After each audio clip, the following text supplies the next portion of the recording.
we're going to do a mic check here. So, okay, this is Payne Harrison drop handle stick with the Company E2, 4th Battalion, 2nd Brigade, Corps of Cadets, Texas A&M, oral history of E2 combat veterans. Sitting here with Mike Taylor, retired Major General from the National Guard, who saw combat in Vietnam and also was commander of U.S. Army forces in Bosnia. So, Mike, why don't you say something more on Mike check? Mike check. Again, Mike Taylor, Lufkin, Texas, born in 1948, and basically have lived here all my life except for time at Texas A&M and when I was deployed overseas. Okay. All right, we'll see how that comes off. Okay.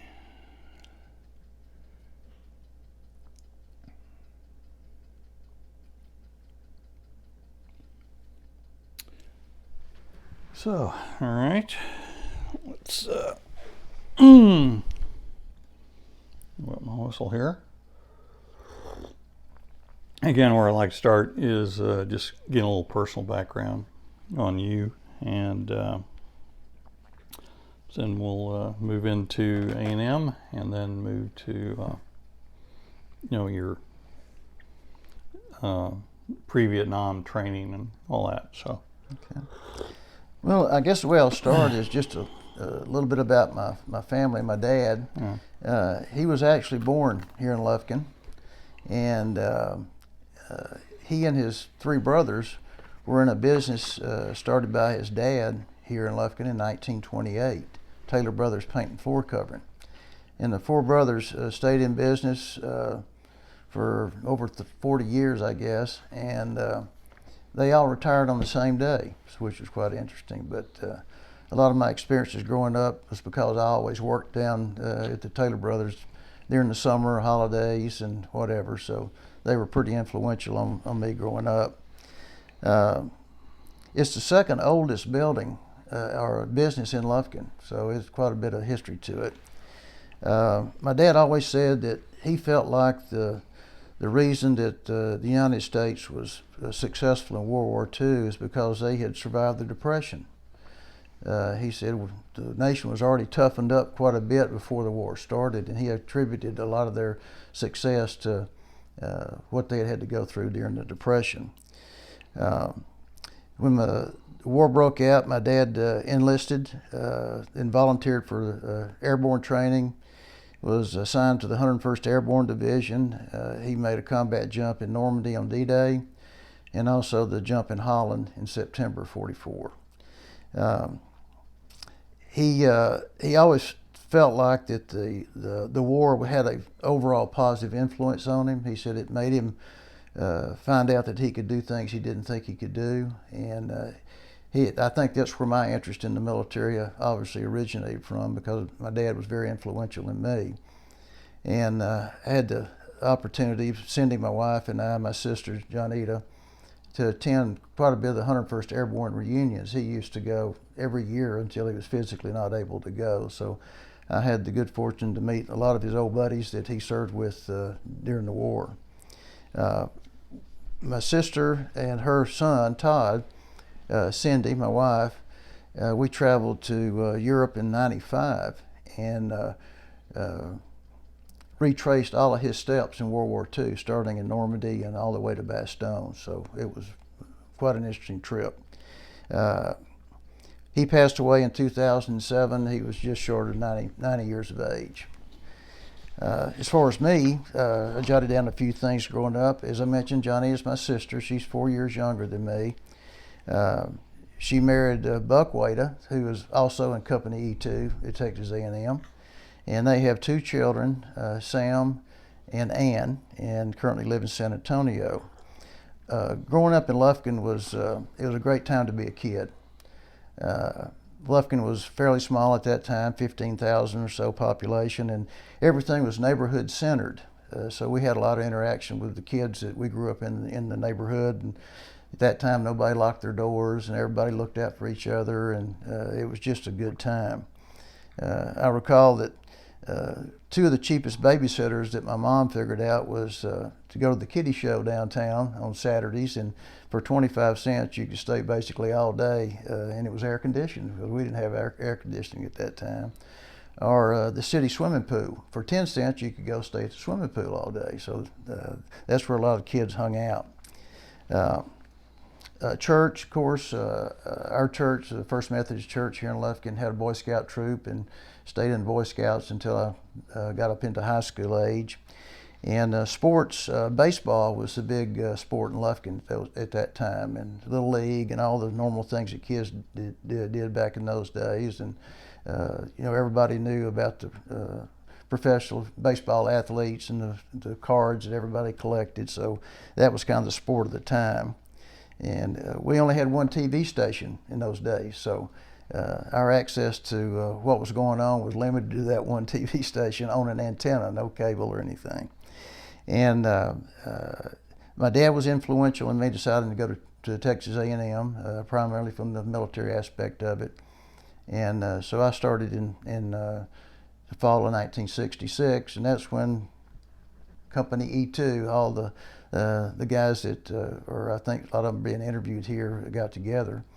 And we were talking about how we ended up in E2. And if you know anything about the Corps of Cadets, it tends to have the military units organized along the lines of what major you're in. And ours was a rather eclectic group. You'd have engineers in one company, veterinary students in another, accounting, business, blah, blah, blah. And we had just about every major, except a lot of the engineering. We had a couple of those in our company. And I've always felt like that when they kind of got down to the end and we were the ones at the bottom of the list, all the other companies were filled up, so they just wadded us together and made for an interesting dynamic of all the guys that we went to school with. I guess that leads on into the military service. I was commissioned in Armor Branch tanks, which was my first choice. When you get in the Corps of Cadets, when you graduate, you get to make three choices, and the Army will decide what, if any, of those three you get, and armor was my number one. So I went on active duty in July of 1970, Fort Knox, Kentucky, to the officer basic course. It was, at that time, was 9 weeks long, and then I was assigned to 1st to the 13th Armor, 1st Armor Division at Fort Hood, Texas. And back in those days, you had to have 4 months troop duty before you were deployed to Vietnam. And I already had orders where I was going.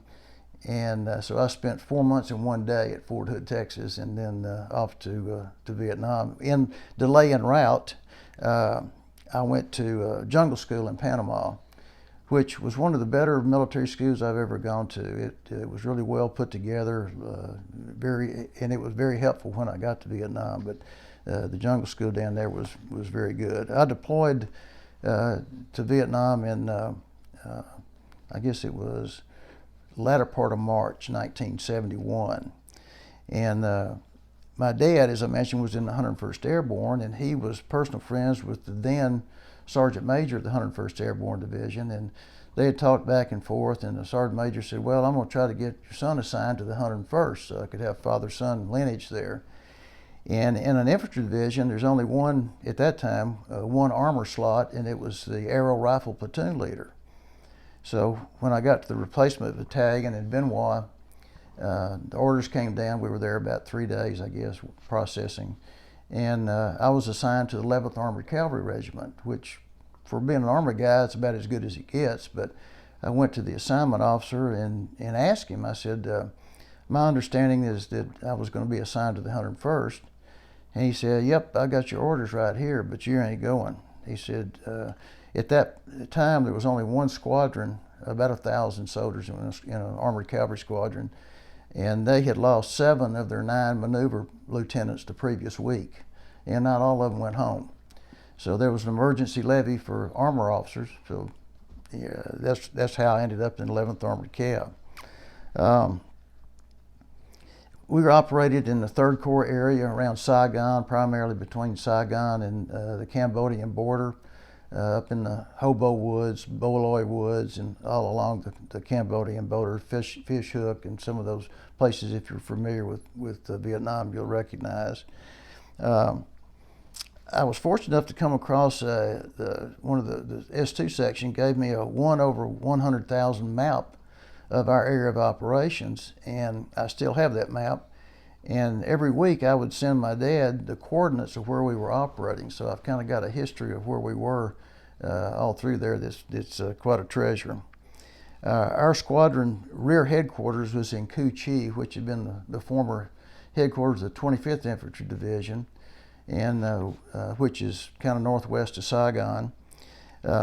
In an armored cavalry squadron, you have 3 maneuver troops. In each troop, you have 3 platoons, and a platoon was made up of 9 armored personnel carriers, ACAVs, armored cavalry assault vehicle, one of which was a mortar track, and 7 ACAVs, and 3 Sheridans, light. They don't even call them tanks, but they were basically tanks.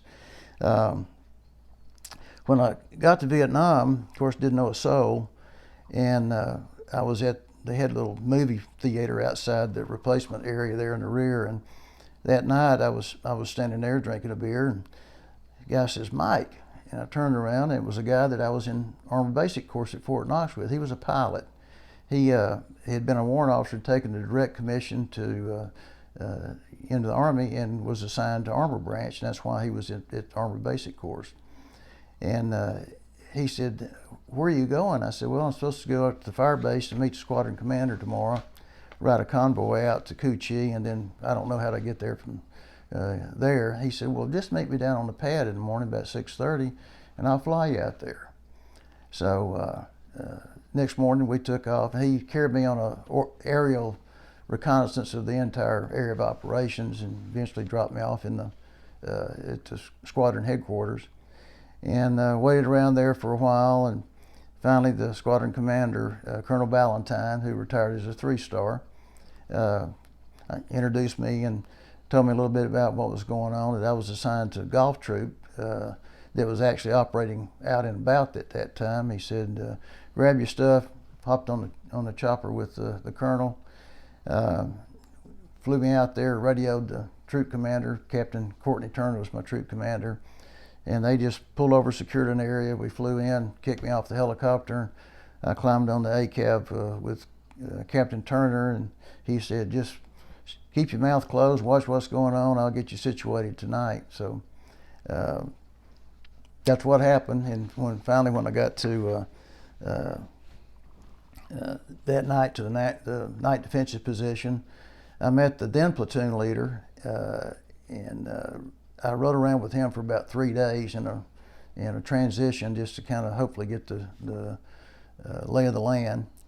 And actually, I discovered later that Jim Cartwright, who was in Company F2 in our same battalion back at A&M, who was KIA there, had been the platoon leader of this same platoon right before the guy that I took over from. So it came up in a conversation somehow about Texas A&M, and one of the guys remembered that Jim Cartwright was from A&M. So that was kind of interesting connection there. Was that a sobering moment for you? Yeah, because I knew Jim. He was a class ahead of me. He was class of '69, and I knew him, but we weren't real close friends. But when you're thinking about of course, we had members of our E2 that were killed in action there as well. Mm-hmm. But you sit there and kind of think about the assignment guides, how you end up following somebody in command. Mm-hmm. At that time, the drawdown was kind of starting in Vietnam, so an armored cavalry regiment normally has 4 squadrons, or really 5 squadrons. 3 ground squadrons, about 1,000 soldiers, the maintenance squadron, and then action aircraft troop, not a squadron. And when the regiment started standing down, they left the 2nd squadron, which I was in, and we were kind of the fire brigade, I guess, of 3rd Corps, because the number of American troops on the ground was going down, and we were the most mobile as far as having some significant combat power, and we pretty much burned a lot of diesel fuel running all over 3 Corps. I was later assigned after about 8 months in command. Normally you get 6 months in the field. I came out of command and went back to the rear and signed an officer, the base defense officer back in Fuloy, and for about 3 weeks, I guess. And I went on R&R to Bangkok, Thailand over Christmas and New Year's, or Christmas right before New Year's. And I came back to the squadron, and Colonel Stokes had left a note for me to report to him as quick as I got back. So I'm going through, what have I done, to go see the squadron commander. And so I reported in to him, and he said, I'm going to ask you to do something I wouldn't do. And he said, I have a platoon in F Troop, which is a sister outfit to Golf Troop, that is in need of an experienced platoon leader. They've had kind of a rough time, and he said, I'm going to ask you if you consider going out. You don't have to. You've already done your time in the field. And being the dumb Aggie that I am, I said, sure, let's go. So that's where I ended my tour as a platoon leader the second time in F Troop, which is kind of apropos if anybody's seen the F Troop, the old TV show, I guess.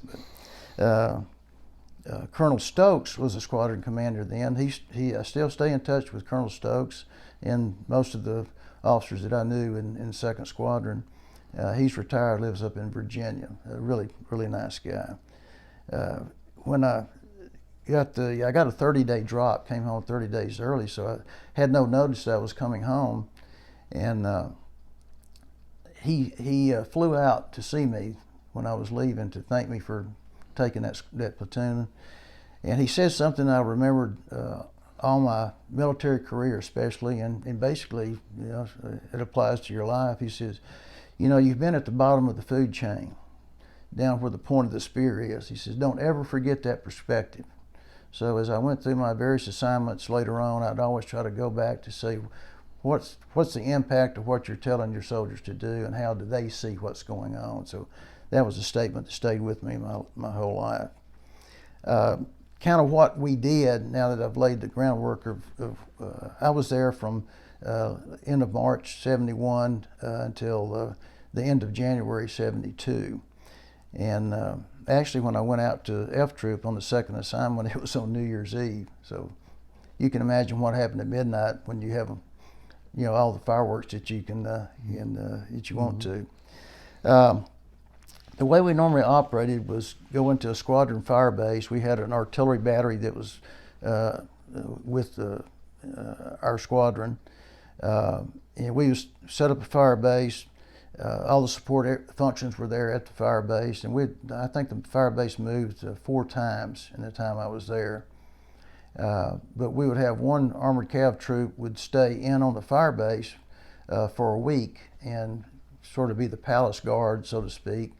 And the other 2 troops out in the area of operations conducting operations. And then every day, 2 platoons out of the troop that was in the guarding the fire base would go out and run operations closer to the fire base. So it was sort of a rotation. Every 3 weeks, you would rotate in on the fire base and operate out in the field.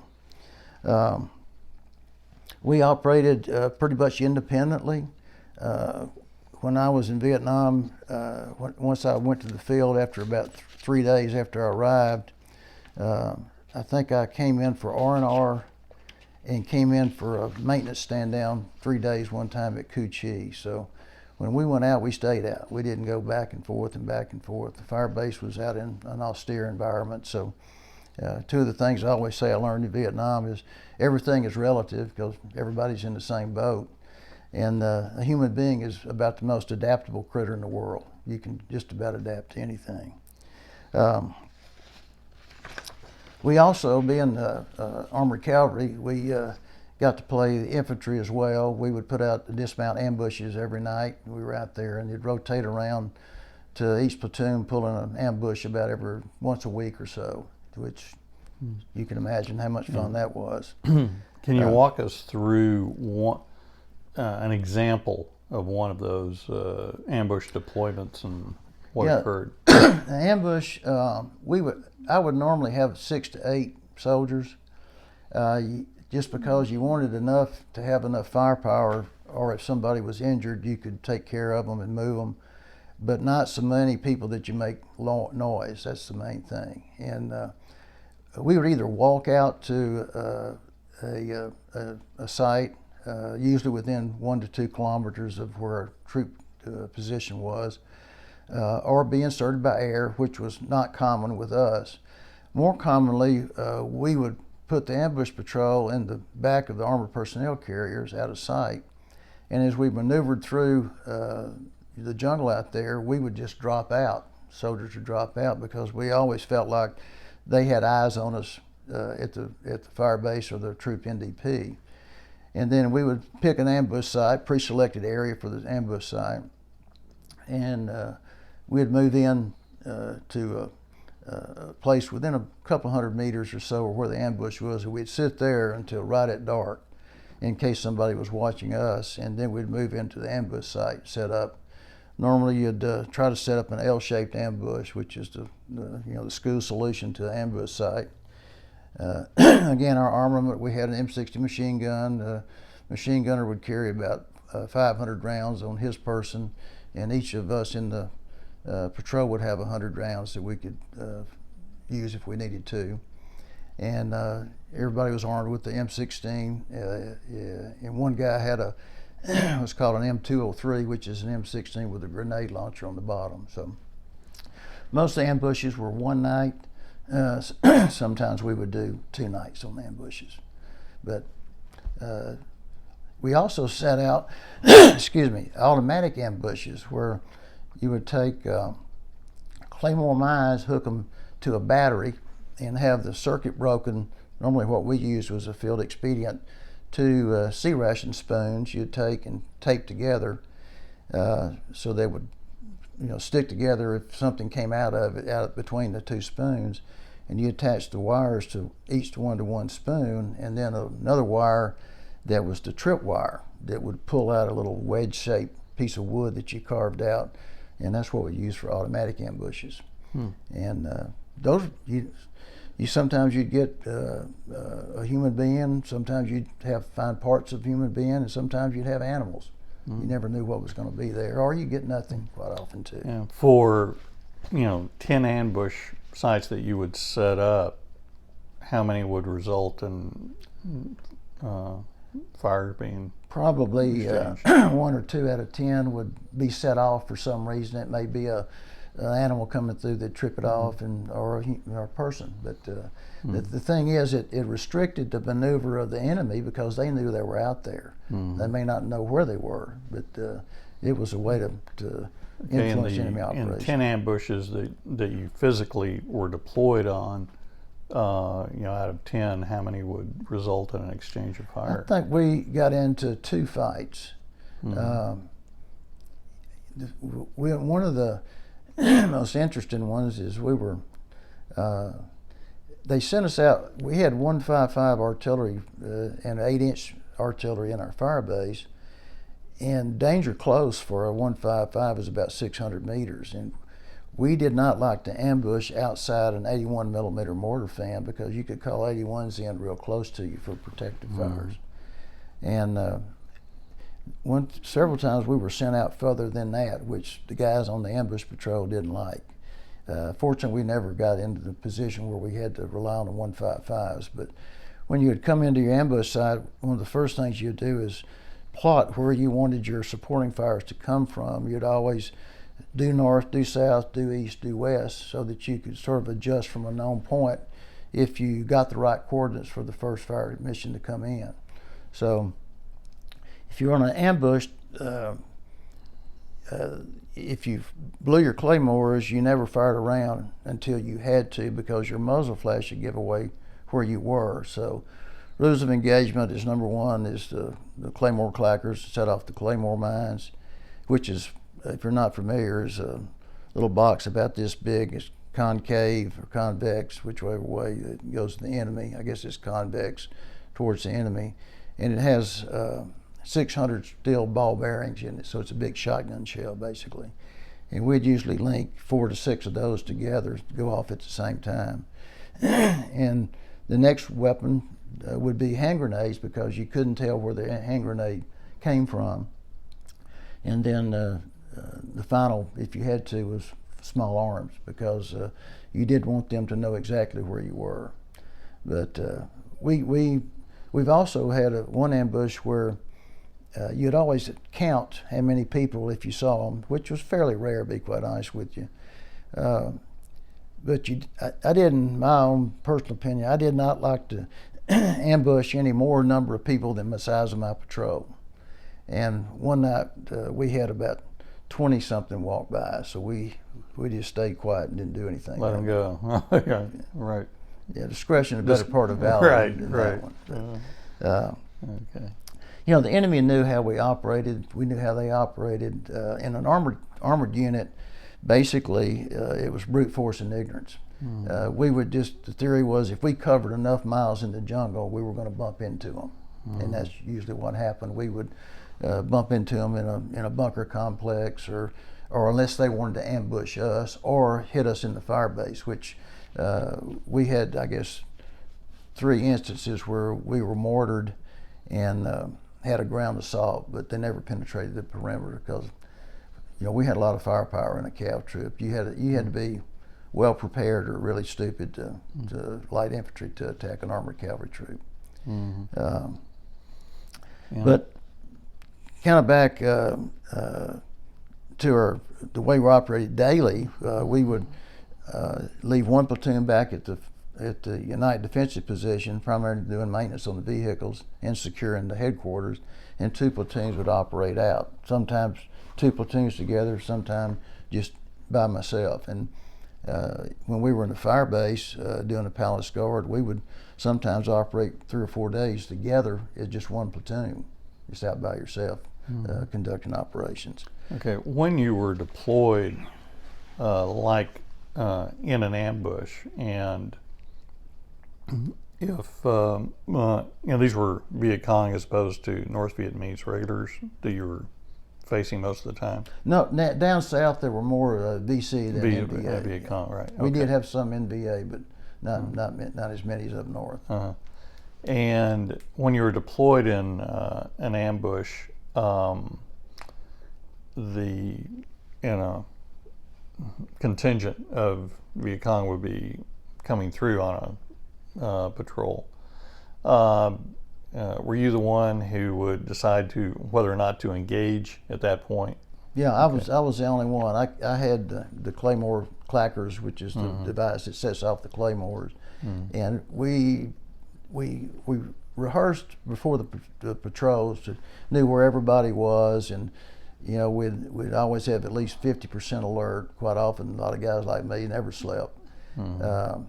And the worst part about ambush patrols were mosquitoes. I mean, they were just brutal over there. But we'd always be within arm's reach of the guy next to you, because if he were sleeping, one of the dead giveaways is somebody starts snoring. So you'd always have to wake him up. But everybody knew what to do. You know, my first ambush I went on, we went through the rehearsal, and you know, we always had a medic with us, and so I was telling them where I had my operating instructions, my radio frequencies, and you know, flares and everything, where I kept them on me. I always kept them at the same place, same time, so everybody would know. And talk about the medic, and you know, medevac frequency, and one of the soldiers said, "Yeah, we want to take care of that medic." He said, "You know, he's the most important guy in the platoon." And I said, you know, being the lieutenant, I said, "Well, why is he the most important?" He said, "Well, sir, you're real important because you got that radio that can call a medevac, but that medic's going to keep me alive till it gets here." So the medic was always the first priority the guys took care of, for a good reason. Good reason. Okay. For example, the troops that you commanded, like on an ambush, can you give us a thumbnail of some of their backgrounds and how they?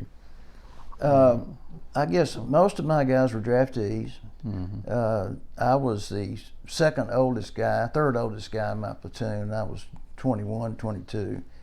The oldest guy was my platoon sergeant, of course, and we had a mortar sergeant that was a Puerto Rican guy, funny guy, that was the second oldest, and I was the third oldest at 21, 22.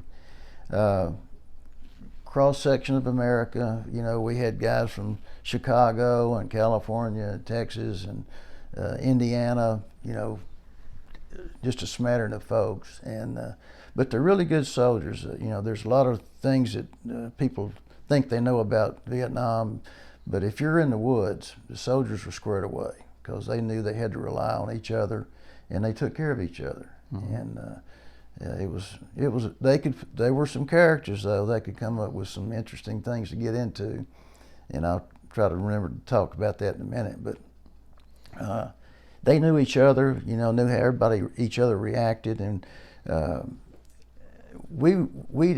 I guess we would have somebody rotate out maybe one or two a month, and we get a new soldier in, and you know, squared away or whatever. Mm-hmm. But I had two guys, Steve Kahn and Art Lawson, were my gunners on my ACAB, and both of them had to be from Indiana.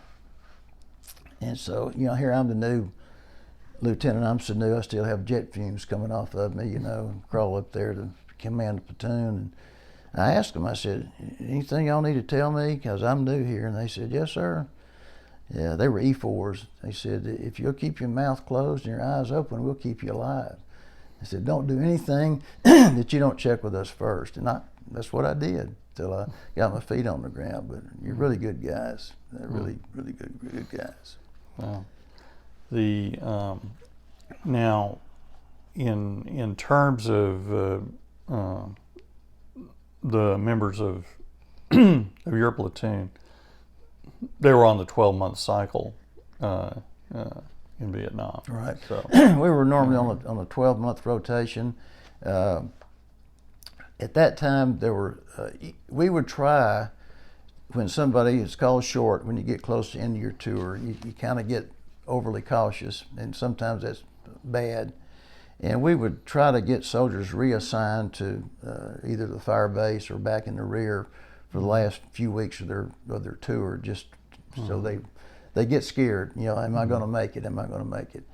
And then sometimes with the Army that was drawing down, they might get what's called a drop. They would get their 12-month tour, maybe 11 months, and that's what happened to me.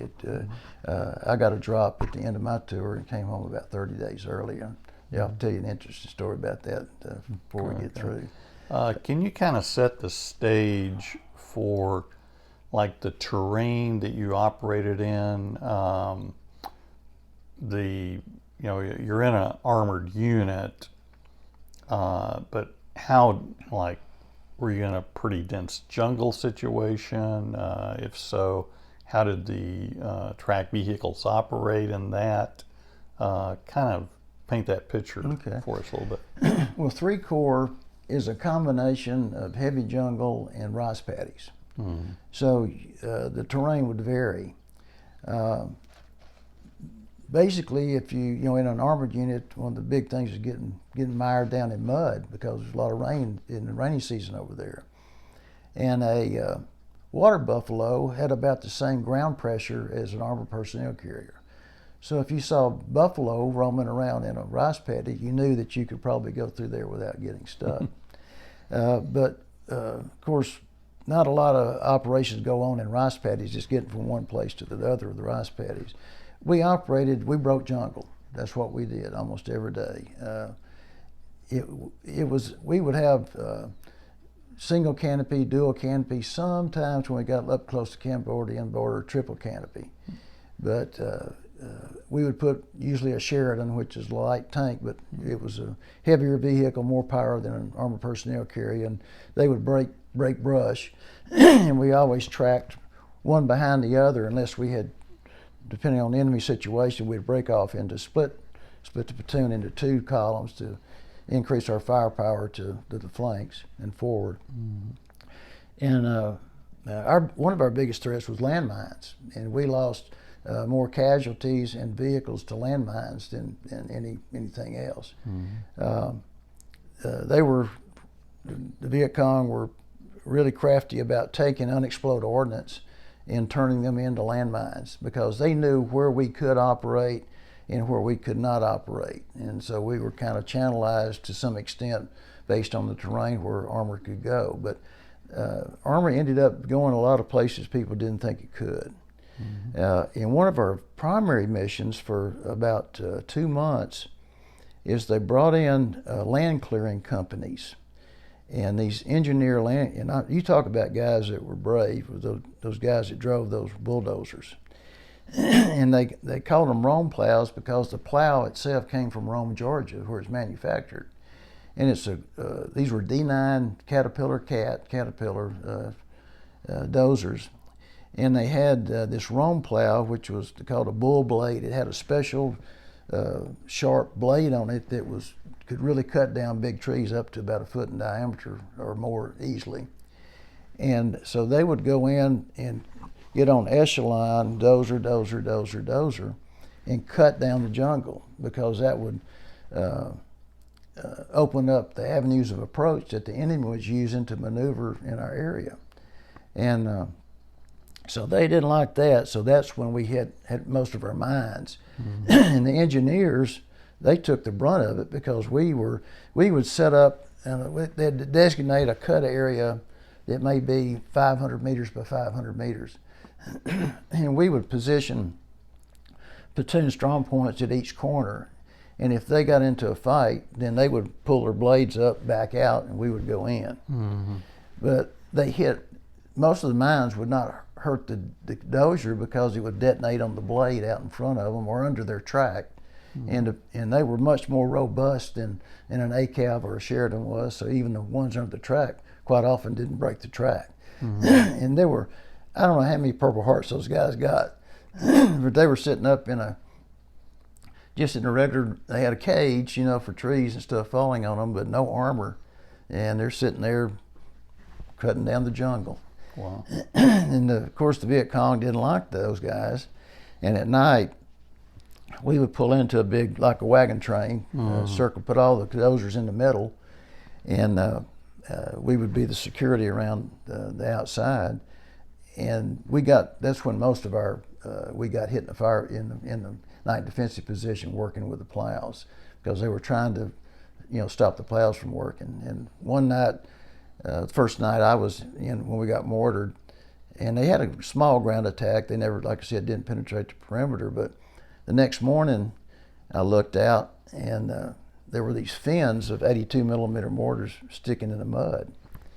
And went over to them, and the mortars they used, all they had to do was unscrew a little cap off the top of it and expose the plunger that would hit the ground. And this knuckleheads had forgot to take the caps off.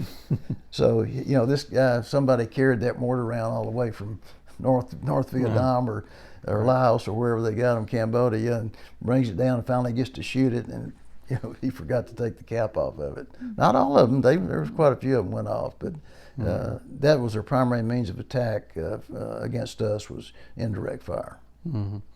Okay, can you describe essentially? You said you do a wagon train, circle the wagons, and put the dozers in the middle. And what sort of kind of map out what one of those positions would size look like? wise? Yeah. Well, for a CAV troop, has a total of about 35 vehicles if you had all the vehicles available. So it would just make a big circle. It was probably a good 150, 125 meters across in diameter. And then you just pack in the headquarters and the Rome plows in the middle. And you had designated zones for each platoon, and each platoon had a mortar track. And we would consolidate the mortars behind each platoon. But I had control over my mortar, but we could also relinquish control of the troop commander, and he could mask the fires of all three mortars if he wanted to. But every night we would set up, we would have a right limit, left limit of our platoon area of responsibility, and our mortars would come in and fire rounds. If nobody's familiar with mortars, they have different charges on them for make them go further. And it starts with charge 0, which is basically it'll go about 100 meters or so. And so we would go to the left limit, and they would mark it on where that left limit was, and fire around. And we would walk the mortars in until we'd get down inside our tracks until we could hear the shrapnel bouncing off the tracks. And so we'd mark that one. Then we'd go all the way over to the right limit and do the same thing. So if we got hit that night, the guys in the mortar track didn't even look up. They just had it set on one limit to the other, and they would drop around, turn the wheel about half a turn, drop another round, turn a half a turn, so they got to the right limit, and then do it again. So that's how we had defensive fires that we had. We also had available the Firebase 155 artillery rounds and 8-inch artillery rounds, and the troop commander would fire in a DEFCON, defensive concentration. He would register again one due north, due south, due east, due west, and he would bring them in to where he knew exactly where the rounds were impacting, usually a few hundred meters out. And then if we got hit that night, he could immediately call in for a defensive concentration 1 or 8 or whatever it was numbered. So we could get indirect fire support pretty rapidly. And we also had available to us on call attack helicopters that were organic to the Armored Cavalry Squadron, plus TAC air, jets that would come in and napalm and dumb bombs that would come in if we got into a major contact, which we did on 19th of May, 71, which is Ho Chi Minh's birthday. It's when I was wounded that day. And I'll kind of go into detail in that in a minute. But back to the night defensive position, we always set up RPG screens. RPGs, you've probably seen them, they're still being used, the same ones in Iraq and Afghanistan. It's a rocket-propelled grenade. It's kind of a bazooka. And they're point detonated, so it's a rocket. And we would take Plano's chain link fence, probably about 15 feet long, and take engineer stakes, nail the engineer stakes in the ground out about 15 feet in front of each track, and pull that RPG screen up.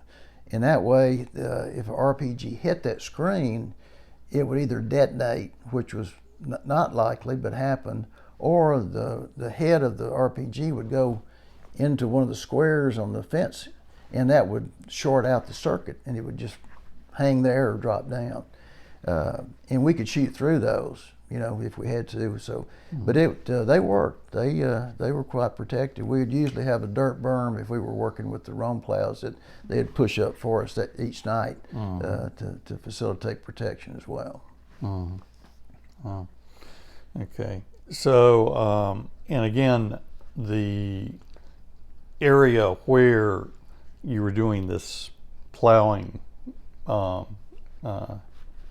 exercise, well, not an exercise, but the plowing method. What geographically, where was that? We were about 25 miles northwest of Saigon, generally along the Saigon River, south of the Saigon River. And it's what's called the Boloy Woods. That's primarily where our cutting was. In that area, either in the woods itself or in that area that was heavily wooded. We did some cuts further up north, almost to Dao Tiang, which, if people had been in 3 Corps, it's just northwest of where we were. Our squadron rear, as I mentioned earlier, was in Cu Chi, which was about, 15 to 18 miles northwest of Saigon. And that was our rear area. That's as far rear as we would go. And if we had battle damaged vehicles, if we couldn't fix them in the field, they would be towed back there and worked on or swapped out. I laughed. I've told folks that my first combat mission was to go back, take 3 armored personnel carriers and go back to Cu Chi and pick up a replacement vehicle that had been lost to a mine before I got there. And the first sergeant came over to me and said, "Oh, by the way, while you're going back there, pick up 100 cases of beer." So my first combat mission was a beer run. Nice. And when we got back to Cu Chi, they issued this brand spanking new armored personnel carrier, ACAV. And I turned the crew loose on it, and the first thing they did is they took hammers inside the ACAV and beat out all the stuff that was in their way. Just took it and beat it out with a hammer. and to rearrange the way they wanted it to be inside with sandbags on the floor and these mini cans, we call them, that would hold 1,500 rounds of ammunition. Some had ammunition, but everybody would find an empty one, and that was your place that you could keep something dry. And so we would lay those down on the inside and strap them down. And I also ended up being 2 beds that someone could sleep in at night. And so that's why they were beating all the stuff out of the floors on the ACAF. But then we pulled over to just an old container, Connex container, backed up to it and loaded up almost 100 cases of beer. We were doing it for the whole troop, you know. And beer was quite often over there, but it was mostly 3.2. It wasn't high alcohol, and you didn't have much trouble with it. It was just something you could do at night. You'd have a couple of beers in the evening, you know. Unless you were the lead vehicle going out that day, which was the first guy that was going to hit a mine, and you'd see 6 or 8 empty beer cans out beside the track that morning, you know, because it kind of dulled being the mine sweep track. But so the now, if for someone who was in a Sheridan or a track, and you did hit a landmine, would it just pretty much disable the vehicle, or were you taking casualties from the mines themselves? Usually we didn't have any bleeding wounds except for a couple of times. There was a titanium mine plate on each of the vehicles that ran about 1/3 of the way back on the hull. And so it's a pretty robust protection. Usually your track was going to set it off and it would blow the track off, or and you'd have to tow it back. Sometimes we could repair it in the field, sometimes we'd have to evacuate it to the rear. But you know, we always had steel helmets on, flak jackets, and flak jackets work. I'm here because of one. And but of course the mines blew up. The most serious injury I had was bad luck. We had an ambush patrol out, and we went out to retrieve the 6 guys that were on the patrol. And we were coming back to the fire base, and Sergeant Alexander was an E6, had been on the patrol. He was a patrol leader, actually. And they'd been out all night, you know, since the day before, and he wanted a cold drink, and we had a little cooler that when we could have ice, we could have, you know, some beer, soda pop, whatever. So he was sitting on the top. We rode on the top of the vehicles, except for the driver, because that just gave you more cushion for mines. You didn't want to be down inside. And he reached down into the open top of the armored personnel carrier, and when he did, for balance, he swung his leg out over the side of the vehicle. You never had anything over the side of the vehicle. And that vehicle hit a mine. It was a vehicle in front of me, and took his leg off right at the knee. And wow. But usually you'd get your bell rung, and unless another vehicle was right up close to you, you'd take the shrapnel. And usually it was the front vehicle out that was the mine sweep vehicle, so to speak. So we were fortunate that we only had one mine that I recall penetrated the hull, and it was on the rear road wheel, which the track was turning around a bomb crater, and the rear road wheel on the track hit the mine, blew straight up into the fuel tank. But it's diesel, and diesel just doesn't burn like, if it had been gasoline, it would have been a fireball. But you know, when I got back there, it was a vehicle behind me. It was this hole in the ground, the hole in the fuel tank, and all the diesel just drained out of it. So, but we were fortunate we didn't have any serious injuries other than that one guy on hitting mines. But we hit them all the time. I mean, that was just part of the business. Okay. All right. Why don't we take a break here? Okay. And I'll kind of tell you about the big fight on 19th of May when I got wounded. Yeah, I would like to. Am I doing what you want? I'm gonna start recording here, and yeah, I think we're good. Okay. I mean, well, I'll pick back up. I share with you kind of a funny story is when you go through the basic course, Army basic course, or any of the officer basic courses, and of course this was knee deep into Vietnam, and they said, don't be surprised if you're over there and you become a troop or company commander as a second lieutenant. And so we had a squadron change of command. Colonel Valentine rotated out and Colonel Stokes came in, so we had a contingency of soldiers that went to the fire base for the change of command ceremony. And I was actually a troop commander. Captain Turner had immersion foot and was back in the hospital probably for about a week. And the executive officer was what was going on. He couldn't come out to the field. So I ended up being the acting troop commander for about a week. And at this ceremony, I was standing out in front of our contingent that was representing G Troop. And after it was over, we were waiting for helicopters to come get us, take us back to our place. And this full colonel walked over to me, and he said, Lieutenant, says, how long have you been in Vietnam? I said, oh, at that time about 3 months. He said, how long have you been in the Army? And I said, well, I came in the Army in July of last year. So he said, so you've been in here less than a year? I said, oh, yes, sir.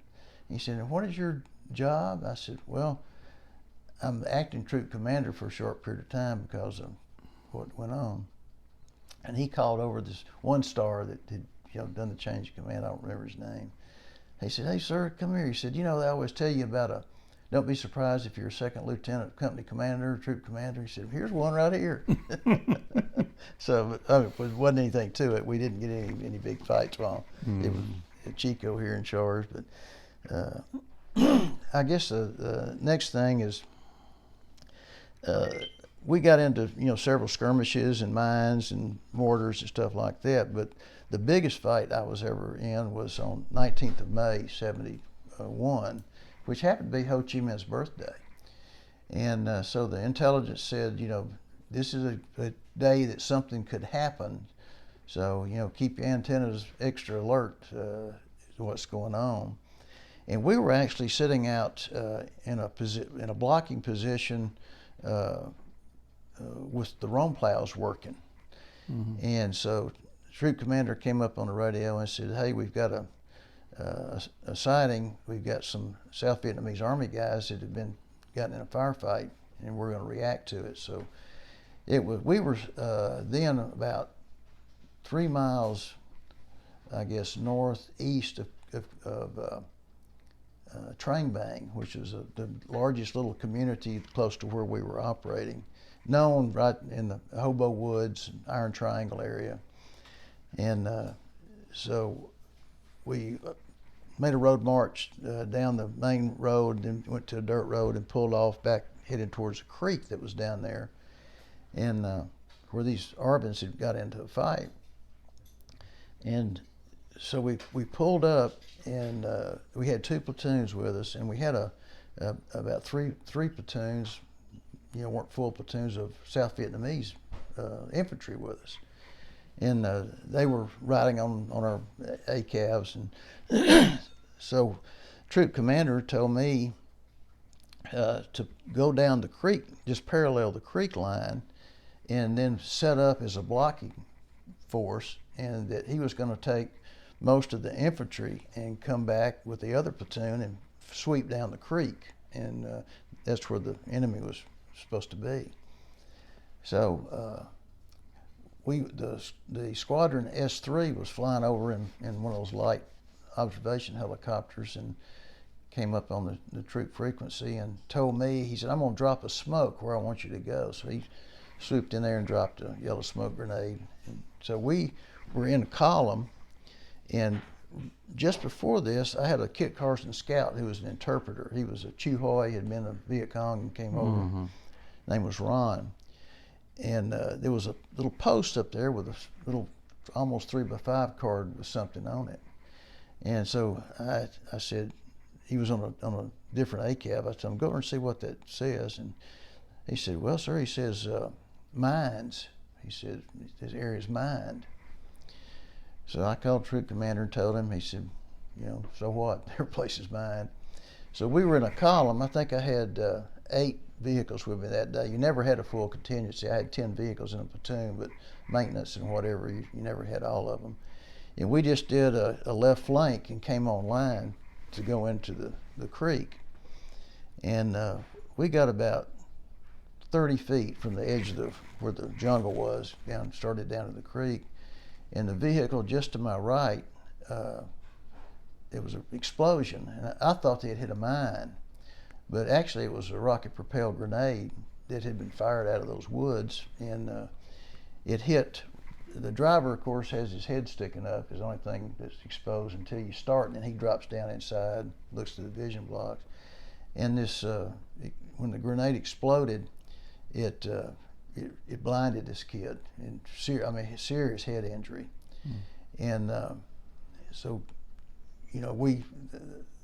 all the other guys that were on the vehicle, most of whom were wounded to some extent, most not seriously, they jumped off, and because we thought the vehicle had been hit right in the engine compartment and was disabled. And we couldn't see the kid move, and just see the top of his helmet he was still in the vehicle. And the driver said he's dead. And so, of course, we just opened up with everything, and we were so close to the vehicle when the rocket grenade went off, it ruptured my eardrum. It was just, boy, it was just a concussion, nothing else. But so we started backing out, and I told the troop commander to get a medevac because we had some wounded, and I think we have a KIA. And as we were backing out, you could see the RPGs coming over you. Just a little smoke trail, and you could actually see them coming at you, And usually they would aim up on your antenna about halfway up. That was kind of their aiming point, depending on how far out you were. But one of them came into the right engine compartment on my ACAB and exploded. And so, after you go over the initial explosion, I looked around to my driver, and he was okay. He looked up, and he was okay. And I looked at my left gunner, and he was okay. And my right gunner, he was okay. But the right gunner was opening a bandage. And I said, well, if he's okay, and he's okay, and he's okay, somebody's wounded. It was me. I didn't even really realize it. But I had a flak jacket on that took most of the shrapnel from that explosion, except some shrapnel went into my upper arm. And it wasn't real serious. I didn't know at that time it wasn't serious. But anyway, I called the troop commander. I said, I'm hit. And he said, okay, just tell me what you need. And anyway, we backed out. Medic came over and were you in an APC at that? Yeah, I was vehicle commander on the ACAB. And ACABs have the commander's cupola that has a steel shield around it, and each of had a M60 machine gunner on each side that had a steel shield that was ACAB. And we got backed out. Medic came over and checked on me. He said, "Sir, you don't need to be medevac."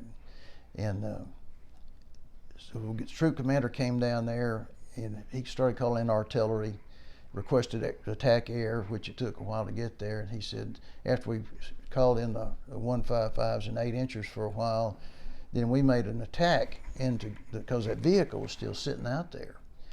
And so the plan was that we were gonna go in on like a wedge and put the point of the wedge right on the vehicle, and one of our guys was gonna jump out and hook a cable on it because we thought it was dead, and we'd pull it back out. So when we went in there, we got a lot more fire than we did the first time. And we weren't able to get into the ACAB. And so we backed out again, started in the artillery, and all of a sudden the ACAB moved. The kid was not dead. And he was blinded, but he was trying to do something. So, I told the troop commander, I said, he's not KIA. And before we could even get organized, my Sergeant Smith, Buck Sergeant Smith's track just took off on his own.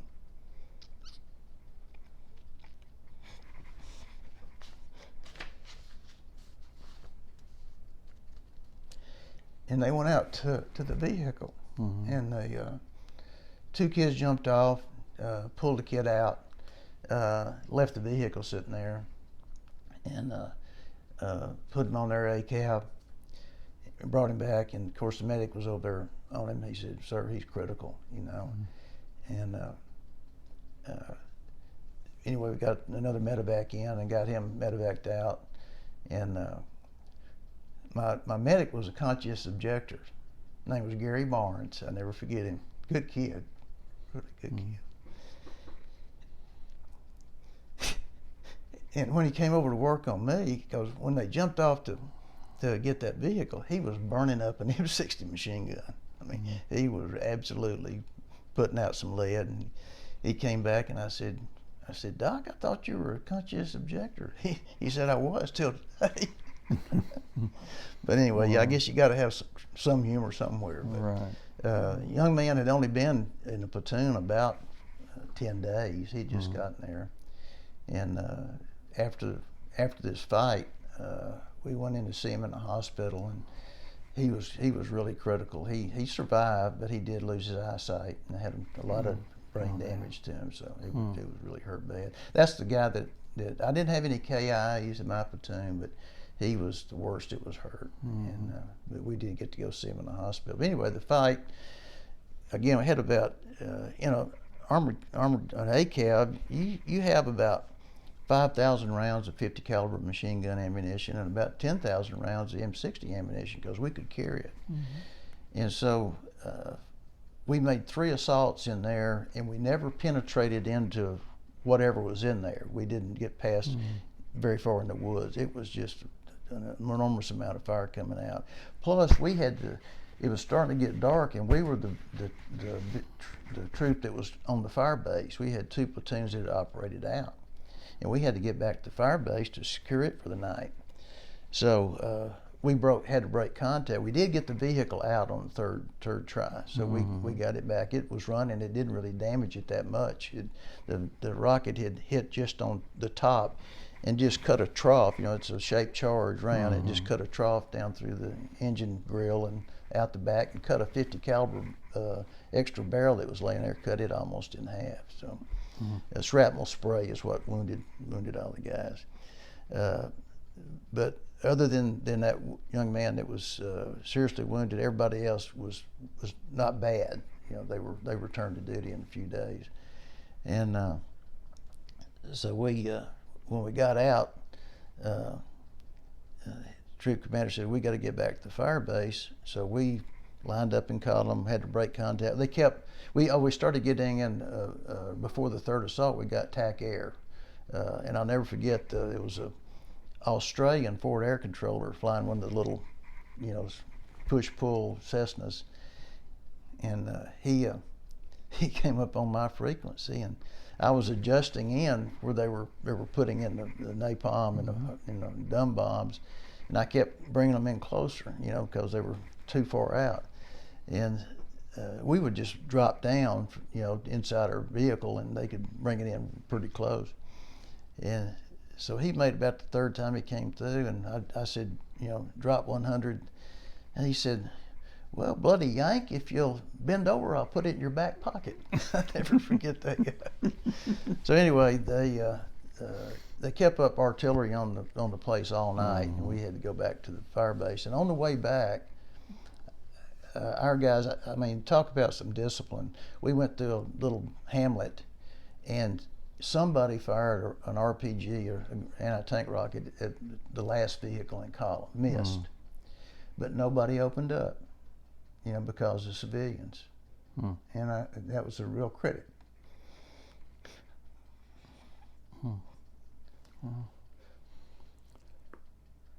They could have, but they didn't. And So anyway, we go back, spend the night, and my platoon was targeted to go back into Cu-Chi to do Q service, quarterly services on our track, oil and change oil and all that stuff. And so the next day we went in, though, we went into this area, and most of them had left, but we didn't get into any firefight that day, but we had engineers with us. We swept through, and it was a bunker complex that was organized around this creek bed. They were dug back in, an extensive bunker complex and tunnels, and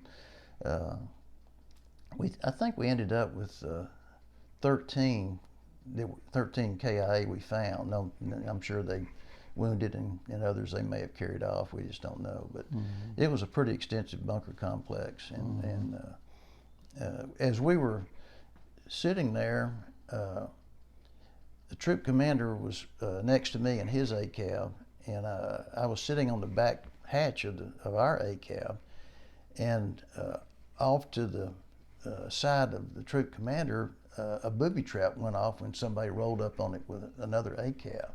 And a piece of shrapnel hit Captain Turner right in the back, just below where his flak jacket was. And it was a shred about that long. And I remember the medic went over there with a pair of forceps and just pulled it out and put a bandage on him, and that was about it. But the kid sitting here, a piece of shrapnel came through and just cut a slice in his forearm. So it passed between my right gunner and had to go right in front of me and hit this kid. So, it's inches about stuff that you don't even know about sometimes, how close it was. But anyway, we went into Cu Chi and did our stand down, and they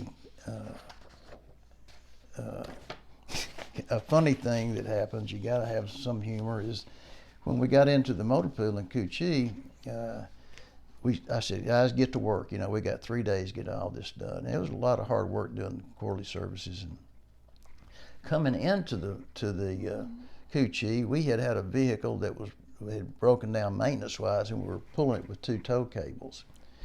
And so as we pulled into the gate, one of the cables came loose, and that A-cab went straight over and ran over the military police stand there. So as soon as we got locked into the motor pool, I got word that the post commander wanted to see me. So I go up and report to him, and he said, Lieutenant, said, you guys are going to have to pay for replacement of that building that MP stand back. Okay, how much? I don't remember, it wasn't much. So I had to go back and run past the hat in the platoon to get the MP stand corrected. And I told all of them, it was a secure area. We didn't have to put guards or anything out. And I told all my guys, I said, all right, you guys, we're back in the rear, go back up. They had a little NCO club, and they could get a steak and beer. And there was allegedly a house of ill repute up there that they may have gone to, some of them. And I said, I'll stay here with the vehicles. Y'all take off. And we're going to work in the morning again real hard. So I was laying in the back of my A-cab, and I saw the lights of the vehicle pull up into our area. And so I got up, went out there, and there was a military policeman. And he said, are you Lieutenant Taylor? And I said, yep. He said, well, do you have a Sergeant Hill? I said, yeah, I do, an E5 Sergeant Hill. Well, we got a little incident, so come with us. So we pull up into the center of the post up there. It was a pretty large post, Cu Chi was. And you could see every now and then a tracer come straight up through the air, And I looked at this MP, and he looked at me and said, yep, that's your guy in there. And so they had gone into this bar there that was run by the Vietnamese, and had a little bit too much to drink, I guess, and they ran him out. Well, he sneaked back down to the motor pool and got his M16 and walked back up there and ran everybody out. And he was sitting in there drinking beer, shooting out the light bulbs in this facility. So anyway, I hollered at him. I mean, he was a super troop out in the field. I mean, you couldn't ask for anything better. And I hollered at him, hey, LT, come on in, So I went up there and I said, man, what are you doing? And he said, well, they pissed me off. So I got him, and we went back down. MPs turned him over to me. Of course, the next day, guess where I was? Standing in front of the post commander again. He said, Lieutenant, you just about wore out your welcome here. He said, if there is anything else that goes on, I'm kicking you guys off the post, which I don't really blame him, but anyway, we ended up our maintenance stand down, went back to the woods, so started running through the jungle again. There was an incident. We did work with the South Vietnamese Army quite a bit because there just weren't that many Americans around, and one day we were on an operation. They would ride on top, and there was a kid. We were in a column, and the guy that was one of my guys, he said, "Sir, one of the little people, we call them little people, jumped off." And I'd heard an explosion, and he said, one of the little people jumped off, and there was a sandbag laying off to the side there, and he went over and picked it up, and it was a booby trap. Mm-hmm.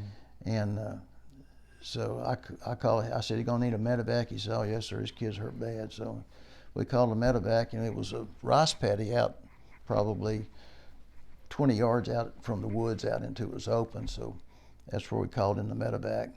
And I ran down there, and the kid, he was really hurt bad, and a grenade had gone off right in his face, basically. But he was still alive, so we had him on a stretcher, and the medic looked at him. He said, "I don't even know where to start." Mm-hmm. So he did what he could on the major wounds to get them covered up, and we carried him out to the across that rice paddy. I'll never forget how hard it was running, carrying a stretcher, even though it was 4 of us carrying a stretcher through a muddy rice paddy. But he didn't make it. We found out later he didn't make it. But again, you guys do what you're supposed to do. They're good soldiers. I guess the next little thing that came up was they called me and said that I was going to have to be the pay officer for the troop. And they were going to fly me back to Coochie to the finance center. I actually went all the way back to Benoit to the finance center, but I had to go to Coochie first. And so I get up to just taking the quarter-ton Jeep from Coochie to Benoit. And so I got to the gate at Benoit, and the MP stopped me. And all I had was a beanie hat. I didn't have a baseball cap like the Army usually had. And my boots weren't black. They were just worn off. And he said, "You can't come on post till you get your boots fixed and you get a baseball cap." I said, "Hey, dude, I mean, they don't sell them out where I am. I'm sorry." So one of the kids somehow came up had some polish and whatever. So I got my boots black and I got a cap and went in and went down to the finance center, and we had military pay certificates then. It looked like monopoly money. There was no greenbacks. And so Armored Cavalry Troop has about 170 soldiers in it. It's a pretty good size operation. Actually more than that when you count the guys that were in the rear. So anyway, he counted out to me almost $250,000, either in pay vouchers or funny money. You had $10 bills and $5 bills and $1 bills and paper 50-cent pieces. That's the way military pay certificates were. And just put it in a brown paper bag and gave it to me. So I fly back out the next day out, and I'm set up and paid. Well, that night I took everybody has a pay voucher. So I took each pay voucher of each soldier and I put the money in the pay voucher, folded it up. Well, it starts. I guess it started top to bottom. Troop captains, lieutenants, first sergeant, right on down. So when I got to the lowest rank enlisted soldiers, I had about 5 or 6 soldiers, and I didn't have any money left. And I said, "What in the world?" Because he had counted out in front of me. I had to sign for it, and I counted it again. And I counted it again. I was still running short. So I went up to the finance center the next morning, went to this pay guy that I talked to, the captain, and he looked at it and he counted it all out. And he looked at me, he says, "How long you been here, Lieutenant?" I said, "About 4 months." He said, "Well, I hate to tell you this, but you've been getting shot at for free because that money's going to come out of your pay." I said, "Holy crap." So I went back, and finally it dawned on me that you could get an allotment that would go home. It would be sent home electronically to your bank. Well, Captain Turner, who was the highest paid guy, had all but about $50 going home. And I had paid all these guys, the highest ranked guys, the full amount in their pay voucher. So that's why I ran out of money. I should have given them only whatever the difference between what was sent home and what was there. Anyway, it was the right amount of money. I got it all right. But I had to go pay all the guys in the field, and then hunt up guys that were in the hospital or in Long Bend jail. We had even though we're in jail, I had to pay them, and some guys had gone home. So anyway, that was an adventure. Was the day, I guess the afternoon after I finished paying everybody, somebody came up to me and said, "Sir," he said, "you need to go back to field right now." I said, "What's going on?" I said, "We don't know." So helicopter comes in, picked me up, carried me back out to G Troop, and Captain Turner said, "We got a big mission. There's a fire base called Khartoum. It was about 30 miles, close to 30 miles, up right on the Cambodian border, up through War Zone C, right on almost traveling along the Cambodian border, up northwest of Tay Ninh, which was the biggest town in that area. And it was famous because of Nui Bao Dien, which is the Black Virgin Mountain. Right. It was an enormous old volcano, and it was about 3,000 feet in height, and you could see it forever down in Three Corps. And so we packed up, and they said, double load of ammunition. We don't know what's going to happen. They were sending 2 troops with armored cav to go down this, pick up this artillery battery that was in there and evacuate it because it was about to get overrun. Not at that time, but they suspected it was. So we take off the next morning real early. We went to Tay Ninh City, and we were waiting on they call them low boys. They were trailers that were big enough to carry artillery pieces, and we waited on them at Tay Ninh. They had to come out of Benoit, and when they got there, it was almost dark. And so the troop commander said, "Okay, we're going to run the road at night," which you don't run roads at night. And guess who was the first lead platoon in the column? Was me. I had one Sheridan that I put right in front of me, and we turned on his headlights. Here goes 2 armored cavalry troops headed down this road to Khartoum at night. And we get a call that says, well, there's a culvert that went across a creek on the road that they had blown up, and we couldn't cross it. We didn't have a bridge or a armored launch bridge with us. So he said, we're going to have to wait, spend the night. And there was at the very base of Nui Bao Dien, and my old platoon sergeant from back here in the States before I went was the 25th Infantry Division, and he told all these stories about Nui Bao Dien, so all these stories are going through my mind. And so he said, we're going to spend the night here at the base. There was a regional forces compound, South Vietnamese compound over there. And he said, take your Kit Carson and go over and coordinate us sitting out here tonight. I said, here I go walking up, to this compound of Arvin's with a Vietnamese with me, Mm-hmm. And of course they're shooting flares so we could see, and went up, got it squared away, and we had a 2-troop NDP, which is about probably 300 meters in diameter. I mean, it was a big lot of vehicles, and we spent the night there, and we could hear, they call them arc lights, when the B-52s come in, dropping B-52s. Right. Well, that was what was keeping the bad guys out of this fire base, and they had run arc lights all night. You could just hear them off in the distance down here. So next morning we get up and off we go again, and we peeled off about 10 kilometers south of the fire base and pulled over into just a hasty night defensive position, and E Troop, which was behind us, continued on to Khartoum, and we were going to sit there as the reaction force if they needed or in cover when they come back. So we went up leading, and we were going to be trailing when they came back by, and so we spent the night there. Didn't have any incidents, but we did have a battalion minus of 1st Air Cav Infantry combat assaulted in to stay with us, and that's the first time we'd ever worked with American infantry. We used it with Arvin infantry, and it's quite a show to see almost an infantry battalion combat assault in with helicopters and set up, and so we had only had 2 platoons with us of our guys of the armored cav, and So we're meeting with the battalion commander who assumed command when he got on the ground, and he's meeting with all the platoon leaders and troop commander. And he asked Captain Turner, he said, how many crew serve weapons do you have? And he said, well,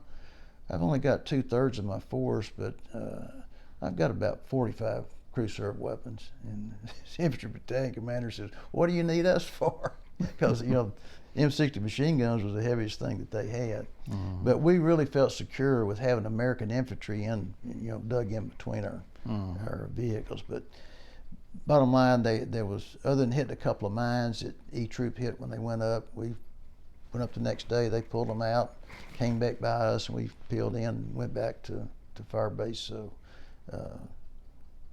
Warrior. And it was one of those quick reaction missions to take and show the flexibility of an armored unit, what it could do. I mean, you could take a lot of firepower, but you had to run the roads up there. You couldn't have broken jungle if the road hadn't been there. Mm-hmm. But that was quite a big operation. Another couple of incidents when we would pull into, we would move our troop night defensive position about every 2 or 3 nights. We didn't stay over 2 or 3 nights in the same position. So whoever was the lead platoon rotated every day, and whoever was the lead vehicle within the platoon rotated every day. And the guy that was, whoever was lead platoon, lead vehicle, ended up being the mine sweep. Whenever we would find a troop defensive position, they would have to get out there with their vehicle and run all over the area we're going to stay in to set off any mines that might be in there. And so we didn't hit any that day, but Captain Turner helicopter came in to get him that evening to take him into the fire base to meet with the colonel about the next day mission. And somebody came up to me and said, "Sir, we got a problem." I said, "What is it?"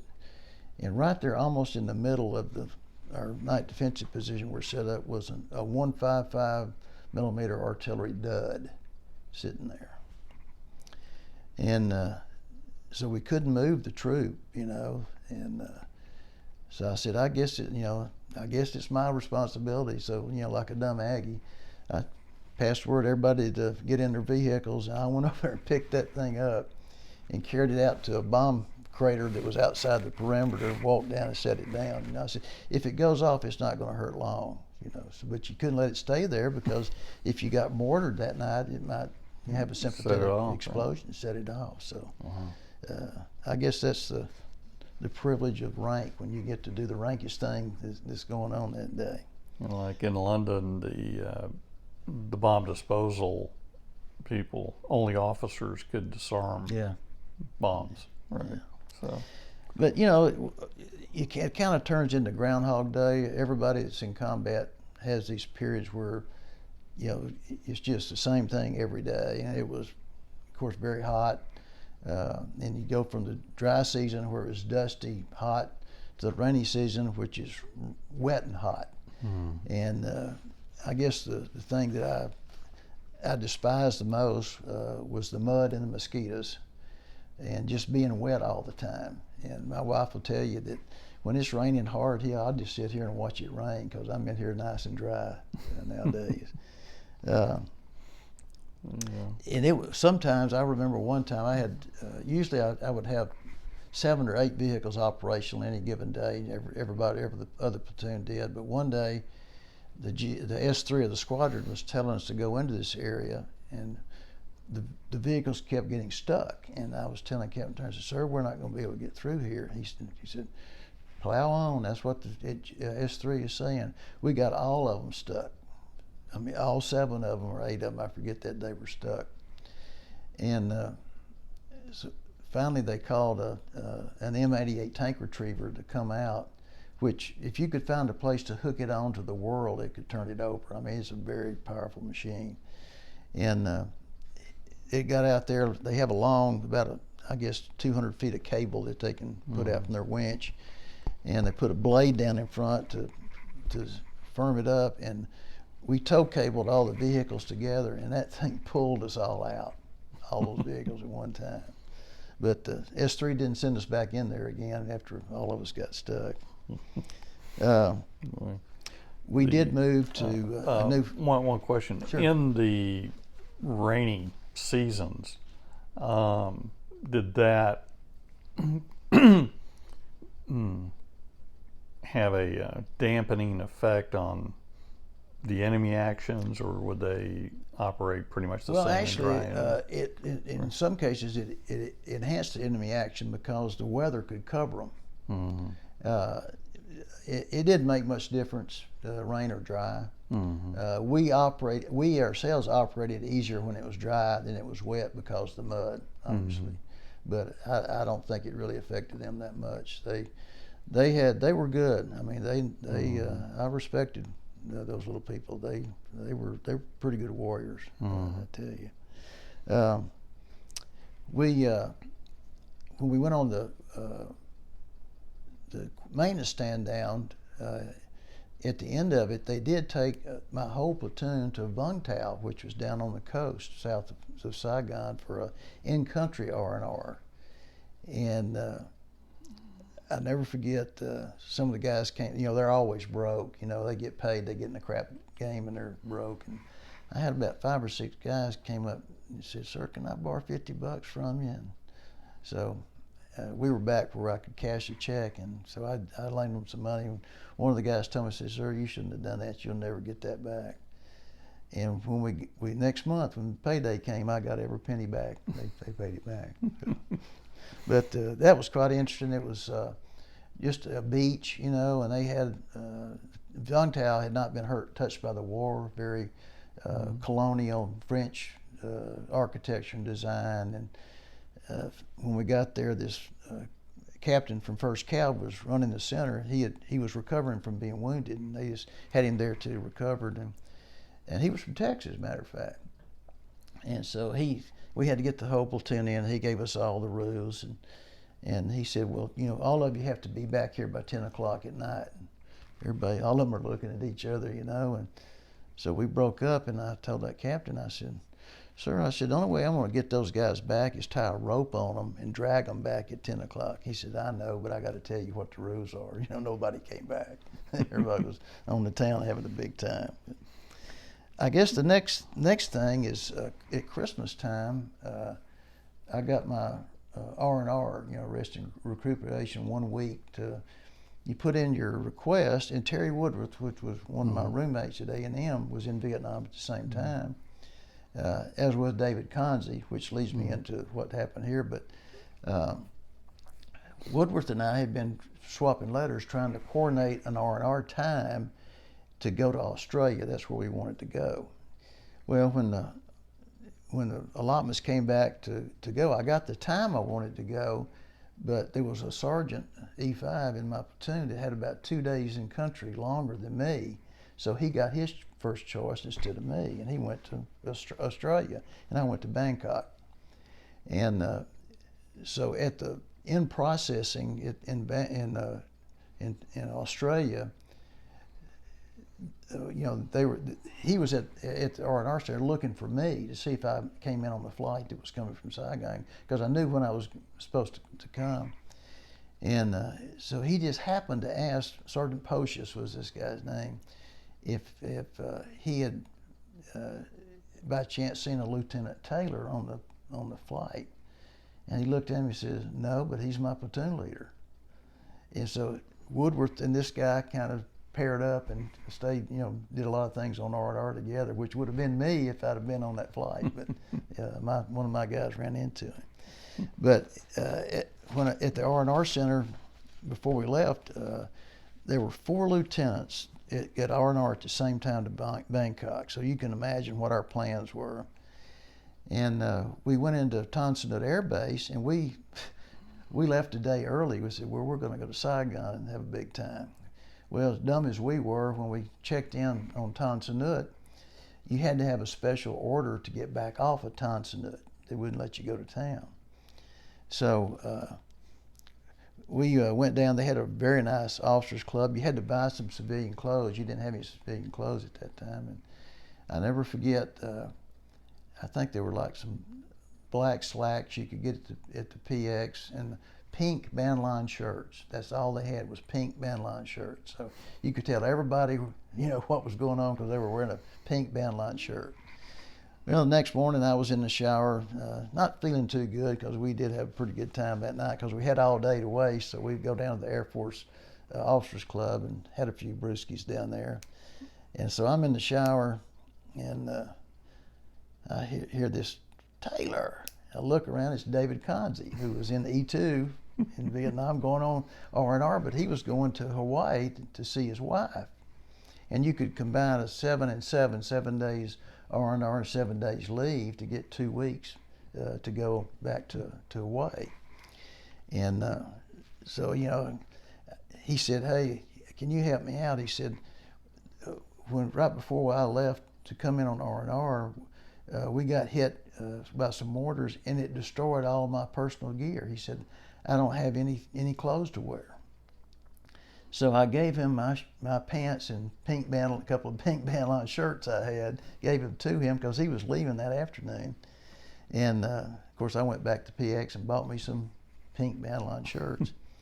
And Dave is about, a foot taller than me. So his about wife, twice as wide. he said his wife still can see him coming off that plane with high water dark gray pants and a pink bandline shirt.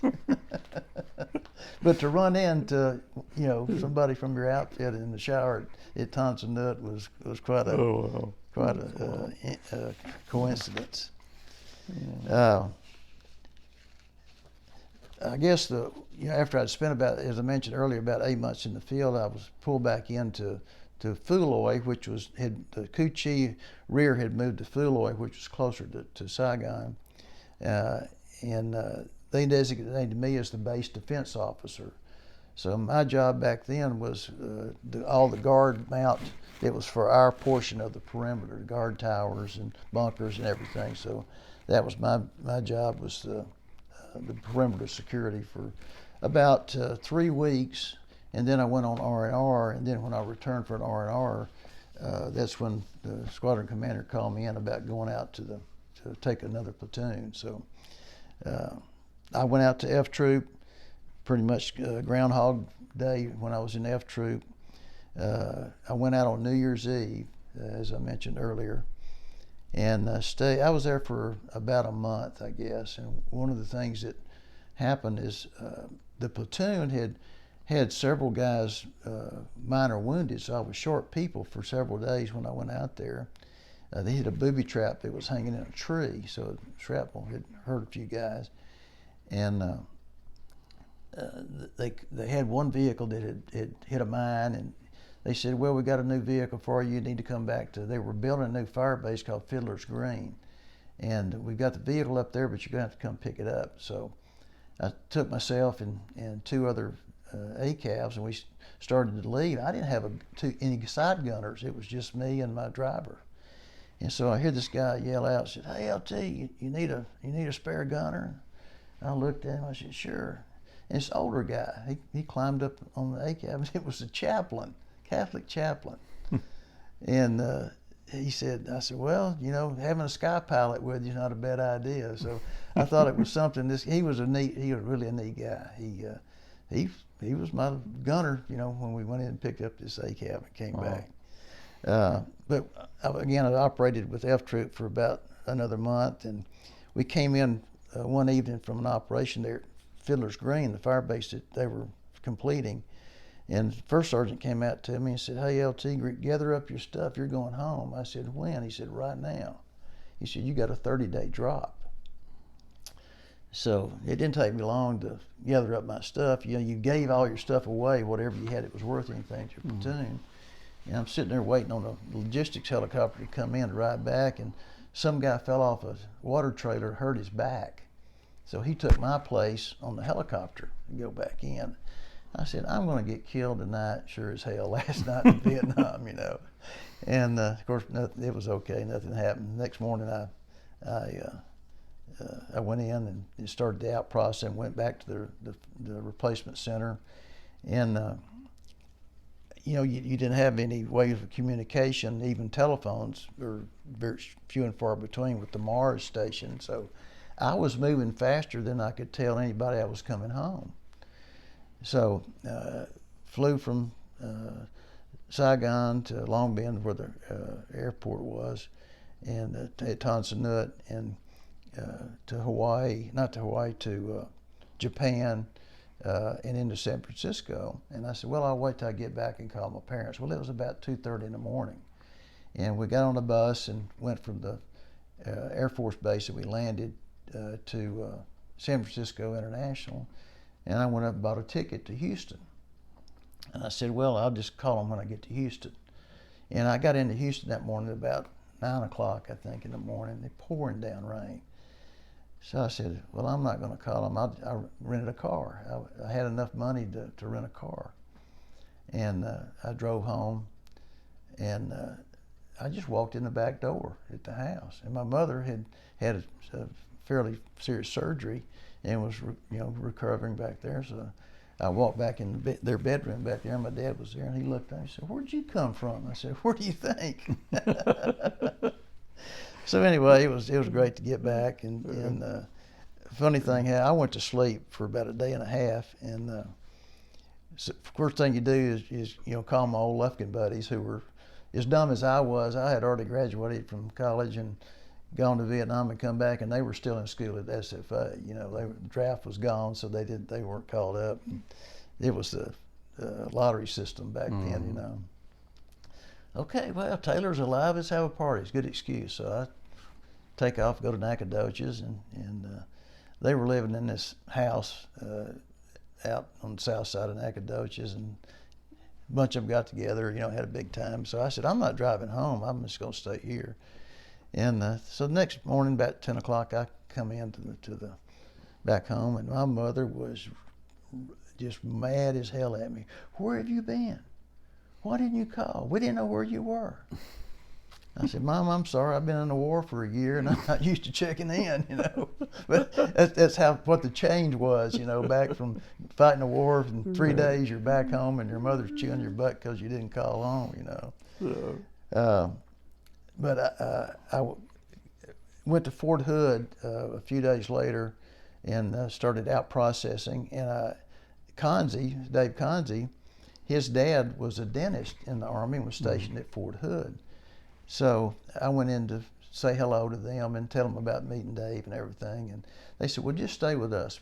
Stay here while you're out processing. So I stayed with them. And that night, we were having dinner. His mom cooked dinner for me. And we were eating dinner, and the television was on, and the 6 o'clock news. And I looked up, and they were interviewing my troop commander in Vietnam. Here on CBS television, and I was there 3 days before, so that was quite a coincidence. But anyway, I out-processed. It was first part of February. Came back home, just piddled around for a week or so, and went to visit everybody I hadn't seen in a year, and had a friend that was working for an insurance company in Houston. He said, come down here and let you interview. We have a management trainee program down here. So I went down to visit him, and got a job right off the bat, moved in there, started the training program, and then after about 6 months, I started missing the military, and I was thinking about going back to school and getting a business degree. My first degree was in sociology, and so I was in a business environment. I said, I really think I need a business degree. But I had joined the Guard after about 6 months. Lufkin unit here was a tank company, and I said, I'll give it a whirl. I'm single, and give it a shot. So I joined the local Guard unit, and we were training at Fort Hood one weekend, and Dave Conzi had rotated back home, and he was still in the Army and was stationed at Fort Hood. And so Julie, his first wife, knew Cindy from the University of Houston. They had classes together. And Julie was going to go to Fort Hood, and Dave said, well, could you get a blind date for one of my buddies over here? And it happened to be Cindy. So I was going to Fort Hood for training with the Guard, and I gave him a ride to Fort Hood and back for the weekend, and that's where I met Cindy. and that was in October, I guess, of '72, and we started dating, and about, I guess, 3 years later we were married. So again, Kanzi interceded into the.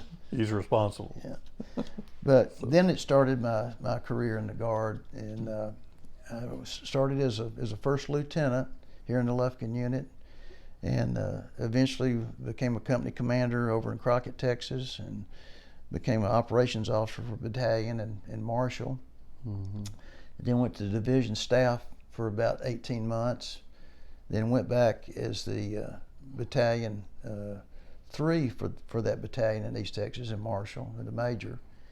About 2 years there, and went to the brigade, which is the next level up, as the operations officer, S3 of an armor brigade in Dallas. And after that, I commanded a tank battalion in Fort Worth for about 2.5 years, and subsequently was promoted to major for full colonel, and took over command of the brigade back in Dallas. And so, you know, you can see I burned a lot of miles. I've killed a lot of bugs on my windshield in the National Guard. And had about a 2-year tour as the brigade commander, 3-year tour as brigade commander, and enrolled in the War College, Army War College, because the division commander called me out and says, well, you're going to be on the list for promotion to general officer. You've got to have the War College. So I said, okay. Okay. When we come back, we'd like to kind of pick it up. Okay. At that point, I would like to follow up a couple of questions. Now, one of your base camps was in Cu-Chi? That's where the squadron rear area was, in Cu-Chi. Now, was that the area with the big tunnel network? Well, it was about, I guess, about 15 miles northwest of Cu-Chi. If you look at Cu-Chi, looking at you, here's Saigon, here's Cambodia, and there was a highway that ran from Saigon, and about midway to the Cambodian border was a fairly large town called Trang Bang. And then it went on up to Tay Ninh, which is another about 15 miles, which is right close to the Cambodian border. So where we got in the big fight on the 19th of May was just outside of Trang Bang. But if you go back towards Saigon about 15 miles, you come to Cu-Chi, and then another 10 or so miles on into Saigon. But Cu-Chi was had been a division compound.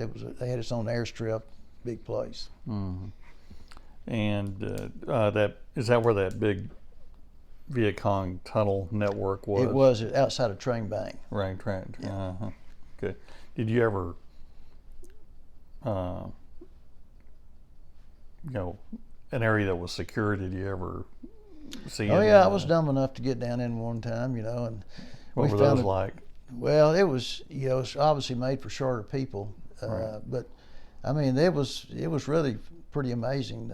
I didn't go way back in the tunnel complexes. I just went in the entrance and some bunkers and stuff. And every time I do it, my 2 gunners that told me when I got there, to keep my eyes open and my mouth closed, they said they'd shake their head when I get off and go check out this tunnel. He said, "Sir, you're not supposed to be in there." But it was pretty amazing what they could do with a shovel.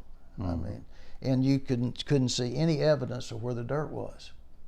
And they had to move a lot of dirt to dig those holes, and they would take it out and scatter it in the area and cover it up with the vegetation, and you couldn't see it from the air, which was what you looked for, and change the color of earth, being wetter or whatever, and they were really masters of that. So I understand, they would have command posts and full field hospitals under. I read that book, The Tunnels of Tunnels of Cu-Chi. That's right. Which we didn't know at that time, but that whole place was interlaced with extensive tunnel complex. One of which was where we got in the big fight on 19th of May.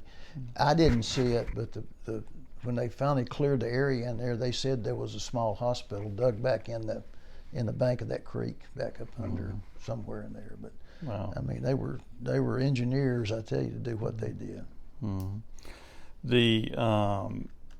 What was your experience working with the ARVN forces there? Excellent to worthless. It depended on the unit, just like in the American Army. Uh-huh. They weren't very motivated for the most part. I think part of that was because Americans tend to take over if they're there, and I think they allowed us to take over.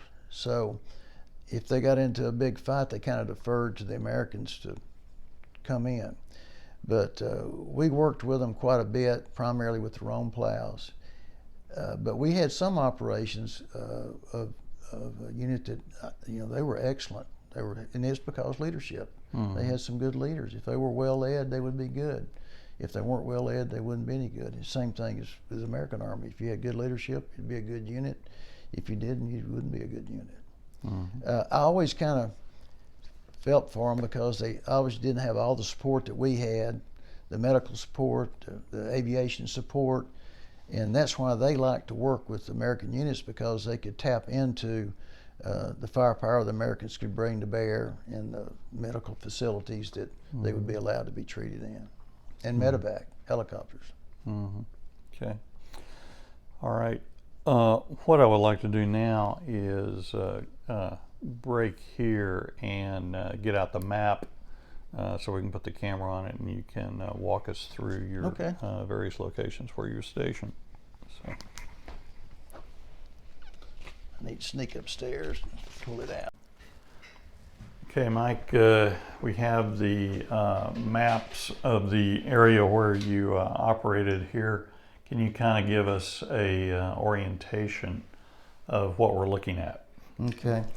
I was fortunate enough that the platoon leader that I replaced went to work in the S2 shop or section, which is the intelligence, and they had access to all kinds of maps, and he was kind enough to send me these 4 maps. And when I got them, I decided to send them home, and so my dad could plot on the map. Each week I would send him grid coordinates of where we were, so I've kind of got a chronological diary of where all I was, but kind of general orientation. Here's Saigon in Tan Son Nhut Air Base right here. Benoit is right over there. The Cambodian border is right here. A lot of folks that know anything about Vietnam may have heard of the Parrot's Beak, which is right here in Cambodia, and Angel's Wing. Those are just very identified terrain features that people that were in that area. Again, this is in 3 Corps. In Vietnam, you had I Corps, which is 1st Corps, then you work south into 2nd Corps, 2 Corps, then 3 Corps, and then down in the Delta was 4 Corps. So our primarily mission was to protect Saigon. When I came in country, our squadron rear area where we had all the heavy maintenance was in Cu Chi, which was the former headquarters of the 25th Infantry Division, who had already come home. The fire base that I was first assigned to is right here at Firebase Warrior. Point that out again, Lee. Firebase Warrior. Okay. And this is the town of Trang Bang. I'll get back to that in just a second. But Saigon, Cu Chi, Trang Bang, and up here is Tay Ninh. And then I mentioned the Black Virgin Mountain, Nui Bao Dinh, that's right there. And then the Cambodian border is about another 12, 15 kilometers up there. That's where we went to Khartoum, was road marching all the way up here, spending the night at the base of Nui Bao Dinh, and then road marching on up to the vicinity of the French fort is where we pulled off and waited for Echo Troop to go on up and bring the artillery battery back. So kind of as far as what happened, when I came in the country, after I met the squadron commander, we were operating in this area with the Rome plows. And we had a small firebase Stevenson, which was right here. And this is where we sustained several mortar attacks not long after I got there. After we finished up a week or 2 there with the Rome plows, we moved up and established Fire Support Base Warrior. And it was, as you can see, not that far from Trang Bang. A lot of people may have heard of the Iron Triangle. It was a notorious heavy enemy area, and it's most of it laid on this side of the Saigon River, which runs right here. But this area is a pretty bad place. Hobo Woods was always a tough place. The Boloy Woods is where we operated most of the time with Rome plows, was in this area here. Boloy, I'm sorry, right here, Hobo. And then anybody that is familiar with Vietnam might recognize Dao Tiang. 1st Infantry Division headquarters was up there. And the Michelin rubber plantation, the Michelin tires, that's their largest plantation back then.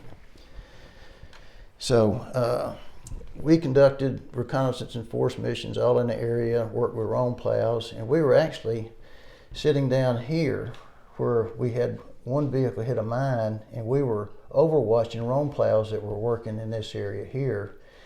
And the troop commander called on the radio and said that they had some suspected enemy north of Trung Bang. So we did a road march back up to here and met Captain Turner and another platoon, and we pulled in to here. And you can see that, I'm sure you can't see it on the camera, but there's a creek that runs right through here. And this is where the 19th of May contact, Ho Chi Minh's birthday, happened there, where we had the day-long fight. And again, it was dug in this creek bed here. Later on, we did reconnaissance and force missions all in the area up in here. They got real kind and gentle. Instead of search and destroy, they became reconnaissance and force mission, doing the same thing basically. But I'd mentioned that we made a run to Khartoum. We were operating in this area when we got the call to get ready to move up to this fire base that's located on the Cambodian border way up here. And so we married up with Echo Troop of the squadron and conducted a road march from basically Trung Bang all the way up through Tay Ninh and out here to Nui Bao Dinh. And I was, just by luck of the draw, was the lead platoon in a squadron column. And when we got up here, we had to wait in Tay Ninh because the heavy vehicle carrier trailers had to come out all the way out of Bien Hoa and come up there we married them up, and we were going to provide security.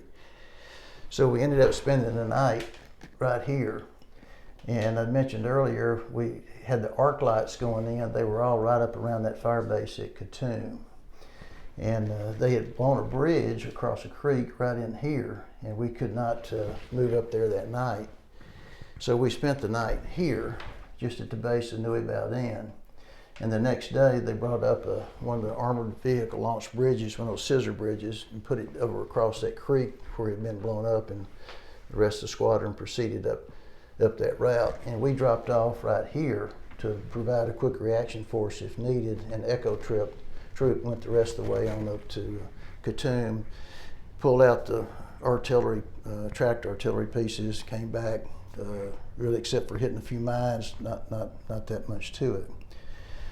Later on, we moved over near the end of my tour into Firebase Fiddler's Green, which was right here. And that's where I was when I got the word to come home. But we got into a few scrapes, minor ones in this area, and quite a few mines. This is commonly what's called the rocket belt. They would take the larger 122 millimeter rockets and fire them into Tan Son Nhut or Bien Hoa or Long Bien in an effort to interdict the supply effort for Vietnam. Yeah, would you point that out again, sir? Saigon, Tan Son Nhut Air Base right here, and then you've got Long Bien and Bien Hoa here. Okay. All right.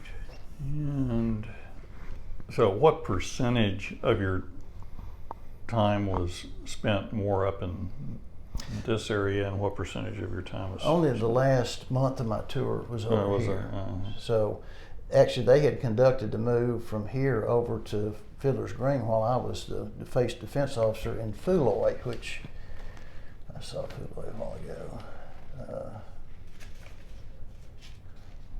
I think it's it right there. and that was the squadron rear area. So most of my operations were here, more towards the Cambodian border, all up to this corridor here. And again, our primary mission was to interdict anything coming into Saigon from the Cambodian border, which is where the enemy had all their sanctuaries into Cambodia. Okay, and right.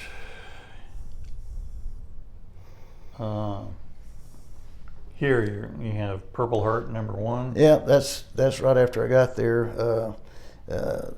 We hit a booby trap, and I just got a small piece of shrapnel. But that was, right after I got there. But this is the one that was where I took the most of the hits. And from like in the area that we're looking at here, from this border or to that border, Okay. How far is this? Well, each one of these squares is about 3.5 miles across. It's 10 kilometers. So you're going 1, 2, 3, 4, 5, 6, 7, 8, 9, 10. So you're about 30 miles across, and a little longer through there. Okay. Quite a bit more. Okay. Okay, we're now going to go over, in a geographic sense, the theater of operations that you were dealing with in Bosnia, and also we'll talk about your scope of responsibilities. So why don't you walk us through what we're looking at on this map here? Okay. We were notified of the upcoming mission of Stabilization Force 7 in Bosnia in early 1999 that we would deploy in February of 2000. And we started into an intense training program between the notification and when we were sent to Bosnia. And the Army, and especially 3rd Corps at Fort Hood, really did a superb job of preparing us for that mission. Also, the 1st Cavalry Division was over there at that time, and they were our partnership division anyway back home here in Texas. We already had a good connection with them, and they were very gracious on helping us, sharing everything, and did everything everybody could to make us ready. We were Multinational Division North, which is here, Task Force Eagle. And Task Force Eagle was comprised of 21 nations. The largest players in there was, of course, the United States, or U.S. Army. We were the largest with about 9,000 soldiers in our area. And then we also had which was basically this blue area here. We had a Russian Airborne Brigade, which was for this area here. We had a Turkish brigade, which was in this area, and then a Nordic Polish battle group, which was a combination of Scandinavian countries that were in this area. They were all part of Multinational Division North. Over here, commanded by the British in another multinational division was Multinational Division West, and to the south it was Multinational Division South, which was, while we were there, commanded by the Germans. Okay, so to clarify, everything that's within this border here, coming down along here and around here, that was in your area of responsibility as deputy commander of this task force. That's correct. Of all the different nationalities. Correct. Everything that's borderline in orange was. And what was for the whole ball of wax, if you will, what was the total head count within this area? Total within the multinational division was a little over 11,000. Okay. In this peacekeeping mission to Bosnia. Okay. And similar size for the Brits that were in charge of that one. And it was a true multinational. The mission initially for Bosnia was a UN mission. And after 2 or 3 years, I think, of UN trying to get it settled down, it transferred over to NATO. So all of this was under the auspices of North Atlantic Treaty Organization, NATO. So our next higher headquarters was basically NATO. Mm-hmm. Okay, why don't you walk us through some of the key geographic locations and events of note that you encountered. Okay. This red line here is what's called the IABL, and up here, that's the inter-entity boundary line. That's where the front lines of the forces were when the war ceasefire was called. Mm-hmm. And you can see that the inter-entity boundary line falls across, at some point, all three of the multinational divisions. Mm-hmm. And when they organized the multinational divisions, they did it on purpose. They wanted to make sure each multinational division dealt with the Serbs, the Serbians, with the Croats, and with the Bosniaks. The Bosniaks were the Muslim faith, the Croats were basically Catholic faith for the most part, and the Serbs were Eastern Orthodox, much like the Russians. And that's why the Russians were assigned this sector right on the border with Serbia. The different headquarters were, again, the Nordic Polish Battle Group up here, a Turkish battle group here. The U.S. is everywhere in blue that you see, and this area is the Russians. One of the most significant events of the Bosnian conflict that people may remember was it's Srebrenica, which is right here near the border with Serbia. And that's where there was probably 15 to 20,000 Bosniaks, which are the Muslim faith, that were in a safe zone by the UN at Srebrenica. And the problem is that they had a very small contingency of a Dutch battalion there that was basically overwhelmed by the Serbian forces. They didn't get into a shooting match, but they just couldn't do anything to stop the Serbs. They went into Srebrenica, and that's where they separated the women and small children from the men, and 6,000 men were never seen again. And so there were multiple mass grave sites around all over Bosnia, basically. But the International Crimes Tribunal was responsible under the Hague, out of the Hague courts, to come in and do the investigation of these mass graves when they would find them. And our job, along with our other partners in the Multinational Division North, was to provide security. One of our missions was to provide security for the International Crimes Tribunal to go in and do their forensic investigation of these sites.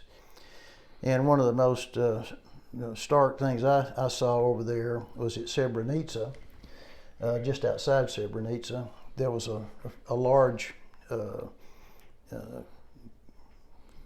grave site that had several hundred people in it, and I went by to check on some of our soldiers who were providing security, and my aide-de-camp, Lieutenant Wesley Ogden, also an Aggie, we went up to the actual dig and watched them collect the forensic information. It was a team of anthropologists and police officers and all the things that you would think in a forensic investigation from the International Crimes Tribunal. And in this particular grave, we did not take any pictures for obvious reasons, but the thing that was so stark to me was in that grave was a man. I couldn't tell how old he was. He looked to be, 30s or 40s. And he was in a blue mechanic's uniform like you see at somebody that's a mechanic at a dealership, with a long sleeve blue shirt and trousers all connected, zipper down the front. And he was wearing high top tennis shoes. I'll never forget, black tennis shoes. And his arms were bound behind him with a piece of wire, and he had a bullet hole right through the back of his skull. And so as we looked at this, I turned to Wesley and I said, "This is why we're here."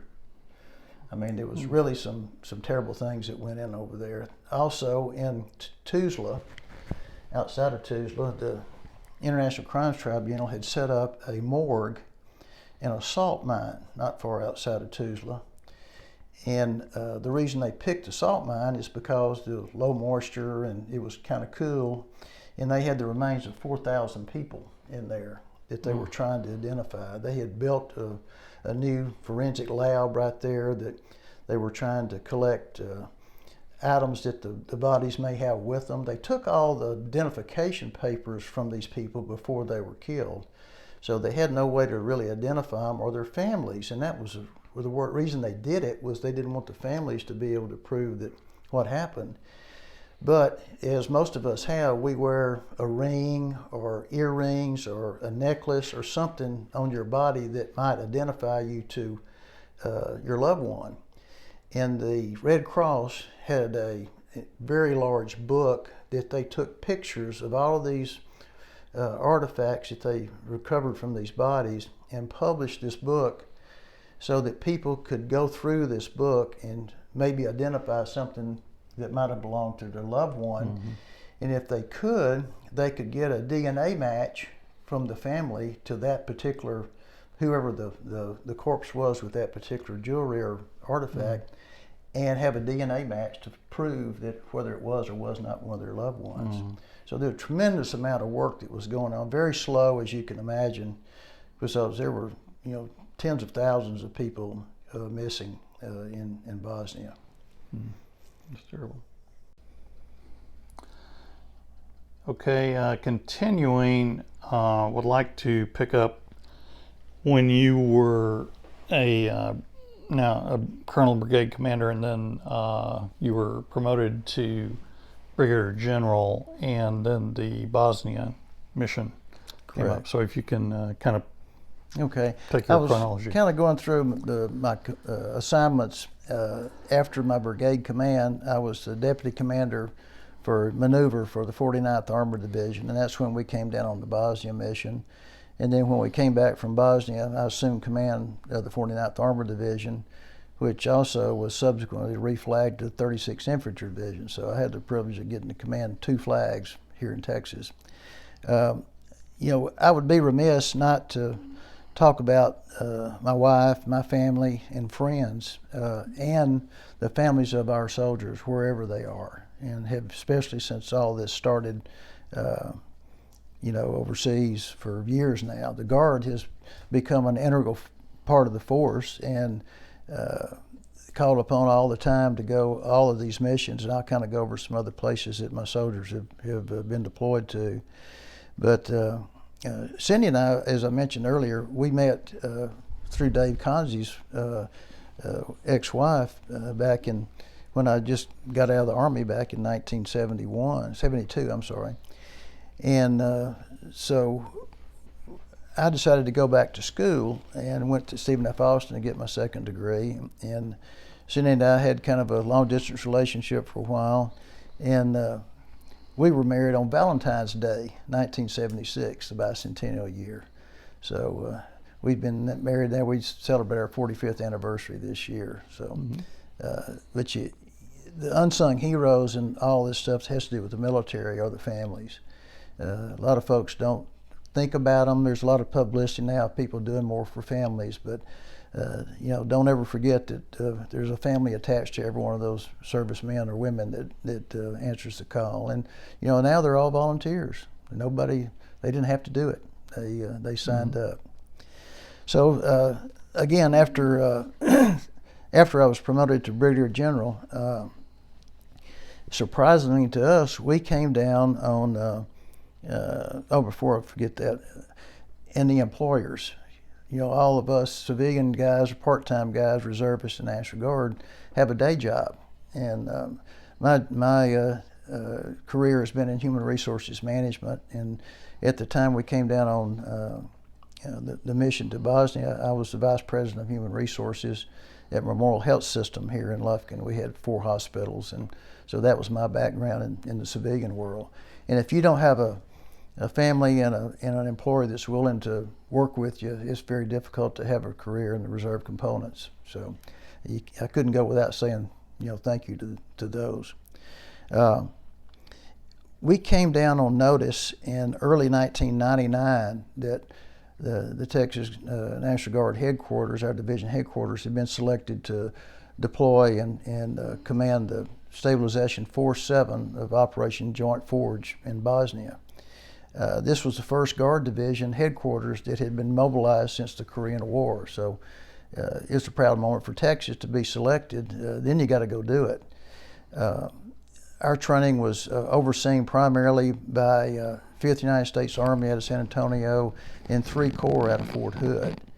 And they really did a lot of work. We spent a lot of time in getting all of us ready for that mission, as well as the 3rd Armored Cavalry Regiment, which provided the lion's share of the actual soldiers on the ground. They provided about 7,000 of the soldiers. We provided about 1,000 from Texas. That was a command group.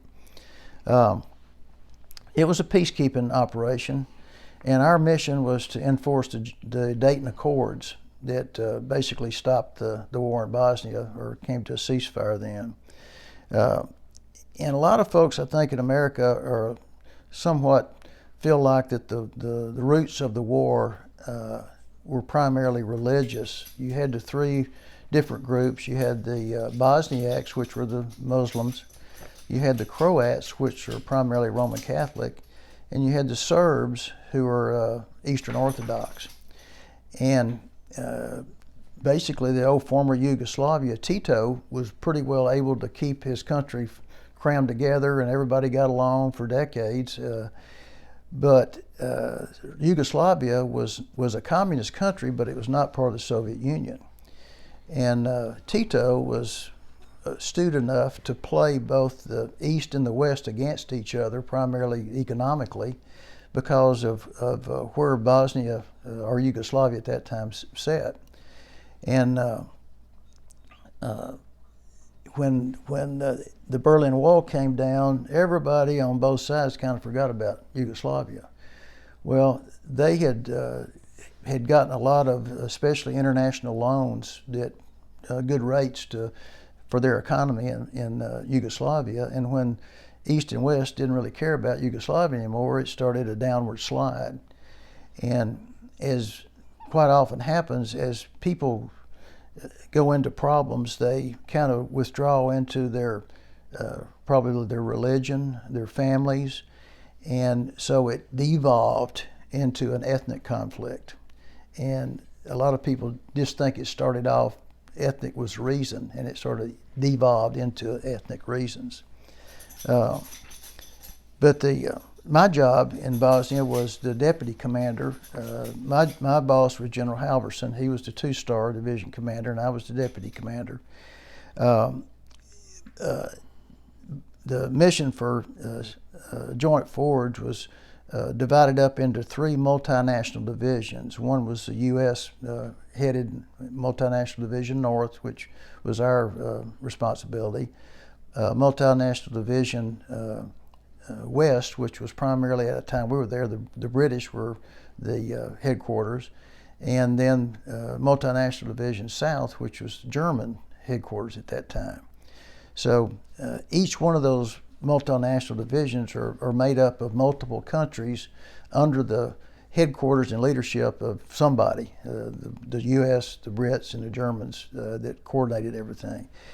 And one of the most important aspects of Multinational Division North, our mission, was we had a Russian airborne brigade.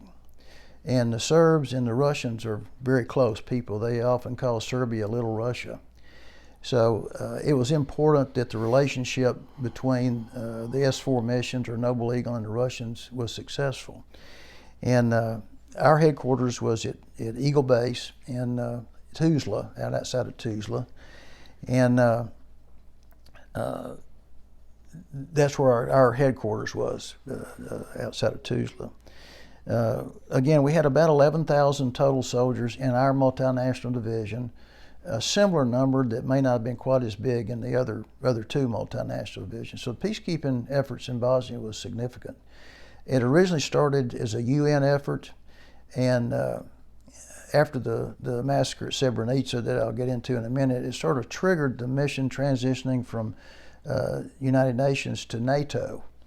And that's when NATO decided to do the implementation force, I-4, which was when NATO forces came into Bosnia and established the boundaries and started doing the peacekeeping operations there to keep the entities apart. The mission we had, I left in, I said our anniversary was on Valentine's Day. Well, guess when I left to go to Bosnia? On Valentine's Day. So I went in early February. The main body started flowing in about the end of February, and our mission was all the way through most of October, or part of October. Our rotation was longer than normal just because the national elections in Bosnia were going to fall about the same time we were going to transition to the 3rd Infantry Division taking over. And the powers to be asked if we would consider extending our mission a month to make sure that transition didn't happen right in the middle of the elections, which we did. So our soldiers basically had a little over 7 months instead of the normal 6. I do have to say that next to my assignment as a platoon leader in Vietnam, this was the most rewarding mission I've ever been on, because it was keeping people from hurting each other instead of trying to hurt people. And it served a good purpose. Bosnia has since, though, has had problems and a lot of economic issues. They haven't been back at each other, so it's been a long-term success so far. General Halfson told me that my primary mission was to do things outside the wire, outside of Eagle Base. My job was to interface with all of our multinational partners, and I spent most of my time visiting either the Serb military or the Croat military or the Bosnian military, as well as our partners in the multinational division of all the other countries that were part of our command. My job was sort of run roads and go visit with folks, and it's really interesting that I would take my Humvee and my security attachment and just take off often, and I would just stop at people's homes and just walk in and do my interpreter visit with them. And whether they were Bosnian, Croat, or Serb, one-on-one, they were extremely gracious. They always invited you in, served you especially coffee over there, and very open about discussing things, and really an education in itself just doing that. But one time I stopped at, it was kind of a new convenience store that had been rebuilt after the war. And so I told the soldiers to go in and get them a soft drink or whatever, a snack. And I was talking to the owner of the business, through my interpreter again. And, if you don't have an interpreter, you're deaf and dumb. You can't do anything without an interpreter if you don't speak the language. But I asked this guy, I said, you look like a success. Your business is new. It looks like you're prosperous and things are going well. I said, what do you think about the future of your country? He said, oh yeah. He said, I've been very fortunate. He said, my business is more successful than it's ever been. And when you Americans leave, we're going to pick up where we left off, which was kind of a shock, for somebody to say that. But they haven't. It's been a pretty stable situation. Mm-hmm. One question on the language. Now, you were bouncing around from Serbs to Croats to, in this ethnic melting pot. Right.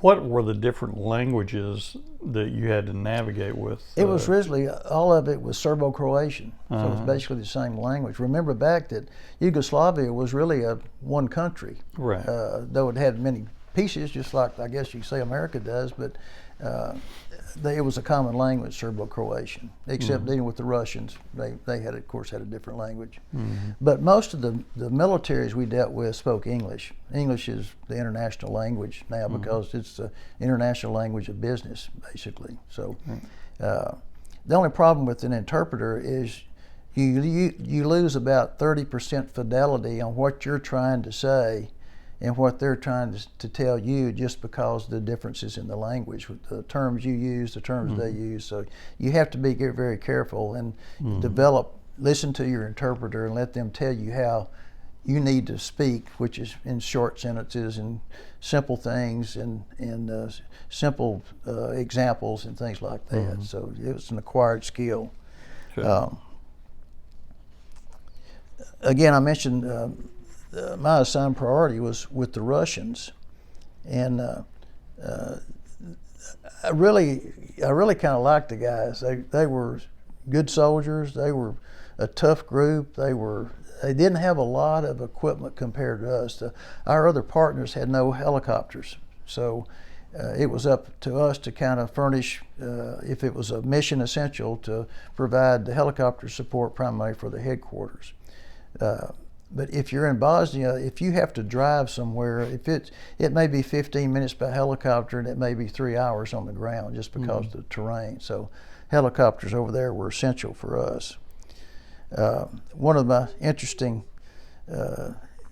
adventures is I was at my desk at the hospital one day and the phone rang, and the person at the other end said, General Taylor? I said, yes. He said, this is Colonel, I forget who his name was. He said, I'm General Clark's aide, Wesley Clark, who was the NATO commander at the time. And he said, I understand you're coming to Bosnia next week for a reconnaissance trip. And I said, yes, I am. He says, General Clark would like you to come to Mons, Belgium and talk with him. So, what am I going to say? No, So, interesting thing is I got into Bosnia the next week, and the unit that was there, 10th Mountain Division, the commander met me, and I said, man, I understand I have to go see General Clark day after tomorrow. And he said, yeah. I said, do you have any idea what he wants to talk to me about? The aide didn't tell me what he wanted to discuss. He said, I don't have a clue. He said, but you're going to find out day after tomorrow.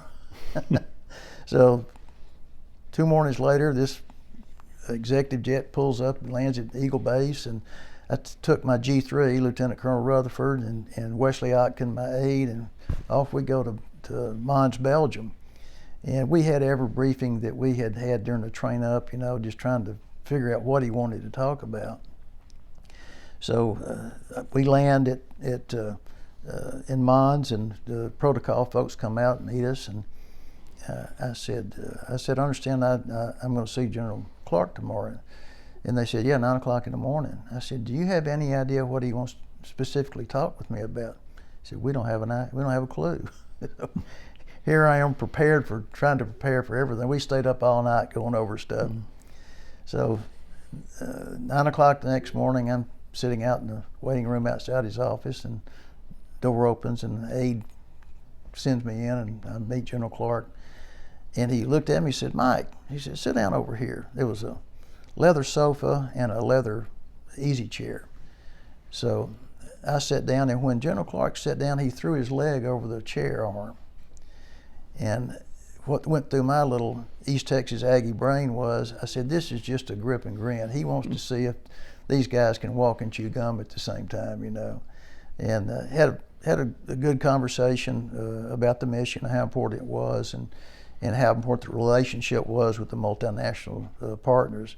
But I come to find out later, he was under the impression that I was the commander of the 49th Armored Division instead of General Halverson. So basically, he got the wrong guy, but I still got the opportunity to meet him. So when we got back into Bosnia later that day, Lieutenant Otkin and I were doing a walking presence patrol in a little town in Bosnia. And I turned to Wesley Otkin, my aide, and I said, Wes, you need to remember this day. I said, because we have gone from the top of the food chain to the bottom of the food chain in a few hours. So it was an interesting deal. Just kind of a sidebar, in not just in your Bosnia experience, but pretty much through the chain of your career. How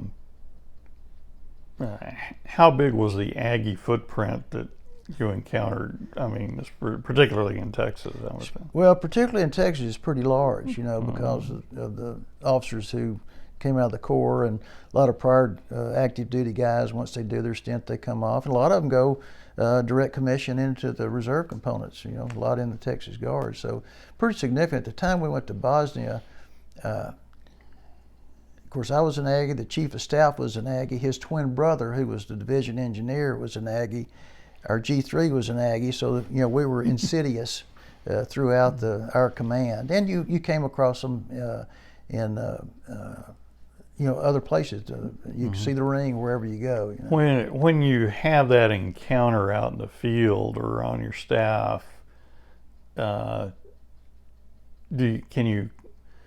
would presume you can kind of communicate in a shorthand that instinctually they know what you're talking about. I mean, you come from a common base, right, being in the Corps Cadets, and a lot of the guys, that you knew while you were at A&M or knew of them, either ahead of you or behind you. So, it's an interesting dynamic.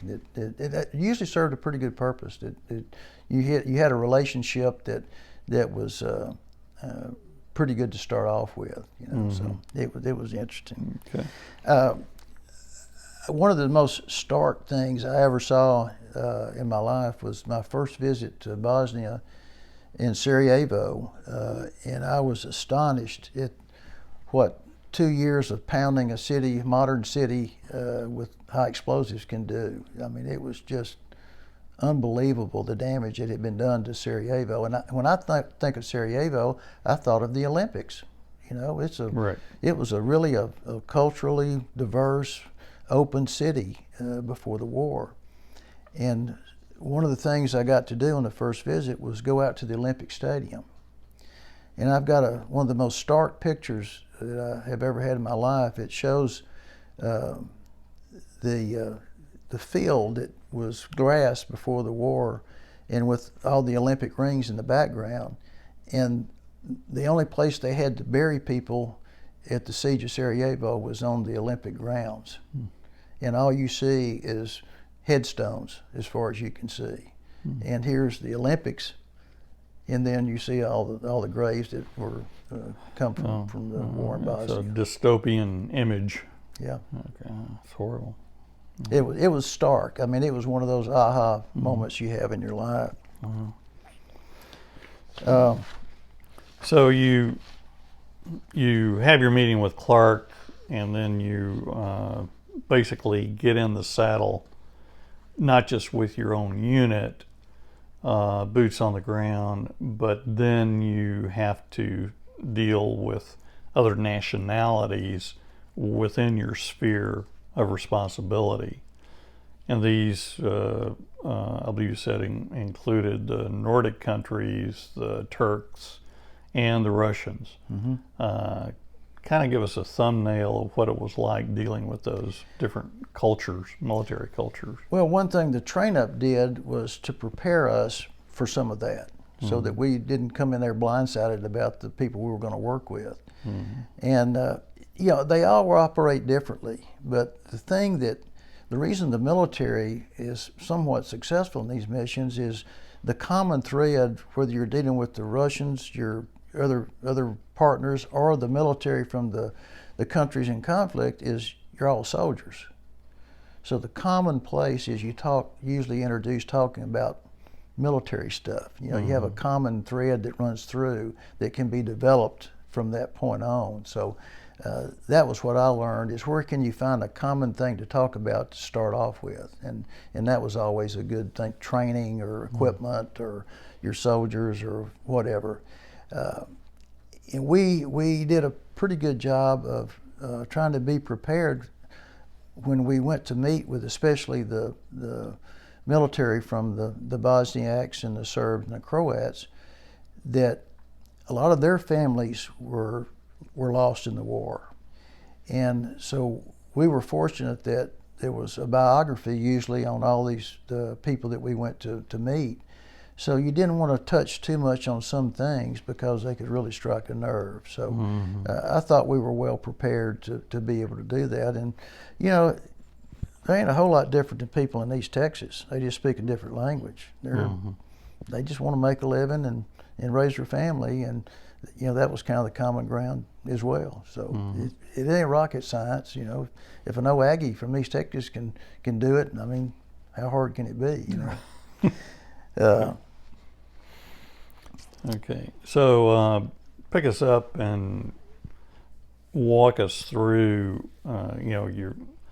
You're in the saddle now, not just with your troops, but with the multinational force, and kind of walk us through that experience of 7 months that you were there. What I would do is try to do a balance. We kept records of where we went dealing with the Bosniak Serbs and the Croats, so that when the media looked at us, we would have just the same number of visits, or I would, the same number of visits with each one of them, so that you didn't show any preference. Because if you made one more visit to one or the other, they'd start saying, well, you're preferential to whoever. So that was one thing. The other thing is I just went out and showed the flag. I would go out and spend nights with the other entities and do their patrols they did every day. We did, basically we called them presence patrols, where all the multinational partners of S4 would conduct routes and through the countryside, talking with people. There were a lot of civil action projects, bridge building, which if I could have waved a magic wand, what I learned is the number one thing to get Bosnia back on its even keel economically is to replace all the bridges they blew up. You can't connect your economy, especially an agricultural based economy, without bridges to get your goods and services from one place to another. And almost all the bridges over there were destroyed. So there was a lot of money that came in from the international community to help rebuild the infrastructure there in Bosnia. Quite a few human interest stories that I recall as well. Of course, here I am from Lufkin, where it snows every decade, and when I stepped off the plane in February, it was about 6 feet of snow and 0 degrees, so it was kind of cold. But the first visit, when I was about to come home, I went down to, there's a little curio crafts kind of shop there at Eagle Base. I wanted to bring something to Cindy and other family members from Bosnia. And I was talking to the young lady that was the salesperson there in the shop. She spoke almost perfect English. And I asked her, I said, where are you from? She said, oh, I'm from Tuzla. I'm from here in Bosnia. I said, where did you learn to speak English? She said, I watched cartoons. Which, you come to think of it, cartoons are pretty basic language type things. And that's how she learned to speak English, is watching cartoons on TV.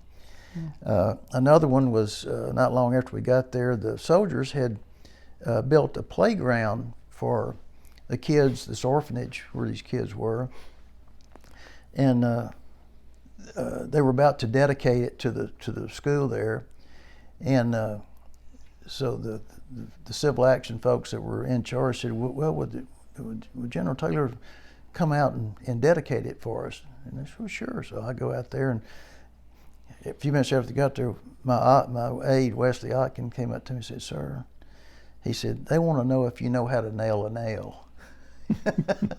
I said, well, I think I can nail a nail. They didn't know where you came from or what you did your day job or growing up in country boy in East Texas. But the really interesting thing is when they built the jungle gym and things like this for the kids to play on, the kids who, you got to think about how long it had been, how long the war had been, since it started. And they built these playground things, and the kids just stood there. They didn't know how to play on it. They didn't know how to use it. And so good old GIs, they showed them. Here's all these GIs hanging off the jungle gym and doing all this stuff to show these kids how to play. So that was a pretty touching thing. I saw a guy that is the toughest human being on the planet. During the war, over near Zvornik, which is a town right on the Bosnia Serb border, he was a Bosniak, and whoever decided they decided to turn their little village into the garbage dump. So for years, all the garbage from the surrounding area had been dumped into this little village and completely covered up his house. And this guy took a shovel. His family was dead. And he went out there and he dug his house out of that garbage dump. There was a path around that structure about this wide, and the rest of it was garbage that went up 15 feet. And he said, I'm going to get my house back. And that has to be the toughest guy on the face of the earth. Wow. I mean, just an unbelievable guy. Of course, we always exchange things from, whether it's the Bosniak individuals or our multinational partners. And our famous one was stuffed armadillos. We brought stuffed armadillos from Texas with the old Lone Star beer, armadillo on its back, like you'd see driving down the road, and somebody would stop and put a Lone Star beer bottle in its paws, and those were the things we gave out. So we were famous for that. Plus, we got a few thousand "Don't Mess with Texas" bumper stickers, and somehow they started showing up all over our area of operation. We couldn't put them on our vehicles, but they would show up in other places. These "Don't Mess with Texas" bumper stickers everywhere. At night there was a linkage electronic with the three multinational divisions and the S4 headquarters in Sarajevo to the three multinational divisions, and we were running the first experiment on Blue 4 tracking, which is where you can, through GPS, where all your forces are. We had not all of our vehicles, but selected command vehicles that had S4 tracking, so we could look up on this electronic map and know exactly where people were that were assigned to that tracking system. And we call it the Bubbatron, being from Texas, we call it the Bubbatron. So some of our creative guys got together, and the Bubbatron was behind us. The staff was up front, command up front, and we would put stuff up there in our briefing every night to the commander of S4 in Sarajevo. And nobody said anything, but the first night, the introductory slide showed this Black Hawk helicopter flying in with the Alamo slung under it. And it set the Alamo down. And so every night we would have the Alamo be somewhere else, all over the world. We visited all of our multinational division partners. We went to all the beer joints in Texas. We went to the deck of the Titanic. We went to the moon. And it got to be a deal in Sarajevo is, where in the hell is the Alamo going to show up tonight? So we did that every single night for 7 months. And the last night, when we did our last update to the commander before we left, when he opened up at the end of the meeting, this Black Hawk helicopter flies out with nothing under it, picks up the Alamo and leaves. Wow. So that was a pretty interesting deal. They talked about that all. Where's the Alamo going tonight? Because you got to have a sense of humor to do this stuff. It's serious business, and you got to be able to smile once in a while. Absolutely. I think I mentioned about the International Crime Tribunal on the mass graves. They really did an interesting approach. They approached all these things in Bosnia, war crimes, is a crime. And they put together all these multi-dimensional teams to investigate the crime, just like you would a murder scene here in the United States. And one of the things that they were able to finally track back some of these atrocities to individuals is they all kept records of who was assigned what weapon serial number. And quite often, S4 could get those old records, and they would go to a site where there was a mass grave and pick up some of the brass from the weapons that were used to kill these folks. And then they would, it was slow, painstaking thing until you had one, but they would match the firing pin imprints to those cartridges to selected weapons in these weapon storage sites. the warring entities were allowed to keep a certain number of their weapons, but they had to be stored in a weapons storage site. And we went around and did unannounced inspections all the time to make sure of the accountability of the weapons. Well, so after the International Crimes Tribunal did its work, they could go back and track down who that a weapon was assigned to at that point in time, and they would, charge them with war crimes. We were responsible for PIFWICs, persons indicted for war crimes. We did not. The United States policy is that we did not go out and search for war criminals. If we happened to come upon one in normal missions, we could apprehend them. We did not come across them. They would avoid us. But some of the other multinational division forces would actively go after persons indicted for war crimes.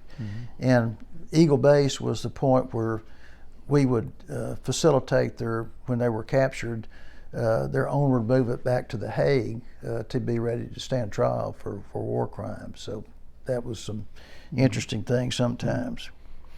One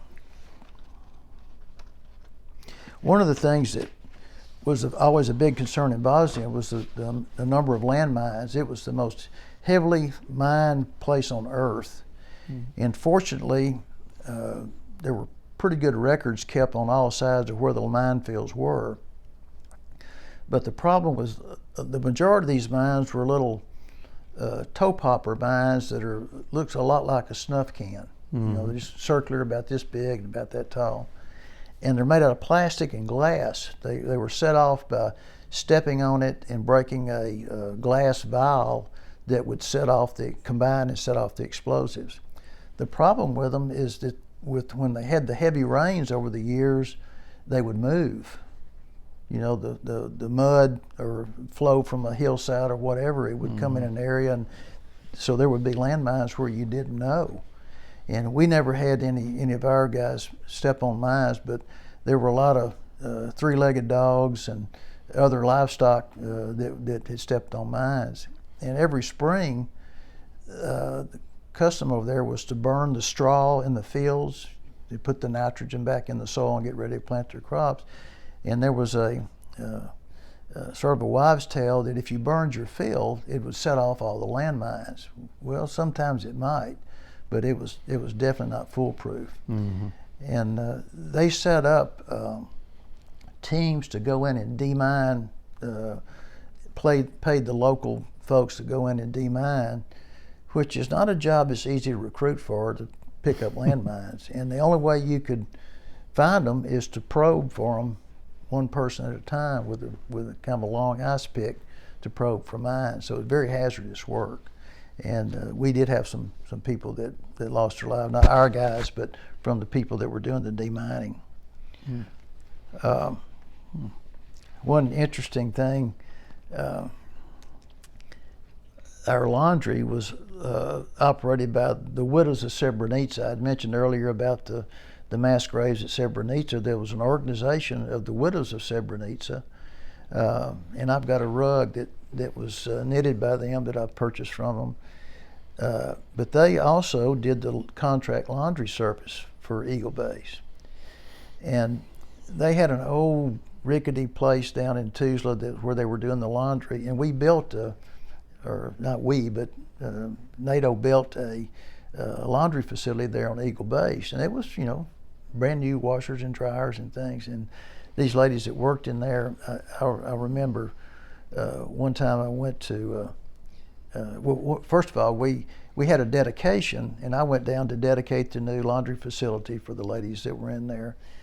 And so sometime later, I went down to get my uniform that they had cleaned and pressed, and attached to the front pocket was a little clear plastic bag with a penny in it. They had found a penny in my uniform and returned that penny. Wow. So, interesting deal. On one of the things you mentioned here is Sarajevo Archduke Corner. I'm saying, Sarajevo Archduke Corner. Oh yeah, when the Serbian Archduke was murdered in Sarajevo. Right. Really triggered World War One. Right. That spot in Sarajevo, the corner, there was a monument and some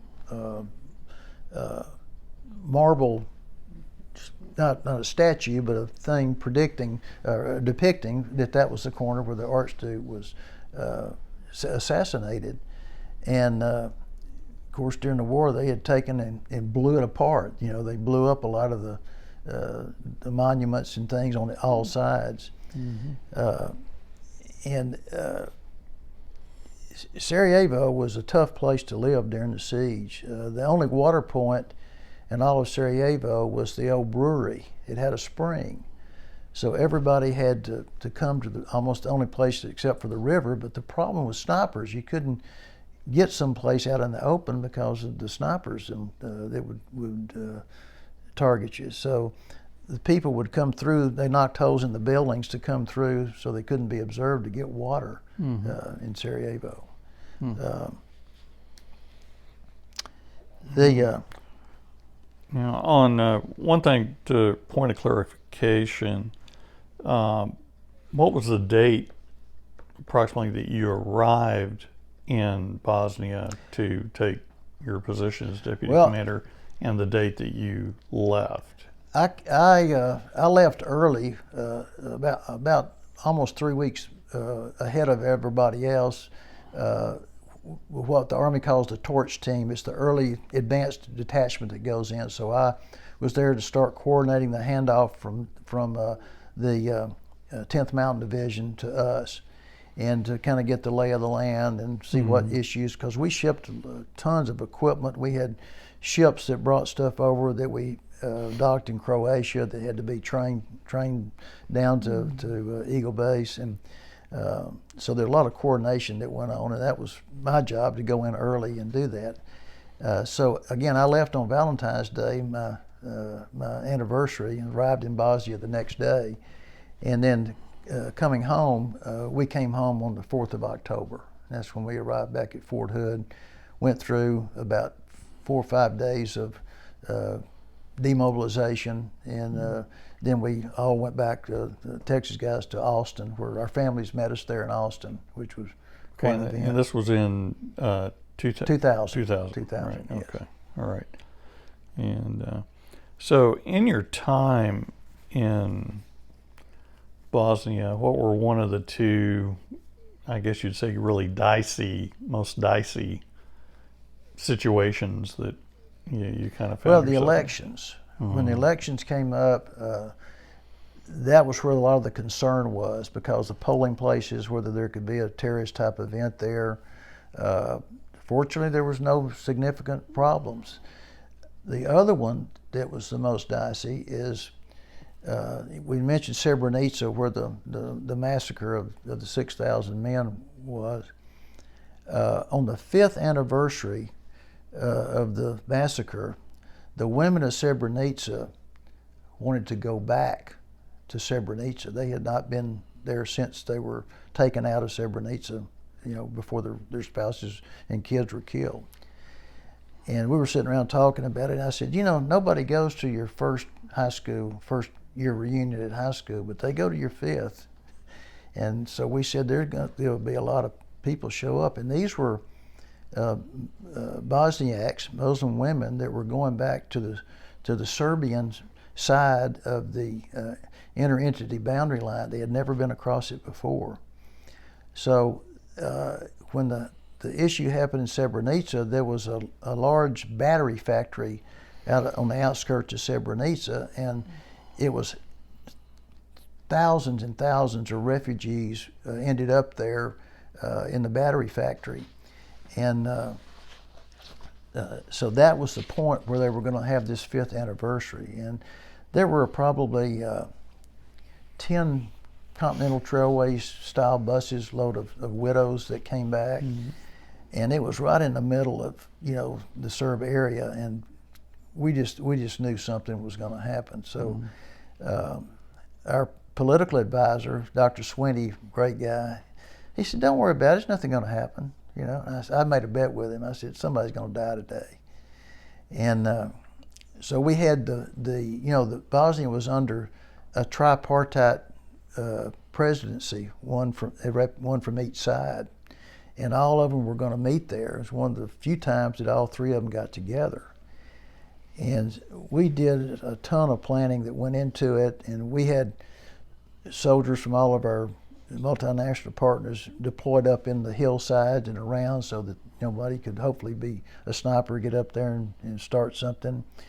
And it really went off slick. And so I had to buy Dr. Sweeney a beer. Of course, we were alcohol free over there. We couldn't drink any alcohol, but we had an alcohol free beer that we served our soldiers down at one of the places for stuff. But it wasn't worth the can that was put in. But I had to buy him a beer. But it went off very well. It was the commander of NATO said, I want a general officer right there in the middle of where this happened in the battery factory. So that's where Chico here was sitting, and they, bless their heart, it went off slick and no problems at all. Oh. Something.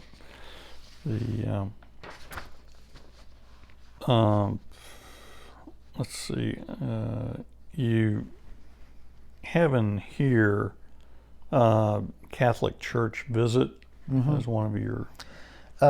Over in the Nord Pole Battle Group, when I went over there on one of our reconnaissance visits, I went out into an area that there had really been nobody in for a long time, and because the bridges had to be reconstructed to even get out into these far-reaching areas, and so there was a Catholic church that had been destroyed, and of course, obviously a Croat area. Mm-hmm. And I went out there and just met the priest, and he had continued to keep church services going in a church that was basically destroyed. And it's just some of those moving things that you run into, that you see a guy that didn't give up, he kept going.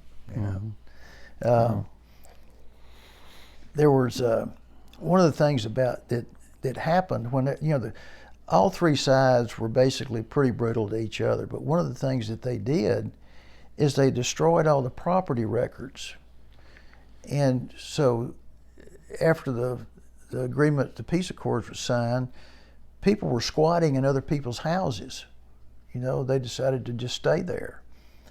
And all the records, it's kind of like in America, if you went down to the county courthouse and destroyed all the property records, you couldn't prove who owned what. And that was a big thing called about displaced persons returns, trying to sort out who owned the property and who had to go and who had to stay, and it was still going on a long time. We had a young lieutenant. We were trying to figure out the progress of rebuilding homes, because almost all the facilities over there were destroyed. What they would do is go into a home, set an anti-tank mine in the middle of the living room, blow it up, which would blow the roof off the house, crack the foundation, and basically make the facility almost uninhabitable. But all these people went back and started rebuilding their homes when they could. And this young lieutenant figured out, when they rebuild these houses, they put new red tile roofs on there. So we would have designated squares in different places, and we would fly over them, have somebody fly over them and count the roofs from 1 month to the next. And that's how we could track how many roughly and where the returns were and were not taking place, which, out of the mouth of babes, this kid just said, well, this ought to be a good way, and it worked. It did good. Okay, can you kind of walk us through, okay, you're in Bosnia, you've been in the saddle, 2 or 3 months, you've kind of gotten your arms around the situation. And what would be, a typical day or week of your activity in there? The Army was invented by early morning people, so it started real early. We would have usually you get up and have physical training, in the morning before everything got started, because you couldn't do it during the day. Things started, and we'd have a commander's briefing update on what was going on over the night, whatever, if anything happened, and what all the assignments were for the day at 7 o'clock every morning. And then people split and started going out wherever. And then every night at 6 o'clock in the evening, we would have what we called the battle update briefing. Of course, fortunately, there was no battle, but it changed from the bub to the cub, which is the commander's update briefing, to have more of a peacekeeping connotation to it. And after that, we had quite a few different cells that would work: intelligence, targeting, information operations, whatever. Usually, you'd get in bed about 10 at night, so it's a long day. Wasn't a lot, and it was kind of Groundhog Day.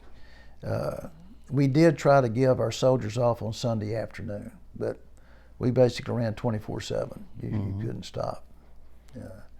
And you couldn't remember what day it was. They were, it was all the same except for Sunday afternoon. So. Okay. And again, when you were interfacing, with Serbs, with Croats, and so forth, what do you attribute, there's no really other word for it, the savagery that you saw that these different sides inflicted on each other? I asked that question about, you can kill somebody and then you can kill somebody, the way that you do it. And they were pretty brutal to each other, the means by which they kill people, hurt people.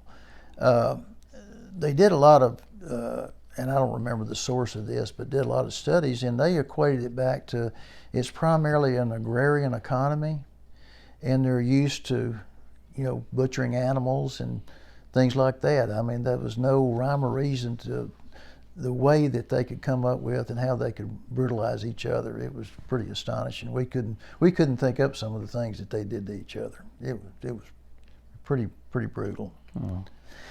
One thing that on 4th of July, we had a barbecue place here in Texas that donated all the meat and sent the meat barbecue over to Tuzla for us to have a 4th of July celebration. And we had a visit by the Dallas Cowboy cheerleaders as well. They came to see us.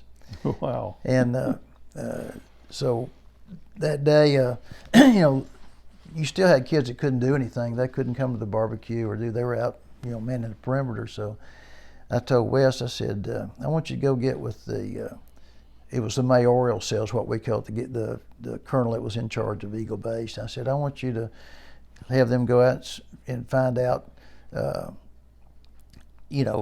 locations where the kids are and whatever. So there was one watchtower over it where all of our we kept all of our helicopters, and so I just went over there, and Wes and I climbed up in the tower, and there were two kids up there. I said, introduced myself, talked where they're from, whatever. One of them was a 3rd Armored Cavalry soldier, and one of them was one of our Texas guys. And I said, well, this is y'all's lucky day. And they said, what do you mean, sir? I said, you know about the barbecue that's going up at the headquarters today? Oh, yes, sir. I said, well, we're gonna man your guard post while y'all go down there. Those guys were so excited. They got a kick out of that, So. I guess they're still grinning, but I said, what the heck, go spend a couple hours, for a kid to get to do something he wouldn't get to do. I also learned something from a previous commander in Vietnam, the squadron commander. He would always have a soldier of the day, and he would pick up a soldier wherever. First sergeant from the troops would nominate somebody, and that soldier would go with the colonel all day, flying around with him, doing whatever. And so I used that concept when I became a commander at every level. And so when we were in Bosnia, I told the mayoral cell there, I said, I want a soldier a day. I don't care. I said, E4 or below, y'all pick them. Just mix and match everybody. And they're going to ride around with me for a day, wherever I go, whatever I do, from the first morning briefing to the last briefing in the evening. And it got to be pretty popular with the kids because, you know, they didn't ever get to do something like that. Mm-hmm. And I'll never forget, one of them was a young female soldier in the engineer battalion. And, you know, she came out with her M16 and all of her battle rattle on. You know, we had to wear flak vests and helmets and all this stuff all the time. And so Wesley would get them situated in a helicopter, and I'd put the earphones so they could hear what was going on. And I'd ask each one of them, you know, have you ever been in a helicopter before, or whatever. And so I got around to her, and I said, have you ever ridden in a helicopter before? No, sir, and I'm terrified of flying, but I wasn't going to miss this. Yeah, you know, in terms of the force that you had responsibility for, what percentage was female, do you recall? Well, since this was, you know, primarily combat units, not that many in the line units. A lot of the support functions had quite a few female soldiers in it of all ranks. Actually, the support squadron commander was a lieutenant colonel, was a female. Sharp soldier, really sharp soldier. We also had quite a few contractors that worked over there, especially on the helicopters, because there's a status of force agreements in all these countries that the soldier numbers couldn't exceed a certain cap, so they would limit certain specialties and backfill with civilian contractors to keep the numbers within whatever the status of force agreements were. Okay. I made a note on my notes about a place called Mount Zep. It was a mountain there in the eastern part of Bosnia, and I don't know if you've ever seen the hotel down in Virginia where all the Congress and the president were supposed to go if there was a conflict. I don't know if you've seen that. It was kind of along those lines, and the humor and effort it took. They basically hollowed out this mountain. The Yugoslavian army did after World War II. It was impervious to nuclear blast and an enormous place in there. And the only reason I could get in there is there was a weapons storage site attached to it. So I had freedom of movement in there. And I went down there one day and took the tour of that place. And it's like you walked back in the 50s, you know, because that was the technology that was inside this place. And they had enormous cisterns where they stored water, enormous compressors where they would purify the air, and it was where the headquarters of the Yugoslavian army was going to go if there was some conflict that they were involved in. It was a pretty fascinating piece of dirt. You know. Wow. What was the terrain like throughout Bosnia? Was it similar like to the Smoky Mountains, or? Yeah, it was.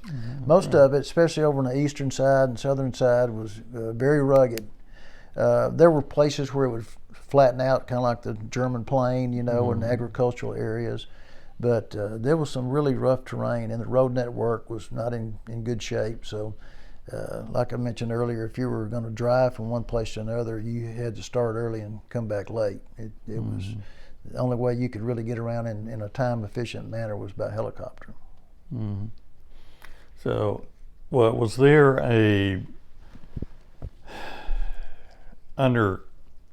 for the U.S. troops that were there, was there an undercurrent of, I'm sure there was anxiety about, you know, you never knew when something might pop off out of the blue? I don't think so. The training program, I think, pretty well prepared them for it, and they were soldiers. I mean, right. You know, what you might get into is not a big surprise if you were the cloth of our nation, you know. So I didn't sense that.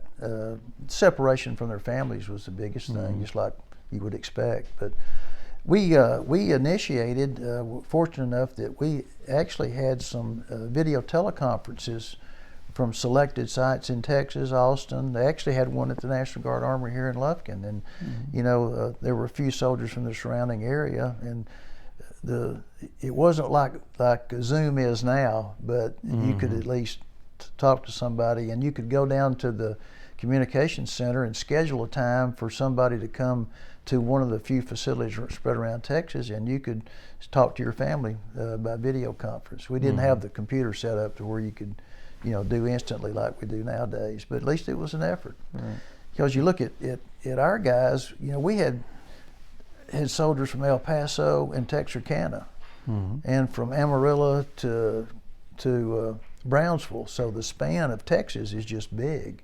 And so at least they made a good effort to try to get people connected.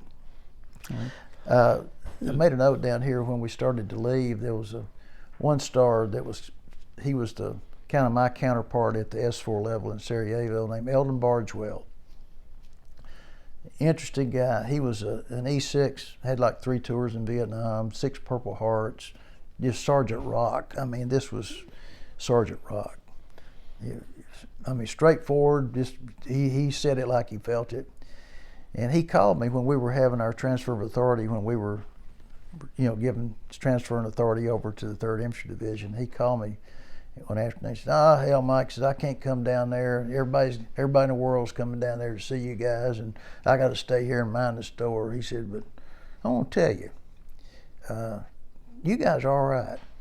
He said, y'all have been the easiest people I've ever dealt with in the Army. I said, we're just a bunch of dumb old country boys. We don't know any better than to cooperate, He was quite a guy. Unfortunately, he became a 2-star, and I think he had like 40-something years of service all told. And he retired and went to his farm in Oklahoma and died when his lawnmower turned over on him. And it was, it just ain't right. He shouldn't have gone that way. Yeah. Interesting guy. So, okay, it was we've I think covered the waterfront pretty well on Bosnia. Or is there anything we're missing here that you want to? Yeah, a couple of things. I wrote down when I got back home. Cindy and I were sitting here after about 2 days, and when I got back, we went on a cruise. A Caribbean cruise, to celebrate coming home. And I got back home, went back to work, and after about 2 days, I said, this is just like I never left. It's kind of like a soap opera on TV. You can turn it on today and turn it off and turn it back on 3 weeks from now. It's like you never missed anything. It was astonishing. The one thing I noticed, though, and I told Cindy about this, was we didn't have a TV to watch. We didn't have channels or click. Cindy sent me a clicker with no batteries in it, so I wouldn't lose my strength in my hand for clicking TV. And she also would send me VCR tapes, back in those days, VCR, of the country music channel, which you couldn't get over there. And I remember one day I was playing the country CMTV on the video in my office, and somebody walked in and he looked up there and said, how the hell are you getting the country music channel? I said, well, I'm a general. And they didn't know it was a video. But I wrote down at the end of it the 10 things I missed most while I was over there. And of course, number 1 was my wife, Cindy, and my family, my friends, my dog. 7-Eleven stores, just the ability to stop someplace and get a soft drink or pick something up. A real cold beer, one that was a real beer. Driving my own car, because they don't let generals drive. Actually, the last day at Eagle Base, I drove myself around, and it didn't take long to get back to the headquarters. I said, "Did you see General Taylor's out there driving his own vehicle around the Eagle Base?" And I said, "I just wanted my driver to experience being driven around instead of driving me around the whole time." And I missed channel surfing, but Cindy sent me that channel clicker so I could stay proficient. And not wearing the same clothes every day. You wore the same thing every single day. So those are the things that and I missed a day off, just having a day off to do nothing. Cindy did get to come over, and we met in Germany for 5 days during the rotation, about pretty much halfway through. So we enjoyed the opportunity to do that. and then where I lived, we always talk about a single wide or a double wide here in Texas. Well, I lived in a quarter wide. It was a small cubicle, like a small trailer bedroom is all it was. It had a combination. All of the command group lived in this little compound there inside Eagle Base, and communal shower and everything. But I call it my quarter wide because that's about all it was, room for a little desk and a bed where I stayed. But that's pretty much Bosnia. It was a very rewarding mission. I think it was a rewarding mission for our soldiers. You're doing something good for the world. Right. Okay. Well, Mike, I want to thank you for this time on Bosnia, and I think where we'll pick it up in the next session is 9/11, and we'll go from there. Okay. Thanks. Okay. Okay, we're continuing our interview with Mike Taylor, and what we'd like for you, Mike, to do is in our outfit, we had a number of members of our outfit who went to Vietnam, and including in your class, Dave Conzi and Terry Woodworth, who I hope to interview for this oral history, and wondered if you could, from your perspective, kind of outline your relationship, comparing experiences as far as you know, background about that. Yeah, and I meant to mention this earlier. Being the good Aggie, I didn't read my notes, but Terry Woodworth and I were roommates at A&M for several semesters. And his dad was, at that time, was an 06, a full colonel in the Army, and stationed at El Paso, and subsequently retired out there, and his family lived in El Paso. But Terry he was Armor Branch, ended up being Armor Branch as well. Conzi was Infantry Branch. So Terry and I went to the Armor Basic course at Fort Knox. He was one class ahead of me, which was about 2 or 3 weeks ahead of me in the rotation. He was AOB 24, I believe, which is the last one of the fiscal year, and I was AOB 1, so we were there at the same time. So some of those stories I can't tell, but we had a pretty good time, and ended up being both assigned at Fort Hood after Fort Knox. Terry went on and went to Airborne and Ranger School and came to Fort Knox several months after I had been assigned there. And you mean Fort Hood? At Fort Hood, I'm sorry, Fort Hood. And I laughed when I was living with Terry. He was often studied real late and was kind of hard to wake up. And so I was kind of his alarm clock when we were roommates. And when we got to Fort Hood, he had gotten in trouble several times for being late for formations. He was in one of the cavalry squadrons there at Fort Hood. And I got to where we were living in the same BOQ, so I would call him in the morning to get him up, and then I'd go by and check on him because he often would go back to sleep on you. So anyway, he and I were there at Fort Hood together for a couple 3 months. Back then, you had to have 4 months troop duty before you could be assigned overseas, and that's what I had, 4 months and 1 day till I left to go to jungle school en route to Vietnam. I discussed that earlier, but Terry stayed there for a while, but then after he got his 4 months of troop duty, he was deployed to Vietnam and was with the 101st Airborne up on the northern part of the country, in I Corps. As was Dave. Dave Conzi, of course, went a different route with the Infantry Branch, but Dave was assigned up there with, I believe, a 1-5 Cavalry Squadron up in close to the DMZ. And at one time, I think Terry was involved with training the Arvins, to hand off as we were doing the Vietnamization. And being a good Aggie he was off training the Arvins and came back to Camp Eagle in North I Corps, Vietnam, and the 101st was gone. they went off and left him. So I think he had a good time for a few days getting rides around Vietnam, and ended up coming home about the same time I did, actually. But while we were deployed, he and I were riding back and forth, and we were trying to coordinate our R&Rs to see if we could get to R&R together. And we both requested first priority was Sydney, Australia. Second was Bangkok, and I think the third was Taiwan, I believe, Taipei. And so he wrote me that he had gotten his R&R to Australia. And when mine came down, I was going to Bangkok.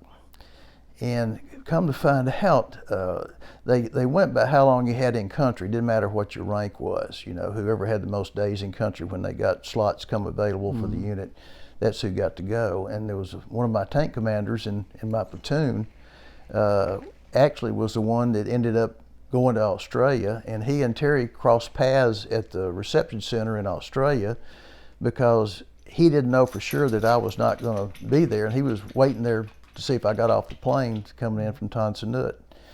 And so I thought that was quite another piece of, you never know what's going to happen in the Army. It's smaller than you think it is. And I've already talked about Dave Conzi, that when we bumped into each other at Tan Son Nhut. Yeah, I understand that Dave Conzi went through the infantry school, infantry officer basic. Terry went through the armor school. Correct. They both got to country at the same time. Dave got an assignment to an armored unit. Terry got an assignment to an infantry or airborne unit. It's the Army. And it's my understanding they conferred and said, well, there must be a mix-up in orders. And so they went to see the personnel colonel or whomever, and said, "Sir, there must be some mistake here. I should be going to infantry. He should be going to army." He said, "You follow your orders," and that was it. Well, the combat arms were pretty much interchangeable as far as where you could be assigned. It was though your training was different, totally different. If you went an armor route, the training you got at Fort Knox was totally different than what you got at Fort Benning when infantry. So, but it's the Army. They wherever they got a hole, they plug it with what they got. So I think that's how that happened. But we all ended up coming home pretty close to the same time. Terry separated about the same time I did. Dave stayed on for a while in the Army and actually came back to Fort Hood. And I think I've already told the story about his wife. Was a friend of Cindy before we were married. That's how we were introduced. So again, the Army comes into play about how she and I got together. Right. So I wanted to make sure that I talked about Terry and Dave. We were fortunate to bump into each other halfway around the world. It was just something. But anyway, when I got back from Bosnia, I was the assistant division commander of the 49th Armored Division. We got back in October of 2000, and of course, 9/11 comes around the next year. When we got back, I was assigned from the deputy commander of the 49th to the deputy commander of 71st Troop Command. In Texas, we have the 49th Armored Division at that time, and then we had a lot of other units that were not part of the division. Support units, just all kinds of units that typically would be plugged in to support a division or a corps or wherever they needed. And so I was the deputy commander over there for a year, and then of course 9/11 was going on at that time. And while I was at 71st Troop Command, one of the first things that happened was they opened up Guantanamo Bay, and we ended up sending a contingency of about 240 soldiers down there to guard the prisoners at Guantanamo. And so I went down there to see them, Sergeant Major and I, to check on them. And interesting place, Guantanamo. It goes back to how the U.S. has got a lifetime lease on it as long as they pay, I think it's $50,000 a year, don't quote me on that, in gold every year. Then they have the rights to Guantanamo. But of course, not the best relations with the local or the government, but they still allow all the people who had been employed at Guantanamo before the regime came in, Castro, that they could still work there, so they went back and forth all the time. But the Cubans cut off water to them, electricity, so they generate their own electricity, their own water. But the prisoners are housed in several different compounds, just typical, wooden buildings that, are guarded with wire fence, guard towers, the whole thing. But one of the most interesting was they had a solitary confinement for the really hardcore guys. It was basically the whole facility was made out of steel floors, steel walls. In the cells, in each cell, they had an opaque window because there's international laws that govern how you have to treat people and access to sunlight and exercise and all that. But they gave them a window that was in there, but it was not a clear glass window. It was an opaque window, which I thought was interesting. And since most of I guess all of them that were in there were Muslim faith, they had an arrow pointed on the floor towards Mecca, because to do their daily prayers they bow towards Mecca. What I was told by some of them in there, that a lot of the prisoners thought we had them pointed the wrong way, that the arrow wasn't pointed towards Mecca. I don't know how they would figure that out, but anyway, that was I guess a wives' tale in there. But what I thought was kind of interesting, the Taliban and those guys don't have a real good respect for females. But here we are in the American Army, and we've got I saw this little 5 foot tall female MP they had a constant watch on all of them all the time, walking up and down that hall, clomp, clomp, clomp on that steel floor. And I said, that has got to rub them the wrong way. Here's this little American female MP that's basically in charge of them. It was interesting that they had to have a hurricane evacuation plan because Camp X-Ray is right on the coast, and of course hurricanes happen to come down through there, and they had arranged with some facilities back more inland. It was still on Gitmo, but it's back away from the coast itself, and an evacuation plan to move the prisoners if they had to because of the weather. Sergeant Major and we only got to visit there 2 nights, 3 days, 2 nights. But the first morning we were there, we went out with the company and went around and fed breakfast to all of our soldiers and visited with them, and they were doing good. They were well taken care of. They had cabin fever staying at Guantanamo, but as usual, they do what they need to do. We were going down the fence that separates Gitmo from the Cuban boundary line there. And this enormous lizard comes across the road, and it's one, I guess it's, to Cuba. They're not dangerous, but they're just enormous big lizards that they have. And they also have banana rats, which the rats are pretty good size. And I was in the BOQ, which are pretty austere down there, just hayed-out block buildings and everything. And I heard something during the night, and I looked up and turned on the light, and it was one of these rats about that big over on the dresser. So I get up, and I'm going to go catch him or let him out, whichever one came first. And how he got into a hole where a pipe was, and I don't know how in the world that rascal got in there, but he got away. Well, Lufkin being a small town, and most of the folks around here, know me since I've lived here all my life, word kind of got around that I was going to Guantanamo, and one of our friends who's in our church, and actually the lady that I'm talking about worked for me for several years, Dorian Gibson, their son was in the Marine Corps and stationed at Guantanamo. So being the good mama and daddy that they worked up this care package for me to take to them. So, I'm sending word down to see if I can arrange a meeting to give the care package to Mark. And Mark told me afterwards, he said, his first sergeant said, "Gibson, why in the hell do you have to know a general? I don't like to be around generals. Nothing good happens when they come around. So, but nothing bad happened. But I thought only in Lufkin, America, can you end up doing a two-star general getting off on a mission to take a care package to E4 Sun in Guantanamo Bay. So, another one of those human interest stories.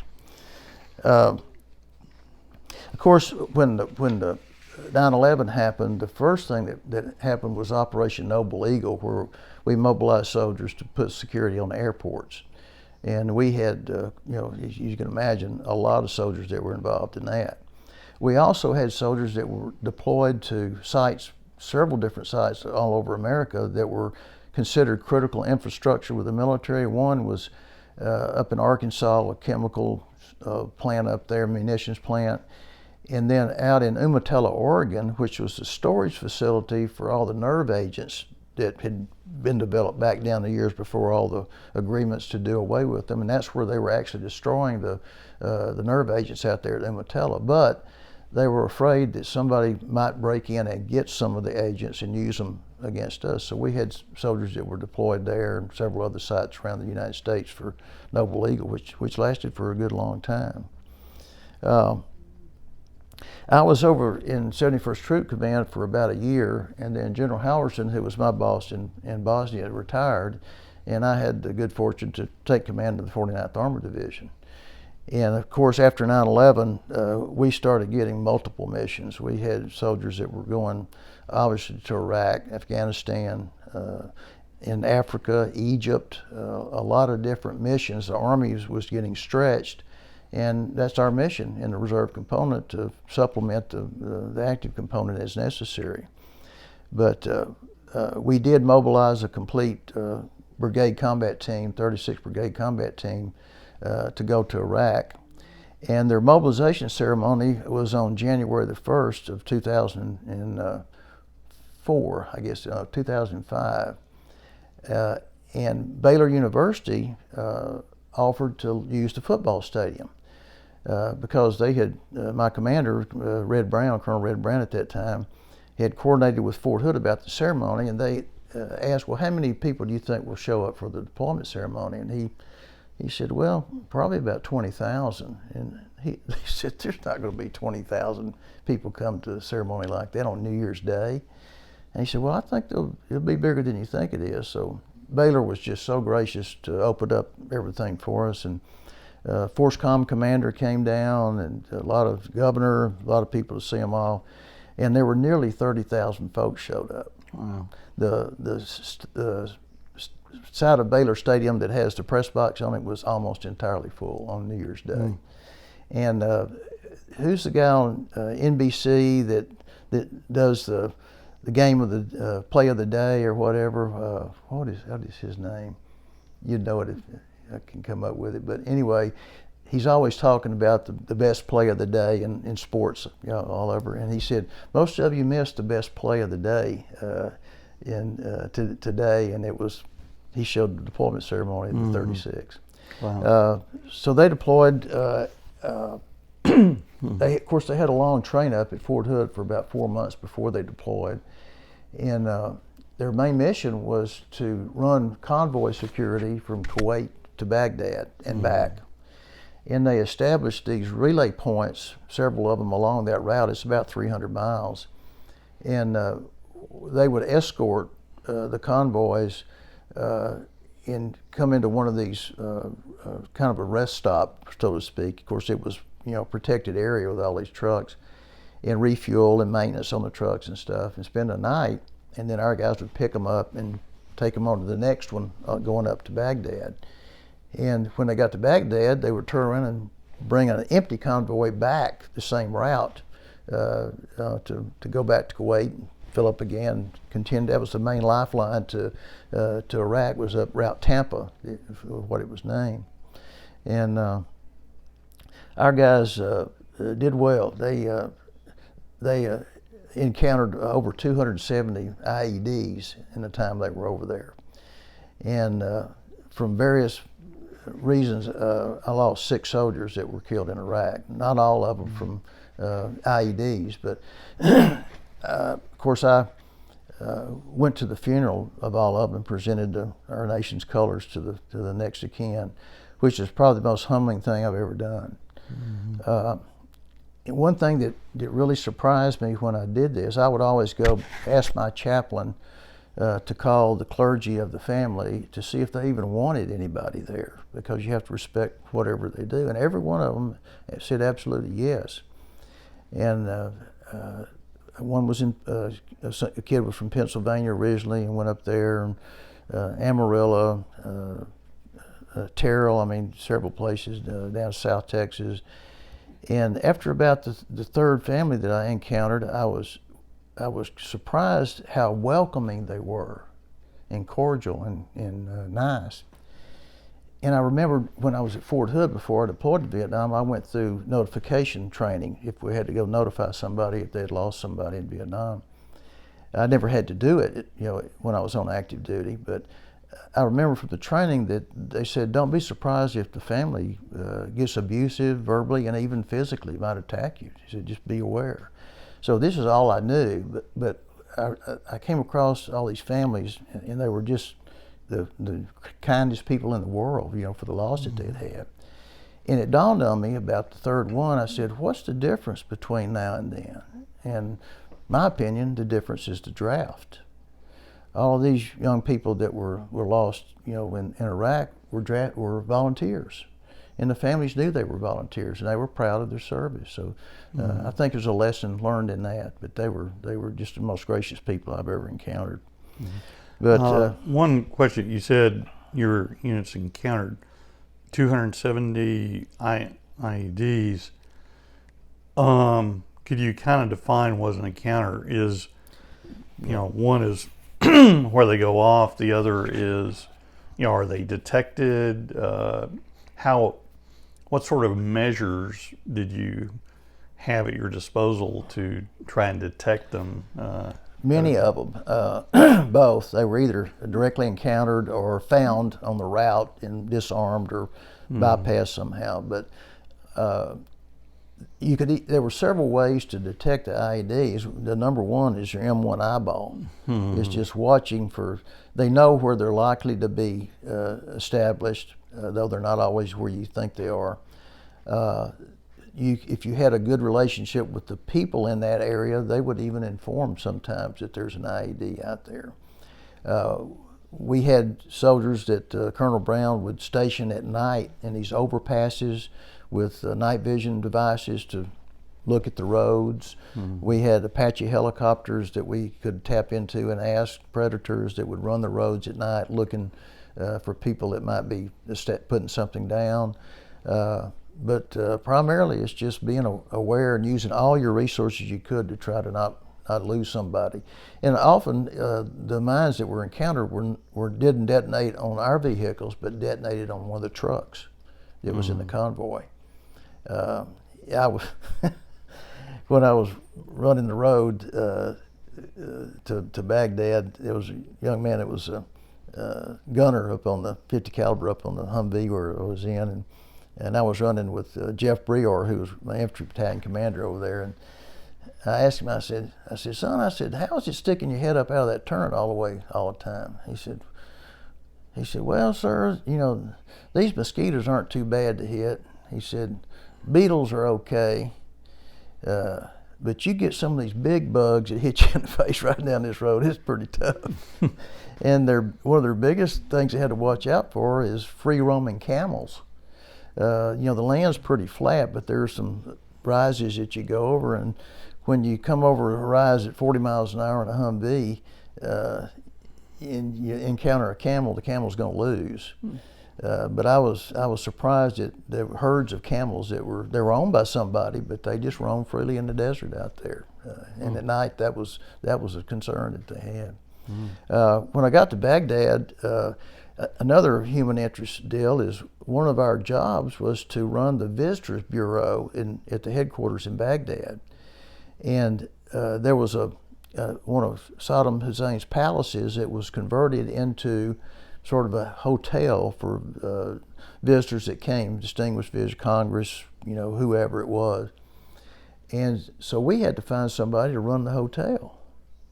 You know, where are we going to get that? Well, you start thinking about civilian occupations, and we had several soldiers that in their civilian job they were in the same business. So the guys in Baghdad, the command group up there, were just tickled to death the way they ran that visitors hotel up there. But it's an eye-opening experience to go see a country like that, and you know the desert just is almost endless. But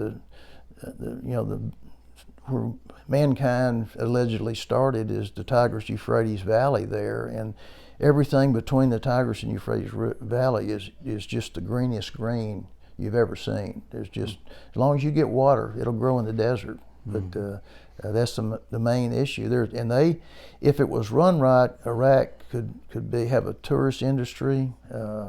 It would be remarkable. I drove by a sign that said the Guards of Babylon 5 kilometers, but I of course didn't go down there sightseeing. And the Talil was the major base camp, as an air base at Talil, where Colonel Brown's headquarters was, and just outside Talil at Ur, Iraq, is a ziggurat that's been there since the time of Abraham. Right. And that's Abraham's birthplace at Ur. So tremendous amount of history in that part of the world. What can you describe? I understand you spent some time in one of Saddam's palaces. Yeah. Can you kind of describe what that was like? Well, it was kind of a gaudy Motel 6. The enormous palace, and remarkably, I'm sure people have seen on the news, a lot of the Baghdad, where the palaces were, had water around them, man-made lakes that these palaces set in. And I'll show you a picture here in a minute, but one of the tourist stops when you're there is to get a picture in Saddam's throne up there. But actually, I was in one of his bedrooms, and it was about the size of this house. It was very large, but the furnishings were, had gold, absolutely gold things on the toilet. Of course, they didn't work. No access to water in there, but the furniture was not quality furniture, and it was all trimmed in gold leaf, and it was just really gaudy. Pretty remarkable. I mean, there's a tremendous amount of, the buildings themselves were very well made and sturdy and very attractive, but I thought it was interesting what he selected for his furnishings in his bedroom there.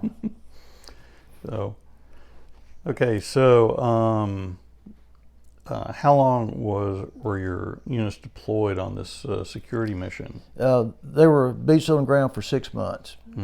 And I was at a conference one time with all the commanders and two-star commanders in the Army, Reserve, Guard, and Active Army. And I happened to be sitting next to the commander of the 82nd Airborne Division, who had just gotten back from their deployment in Iraq. And there had been a lot of discussion about the soldiers staying a year, because whenever you transition from one unit to another, it's just a change that the civilians who you're trying to assist and deal with, you're just different people.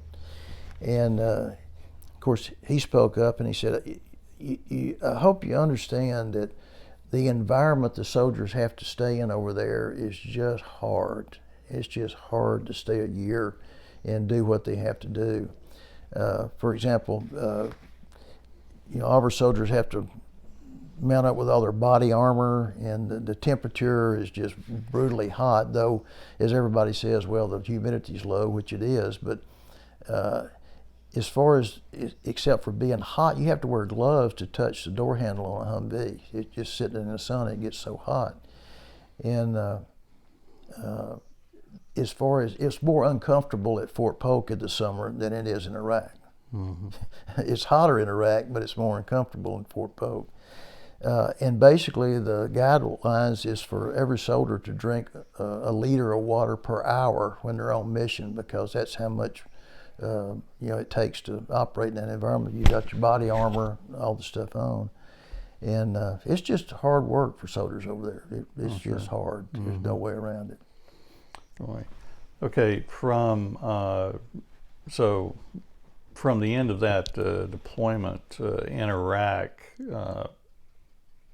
to the end of your career. Kind of fill us in on that. Well, of course, the missions, we had soldiers deployed to Afghanistan. We didn't have another brigade-size element deployed except our aviation brigade. You know, the high demand units are MPs are high demand. Very big shortage of chaplains, which are very important. And the military police, those people that are kind of the Rodney Dangerfields that sometimes, not necessarily the helicopters, but people in the background become very important in those type of missions, and there's a shortage of them. So a lot of the reserve component, so chaplains were asked to come on active duty. And it's just where the demand is. If you have a demand, you go fill it. The Army just looks all over its forces to coordinate who goes where. We had a cavalry squadron in the desert in the Sinai. It goes back to the last Arab-Israeli war when the Egyptians and the Israelis signed a peace agreement, and the Israelis gave back the Sinai, which they had captured from Egypt. But the agreement for that is they would set up for lack of a better word, a DMZ, a zone of separation between a portion of Iraq and Israel, and that area in there was patrolled by the multi-force observers. So it's units from all over the world that come in and make up that rotation. We were just part of it. It was a lot more than one squadron or one squadron worth of people over there. But again, a lot of history there. But they also, if you hear anything about the tactical, situation, if you look at a map, a topographical map of the Sinai, there's only a few places that you can go east to west from Egypt to Israel or vice versa. And all of those choke points, as well as the airport there at Sharm el Sheikh, is where our headquarters was in Egypt. We had outposts out there that were there just as if something happened to report in, and that's just part of the agreement for the peace agreement. Egypt owns the Sinai, but that was just one of the agreements. It's been there ever since the Arab-Israeli War. I don't know how. I guess it'll continue on indefinitely. But that's one of a major mission. But we ran what equated to a mobile training environment that was basically all the electronics to set up an electronic battlefield to run training, but an exportable package. And we had a brigade headquarters in a battalion that went to Romania and set that up, deployed over, set it up, used it, did forces with the Romanian military, and I was out with them. They did a lot of civil action programs. I was out with the guys one day. They were putting plumbing in a school. The school had never had indoor plumbing, and that was one of the projects of our combat engineers that were there. And interestingly, I did a radio interview on the top of the school back to Austin, Texas. So, anywhere you look around, there's probably going to be a guardsman crawl out from under a rock somewhere. Africa, a lot of things are going on in Africa. That's kind of a place that a lot of the powers of the world are interested in, and so we have partnerships in training programs to partner with the militaries of certain countries in Egypt. All guard units do to go in and facilitate their training. We had a brigade headquarters deployed to Singapore to run a training simulation with the Singapore Army.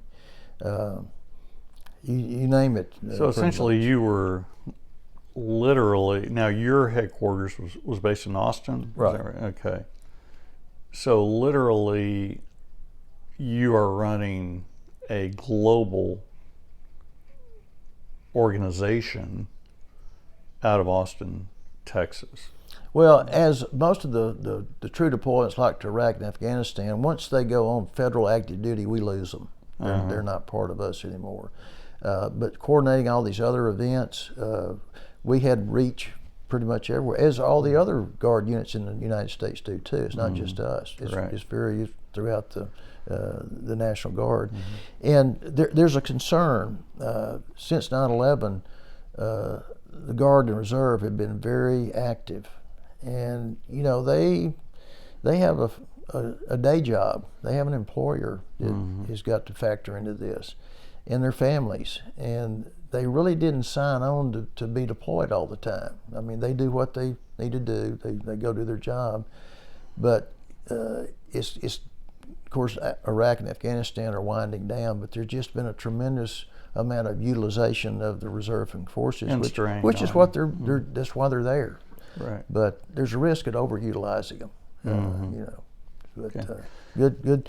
You know, everybody receives the same training. A soldier that goes through the National Guard or Army Reserve goes to the same training base as active Army, so everybody's got the same knowledge, whether they're part-time or full-time.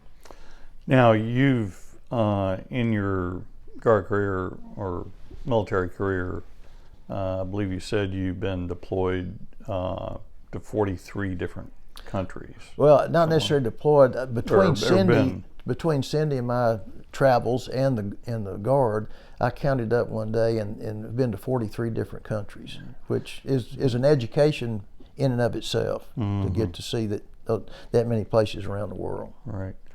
Kind of an interesting Aggie question is, within those 43 countries, did you have some muster experiences offshore? When we were in Bosnia, we invited the Russian commander from the Russian Airborne Brigade to come to Aggie muster in Bosnia. And his eyeballs kind of crossed with there, but it was. I think we had a picture in the Texas Aggie magazine about it. But we did have Aggie muster wherever you go on April 21st, even if you're by yourself, which I was in Vietnam. You pause for a minute and think about being an Aggie on April 21st. Aggie muster. And most of your staff, immediate staff in Bosnia, were Aggies as well. Quite a few of them. You know, we've had most any school that had a ROTC program. We had representation. It's just so many of them come through the Corps at A&M. But we had, I had commanders from University of Texas. Kind of hard to bite, but they were all just as good as the other. I think I was telling you offline when I was in Vietnam. We had me, of course, as an Aggie, a guy from the Citadel, an OCS, and a West Point. In one of the XO and 3 platoon leaders, and troop commander Captain Turner, he said, I've got representatives from all of them, and there's not any difference between you. You're all just as good as the other one. So it's just the training you get. Right. One other thing I'll tell you about that you may talk. Of course, we go floods, hurricanes. You've seen the Guard active in all those, and that's our job as well. And now, currently, we've got a lot of folks involved with the border mission down there. But during my command, the 49th Armored Division, there was a move towards lighter forces instead of heavy armor, more towards infantry. And the Texas Guard originally, and up through World War II, was the 36th Infantry Division. And so midway through my command, there was a decision to reflag the division from the 49th Armored Division and make it the 36th Infantry Division. So not very often, but I got to command the colors of 2 different divisions, which is interesting. But we moved. We're a light infantry division now. There is one squadron of tanks coming back to Texas though. We were historically after World War II, we're an armored division, and but reflagged into an infantry division now. And how long were you in a command slot for the division from the armored to the? I thought it was kind of, and I made this comment when I retired, is I was in command for 49 months, 49th Armored Division. And I was completing 36 years of service. So it just the way the cards fell at 49 and 36. I had 36 years. Okay. Just kind of big picture, we've covered a lot of ground here in your personal history. Any overarching thoughts of observations, remembrances that you want to capture in this? Well, as I District. think I mentioned earlier, that the most meaningful assignment was as a platoon leader in Vietnam, and close behind it was the Bosnia peace operation. I mean, it was a noble mission that the United States did over there, and not only us, but all the international people that took on the deal, and it's been successful. Gosh, I don't know. I probably forgot as many as I remember of all the things we got to do and people got to meet, and it's been an interesting though demanding job. And I hope the people in this country continue to remember what service people and their families go through. I mean, it's a hard job, and the separation and things have been, and especially a hard job when you're in the reserve component, because when I was deployed to Bosnia, Cindy was the only one. There were two other wives close by, but when you're the only one in town, but nobody else really knows what you're doing. But being from Lufkin, and we've been here since we got married in '76, and Cindy knows a tremendous amount of people, is her support network from our friends here was the best thing that happened.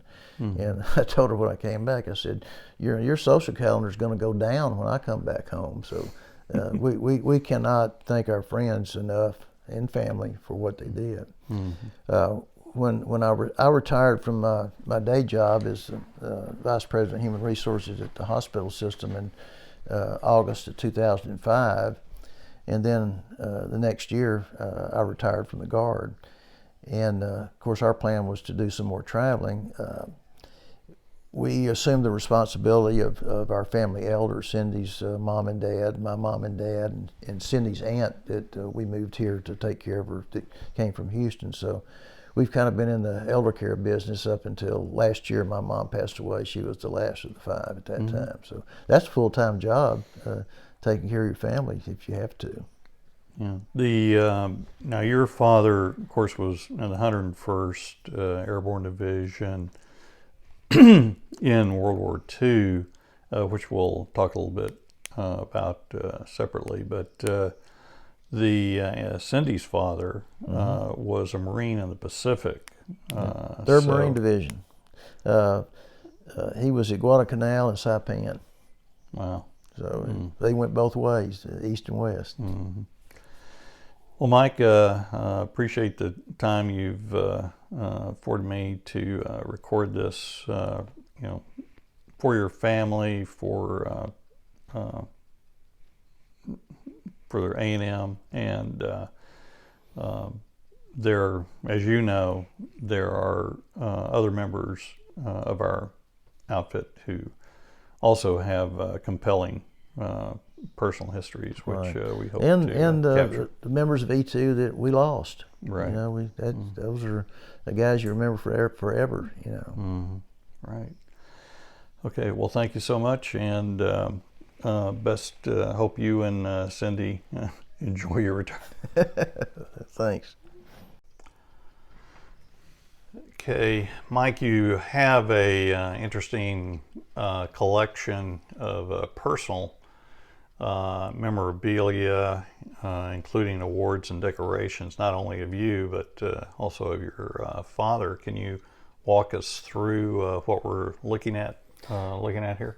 Yeah, well, we just kind of go top to bottom. These are some of the more meaningful mementos that I've collected over the years or been given to me, and Cindy has allocated me this one bookcase here for all of my stuff. The rest of it belongs to her. But this picture here is, as I mentioned earlier, is the photo op of everybody. That's Saddam Hussein's throne in his palace in Baghdad.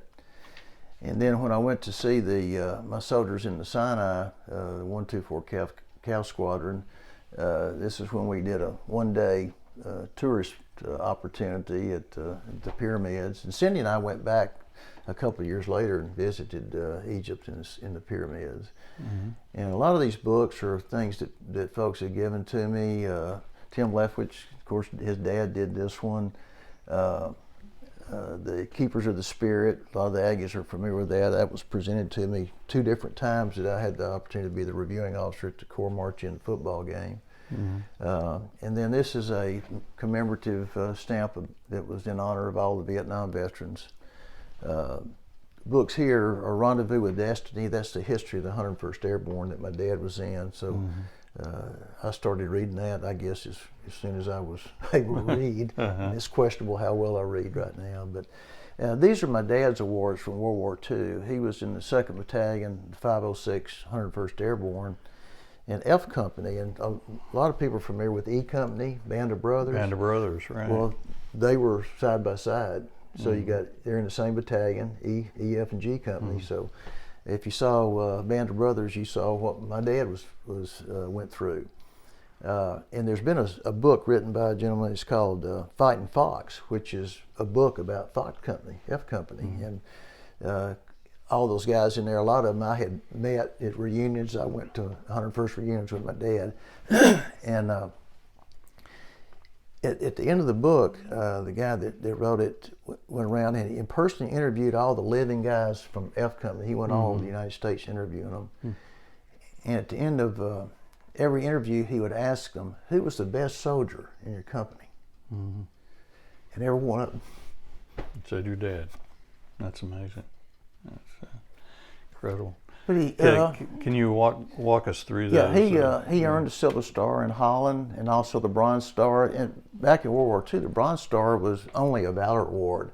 Now there's two versions of it. Is the a Bronze Star with V is for a valorous act, and just a Bronze Star itself is for service. But this one was actually a combat award. Do you know what specifically what he received those for? The Silver Star was they were sent on a combat patrol in Holland. Went over their mission was to go capture a prisoner, and so at night they went out to. They knew where they thought they could get a prisoner. That was both sides dug in the backside of the dikes in Holland, and so they were going to do if not quite a platoon. I think there were about 14 or 15 soldiers in the patrol. And they went out and they found several German soldiers in this dugout, and they had a good big firefight there, and they ended up capturing one of the Germans. The others were killed, and they brought him back. And when they got back, they found out that they were missing a guy, and so he went out there and they said he just took off, And a bunch of other guys followed him, and they found him, brought him back. He was dead, but that was the act that he got Silver Star for. And the Bronze Star was when they earlier actually in Holland. They were in Eindhoven, Holland, which is the large town right outside the drop zone. And as they were going in to take Eindhoven, they came under fire from a German 88 gun that was pointing down the street, and he organized his squad, went back and attacked the gun and secured it. So that's what that one was for. But of course, you got his parachute wings. You got 2 gold stars for 2 combat jumps, and his combat infantryman's badge. Yeah. Could you recount on his, give us a thumbnail when you visited, kind of retraced his steps with him on a trip to Europe, about his landing in Normandy? Well, he and my mom had been over for the 25th anniversary of D-Day with the 101st Airborne Association, and so our family told him, well, we'll take you back for the 50th, and he said, well, I would like to go back one more time, but I don't want to go with all the ceremonies and all that. That's not what I'm interested in. So later that year, after they had the 50th, we went back with him, and we started in Normandy. My sister, my wife, my sister, her son, and me. So there were 5 of us, and I guess 4 of us, and him, that's big 5, and we rented a little van in Paris and drove out there, and he gave me the directions to drive down to this particular area, and he said, well, pull over the side of the road here and stop. It was just a country asphalt road, and let's get out. We got out. We crossed a barbed wire fence there, and he walked over and said, I landed right here. I said, how in the world, this is where you landed, scared to death at night, and D-Day invasion. And he said, you see that road we came down? Yeah, he said, it was here in 1944. It was just dirt. And he said, that railroad embankment that's going across right there, he said, it was here in 1944. And I landed right where they intersected. Wow. So we went to an interesting thing after that. When he landed, he had hurt his leg, and he thought he had broken his leg. Of course, he couldn't turn on a light or check it out or anything. And they finally figured out where they were and were going to where their objective was. And they started gathering up guys along as they went. And they finally found a regimental commander, Colonel Sink, in a manor house out there. And Colonel Sink had guys out trying to gather up as many soldiers as he could. So when he went into a barn just outside the house there and found a wine barrel laying in there, so he climbed in the wine barrel so he could turn on his flashlight and check out his leg. Mm-hmm. Well, here we come back almost 51 years later, and the manor house was abandoned. Nobody was living there. And we went back to the barn, and the same wine barrel was there. That's amazing. Absolutely astonishing. Wow. But we basically retraced his routes during the war and ended up in Bastogne, which he was in the Battle of the Bulge in Bastogne. And they were outside of Bastogne in a little town called Foy. It's just kind of a crossroad, had a church there. And they were staying in the basement of this particular house, and he carried us to the house that they were in. And he said while they were in the basement of this house, the Germans came up through the backyard, and they had to escape out the front. And when he was the last guy up the stairs, and just as he was coming down the stairs, or upstairs, a German came in and shot at him and hit the door casing, and the bullet hole was still there. Wow. Wow. Missed him, fortunately. And somebody else took care of the German, but he said that had a tank come right up in the front yard. But when we went back, I went up and knocked on the door, see if anybody was home. Nobody answered the door.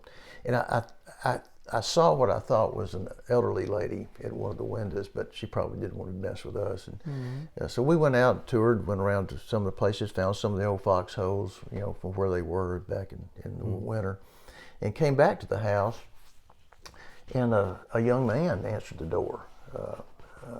He was probably in his mid-20s at that time. And my dad had on his cap that had 101st, and I said, I'm here, my dad. And so he motioned us to come in. So we went in the house, and my dad said, I said, the glass was out of it, but I was in this room when a German came through that window and, told us about staying there. And the guy couldn't speak English, and we couldn't speak French. So in a few minutes, he said, sit down, motioned to us. We sat down, and he said, stay. So he went in the kitchen, and it's about 11 o'clock in the morning, I guess, and he comes out with a platter of beer to share. And he became very interested in the 101st, as a lot of the people in that country, Holland, are. They've been very, they basically saved them, is what they think the American Army did or feel like, and I guess they did. But they got into communication, and he and his wife, Fabienne, came to Texas and stayed with my dad a few days. Oh, wow. And it developed a lifelong friendship from that point on. But Yeah. when he served us the beer, he plugged a VCR into a recorder there and started showing, and it was a reenactment of Bastogne from people in the area that they had done for the 50th anniversary. Wow. So, interesting. Now, your father also had a combat jump on Operation Market Garden. Correct. In Holland, and understand that was a tougher experience than Normandy for him.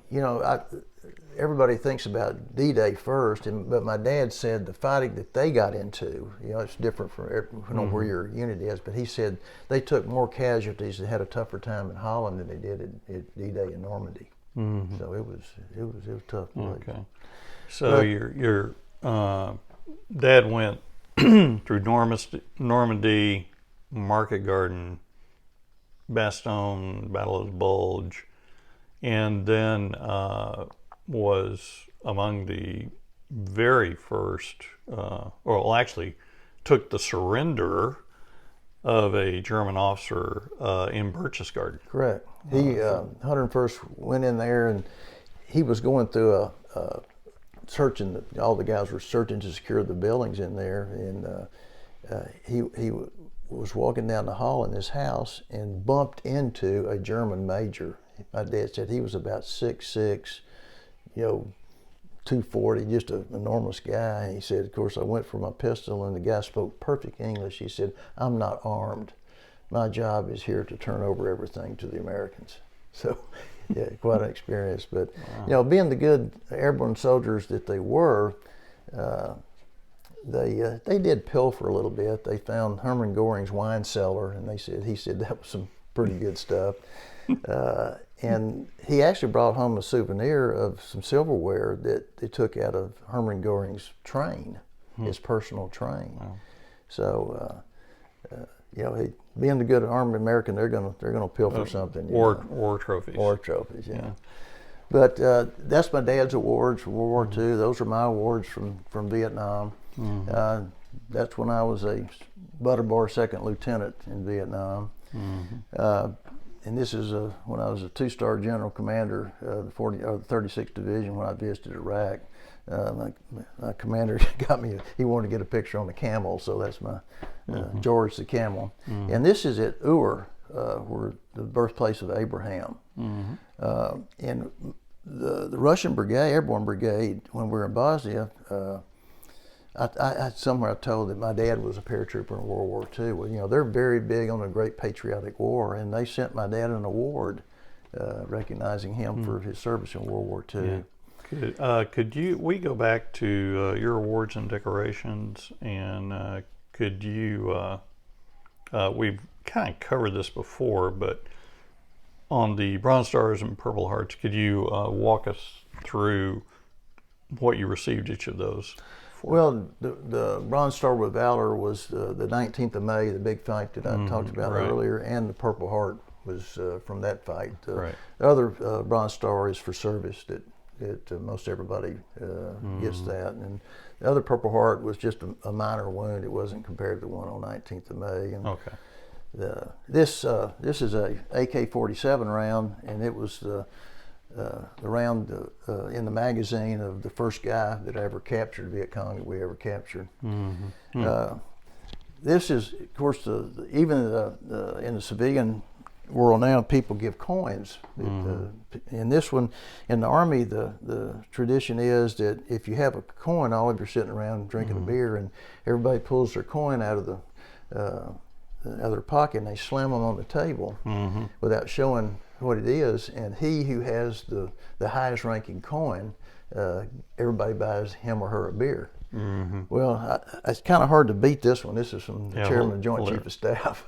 Yeah, just hold that for a second. Wow. And that was General Myers? General Myers. Yeah, he came to visit us. We had 260-something general officer or equivalent, congressmen, senators, whatever, that came to see us in Bosnia. Very gracious guy. He was really a neat individual. And a lot of you may have seen General Keane on TV. He's a military commentator for the network, and he was the deputy chief of staff at that time. He came to see us, and I escorted him for a day. So he and all of them were interesting guys. General Meyer was Air Force, and of course General Keane was Army. Yeah.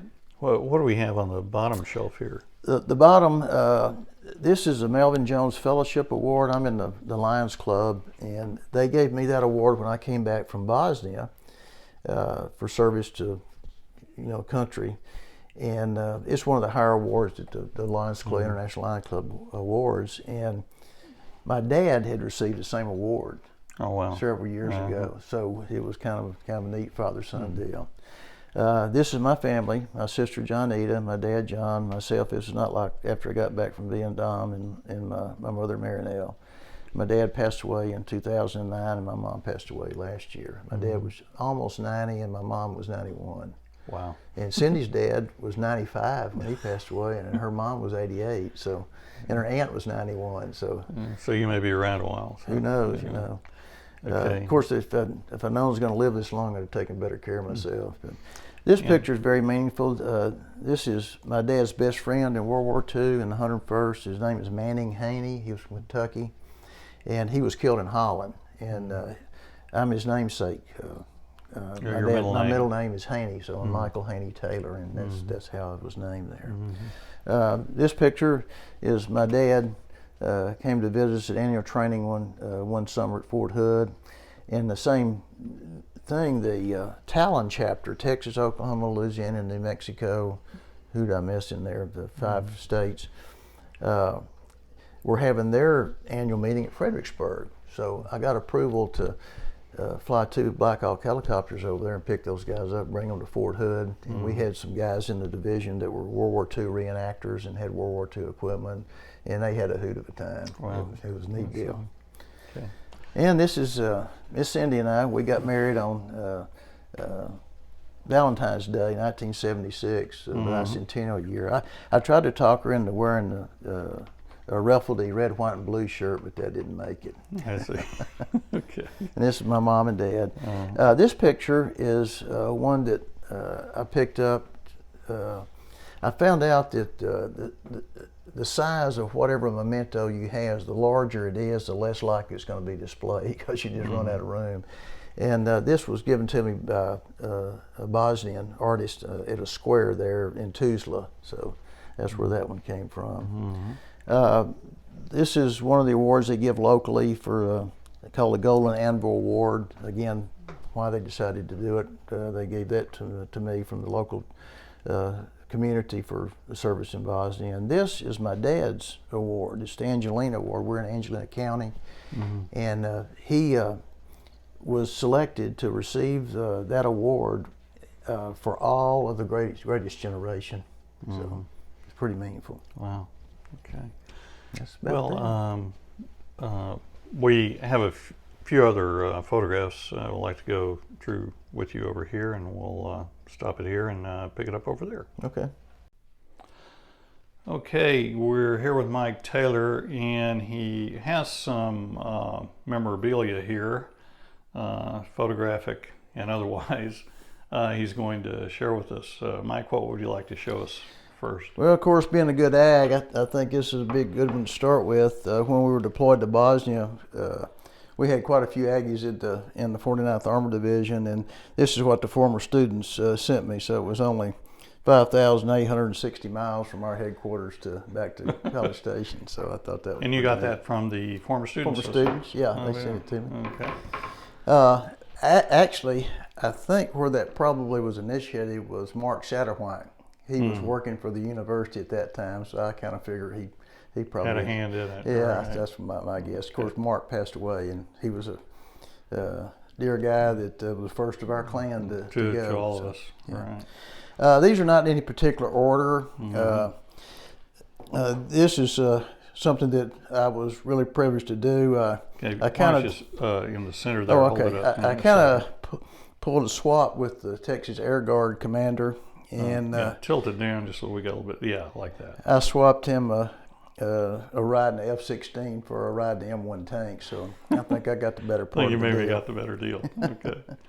How long was your flight? About an hour. I got my 9G pin when we did an inside loop that I passed out, but we couldn't break the sound barrier because the weather wouldn't let us get out over the Gulf. They can't break the sound barrier until they get out there. Okay. This is a picture from Bosnia that has meant a lot to me. It's a little girl that somebody asked me one time, what's the number one thing you could do to help Bosnia? And I said, replace all their bridges, because during the conflict, all the sides destroyed all the bridges in the area. So they're not connected, economically or otherwise. And this was a cooperative effort between the Bosnian military and their government and our engineers that advised them on replacing a bridge. And this was the dedication of that bridge. And this was just a little girl that came up that I thought was really cute. Mm-hmm. I'll come back to these two in a minute. When had our brigade combat team went to Iraq, I had the opportunity to go over and run roads with them for about a week. And this is a no BS thermometer that was at one of the operating bases. Again, tilt it down just a little bit. Yeah, it's 126 degrees. Wow. And wow. So that's pretty warm, even by Texas standard. That's pretty warm. No kidding. As we talked about earlier, I stayed in one of Saddam Hussein's palaces, and this is the first morning I woke up. Tilt it down just a little bit. Yeah. And it's sunrise over as I mentioned, most of the palace areas had man-made lakes in there, and I just thought that was a neat picture. It's sunrise. Wow. This is Route Tampa, the road that runs all the way from Kuwait to Baghdad. The mission our soldiers had were to secure all the convoys on this road, and so I ran part of the way up to Baghdad with one of the convoys and our soldiers. Mm-hmm. This one is not far off that same route. That's the Euphrates River. Yeah. And again, tilt it down.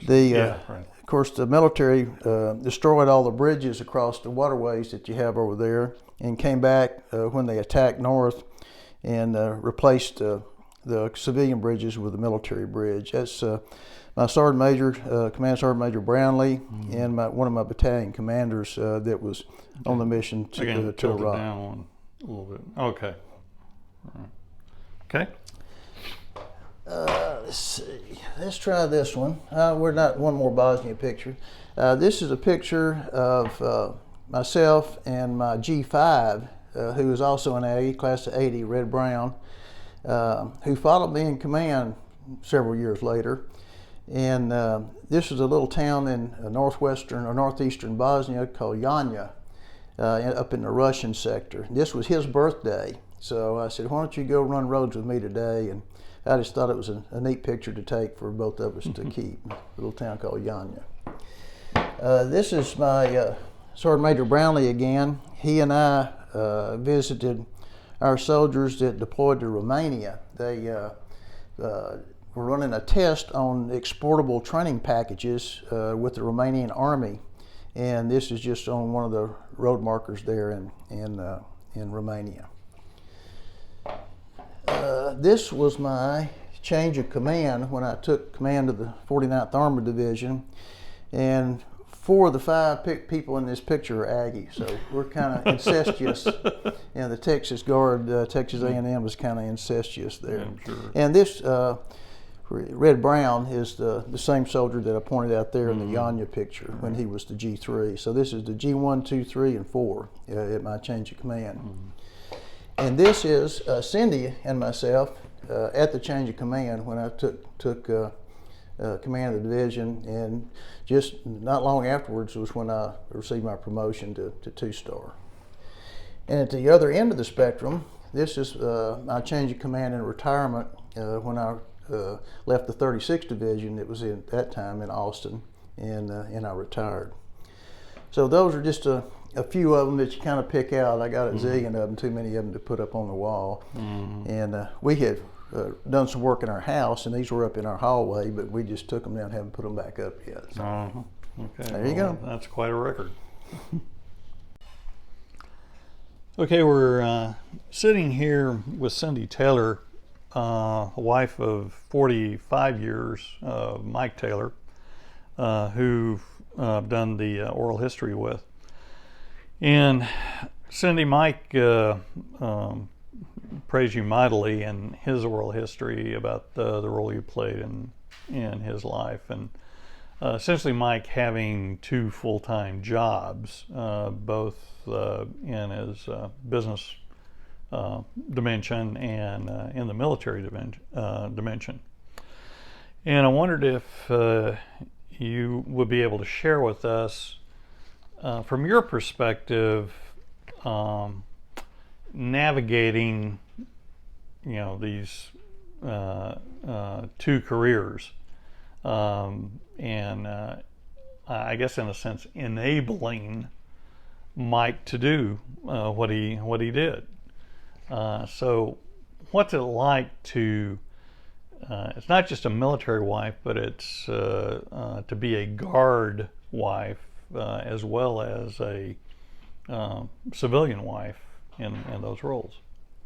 Well, it's different than an active Army wife, and I guess then my life was different than a civilian wife. We had a little bit of both. So he was very busy during the week with his civilian job, and we have a life in this town. And then he would leave on weekends. And a lot of times I'd go with him just to accompany him. Mm-hmm. It's just the two of us, so we could do that. And I didn't work on weekends. I taught school. I was a school counselor. So my week was busy just like his. Mm-hmm. But it's different from, of course, my friends who didn't have a husband in the National Guard. It's different from people we eventually met who had an Army life. Mm-hmm. Because you have a little bit of both. And there's not very many people in a small Texas town that have this same life. Mm-hmm. I didn't learn till Mike went to Bosnia that there were a handful of women whose husbands did both too. And we made good friendships during that time that there was a deployment. Mm-hmm.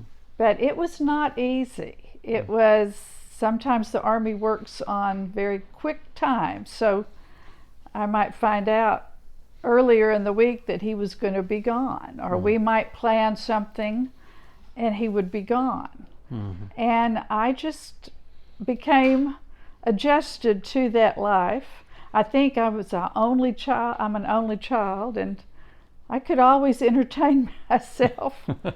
I like to do certain things. I'm a homebody. I like home and garden things, and so I stayed busy. And throughout his career, I've had a real good stable of friends that have helped me through a lot of the difficult times. Mm-hmm. But when we were first married, it was sort of a occasional weekend thing. Mm-hmm. And then as we got older and he moved up in rank, it became more frequent. But I never thought that he would be deployed somewhere, even though I knew in the back of my mind it could happen. Mm-hmm. We got married in '76. Vietnam was just over. There wasn't any military action at that time, and you just didn't think we would ever be in another situation of a war. So Right. the perspective changed throughout our marriage. Mm-hmm. But what never changed is the fact that it's a pretty isolating life at times. Mm-hmm. Now, in the Guard realm, he's had two major deployments, one to Iraq and one to Bosnia. Kind of walk me through. I guess the first one was Bosnia. Kind of walk me through that experience and kind of how you handled and navigated, because that was about 8 months, I believe, something like that. Well, and that's the difference in the Guard and the active Army. Because we're not at a post, the soldiers had to leave their town and go to the training and then go to Bosnia. So it was really probably closer to almost a year. Almost a year. Uh-huh. Okay. But as I said, I never ever envisioned that he would be deployed away from home. The longest he was gone at a time was 2 weeks during summer camp. Mm-hmm. So this was a bit of a shock. Mm-hmm. And one of my friends told me, and she was a Vietnam veteran's wife who she said she knew from experience that she said there won't be many people around you going through this, and that makes it hard. Mm-hmm. She told the story of when she went to see her husband at the airport when he came home, and they had a little girl that was clinging to their lower legs, and here he is in his uniform, and people are just walking around them, ignoring this huge, beautiful, meeting after Right. he was. And so she knew, and she empathized with me, that there just wouldn't be others, not like you're on a post and you can all, and I'm not trying to say that their life is any easier. It's hard no matter what your situation is. It's just very different being a guard wife. Mm-hmm. But the guard did a good job of getting us all together and providing us opportunities to talk to each other and talk to the soldiers. This was the year 2000. So we didn't have, I'm trying to remember. Well, the we internet didn't really was very early we on. could talk to each other online, but we didn't have the cell phone ability that we do now. Mm-hmm. So they had teleconferences, and we actually had a place. We went to the armory here in Lufkin and were able to talk to each other in a private room, and sometimes you're in a big room with everybody, which is kind of a stilted place to be. But there were opportunities for us to see each other and talk to each other. When I think about, I have my dad's letters from World War II that he sent to my mother. And your dad was in the Pacific as a Marine. He was in the Pacific as a Marine. And my parents went to high school together, but they started dating right before he left. And they really got to know each other through the letters. Mm. And he eventually asked her to marry him in the last few letters. Last few letters. And then when Mike was in Vietnam, I didn't know him, but he had letters too. It just wasn't the phone calls that are so easy now with the cell phones. So Mike and I, we were able to talk occasionally, but it was different. And But I learned to take care of things at home. In fact, he's always told me he lost the checkbook ability when he left because I kept it. I kept paying the bills because I enjoyed it. And that is one of the hardest things for when spouses come home, either spouse, and the spouse left becomes a little more independent and they don't like giving that up. I guess not unlike the women that worked during World War II and then had to give it up. So, but we didn't have a problem. I've heard an expression of Navy submariners who will go out on these nuclear submarines for 3 months at a time, and then they're back for 3 months, and they're out for 3 months. And they say no matter what your relationship is with your wife, you have 6 months of happiness a year.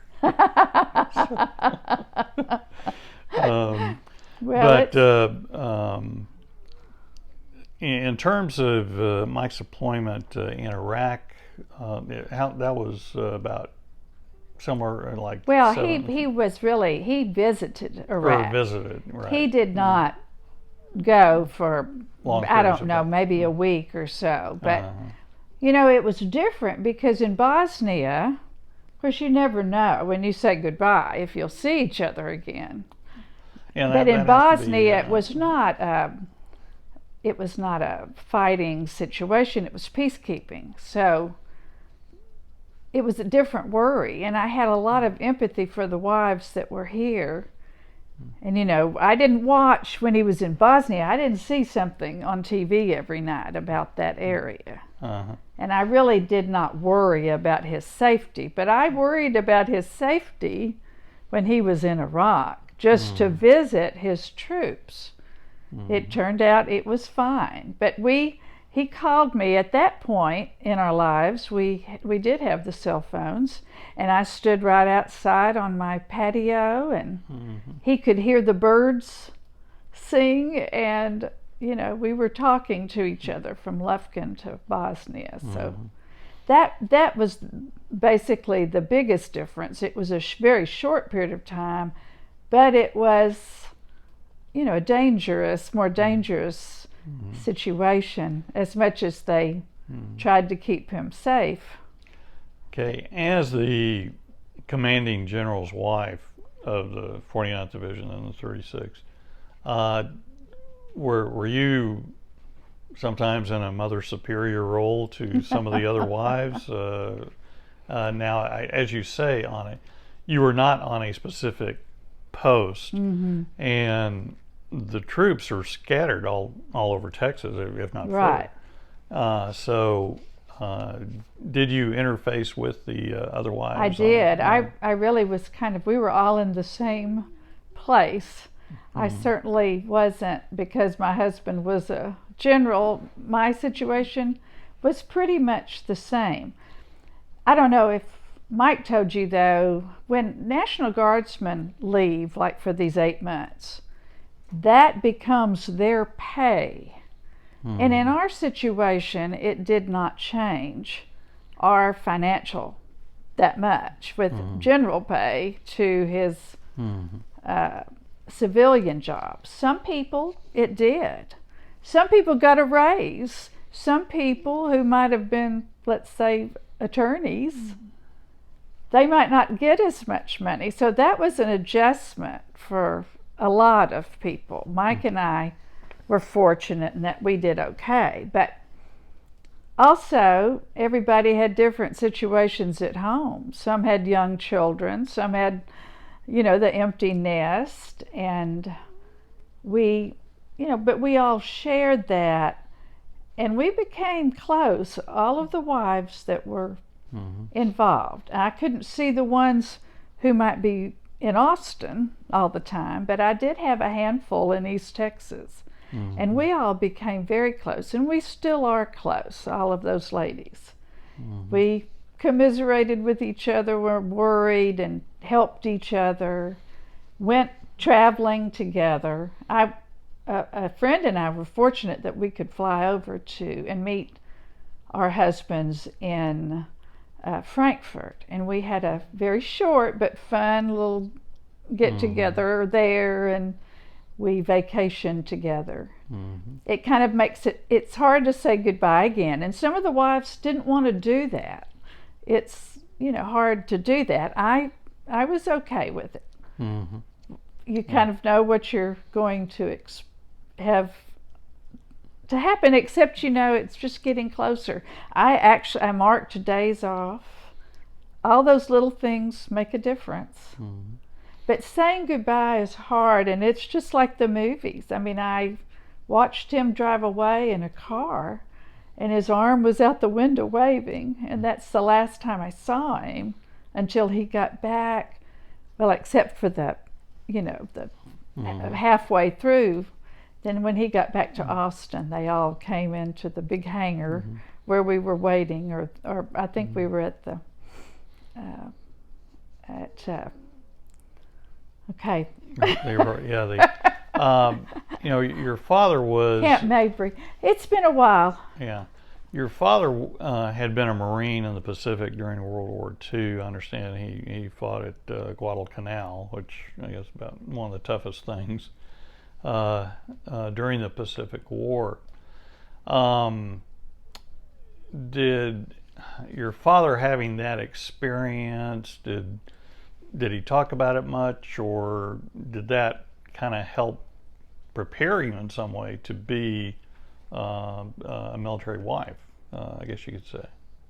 Well, my daddy talked about the fun and the funny times. Now, my dad was in supply. He was on a ship, and he did not have face-to-face combat. He was at Saipan and Guadalcanal and several other places. He was not in combat, but he was gone 4 years. And in fact, he had a brother who was on Iwo Jima. He had a brother who was in England. He had a brother who was in North Africa. And his mother worried about, you know, of course, she worried about all of them, but she worried about the ones like the son in Iwo Jima.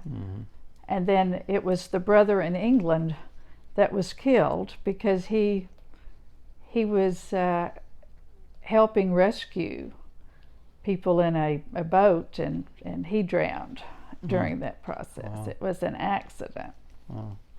Yeah, But my dad, he told, and we knew, he had a friend.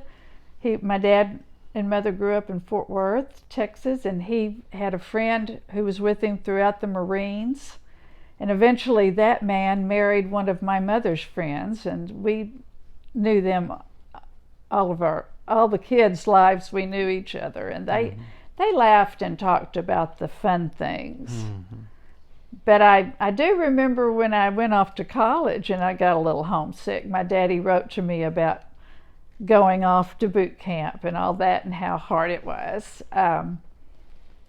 He was there for me. My parents were alive when Mike went to Bosnia, and they sometimes would go to the teleconference that was held in Houston, and we'd all say hi and visit with Mike. And they wrote back and forth, and you know, I was fortunate in having a supportive family and friends, and they all helped me to make it through all of that, because Mike left right at our anniversary, and one of my sweet friends, we went out to eat together on what would have, you know, been our anniversary. So you know, that makes it very special that you have good friends. Yeah, I think I might disagree with your view on your dad. If he was on a ship in the Guadalcanal region, yes, you were in a combat zone. He was not. He was, and he went on to after the battle was over. But he could have been killed. There's no doubt about that. I never want to make light of his sacrifice. Right. So. He was gone, you know, 4 years. 4 years of writing letters, and that's how they really got to know each other. And they were married over 60 years when my mother died. So. Okay. The in terms of I know you and Mike have traveled quite a bit, you know, in a private, I guess you could say, tourist capacity. Other than Germany, did you accompany him anywhere on any of his military travels, or meet up with him at other places? Really, I went with him when he went to War College in Pennsylvania. He went for 2 summers, 2 weeks at a time. And we made friends with a couple from Indiana and are still friends today. I went with him on that. I cannot think of another time. We've traveled a lot. We would go to the national conferences and the state conferences together. One time one was in Hawaii, and we did that. But that was about most of the time when he would go on overseas trips. He went, you know, with others in the guard. But we always made time for travel. We enjoy it, and we're good travelers. We're fairly independent. Not so much anymore because we're older, but you know, we've always enjoyed travel.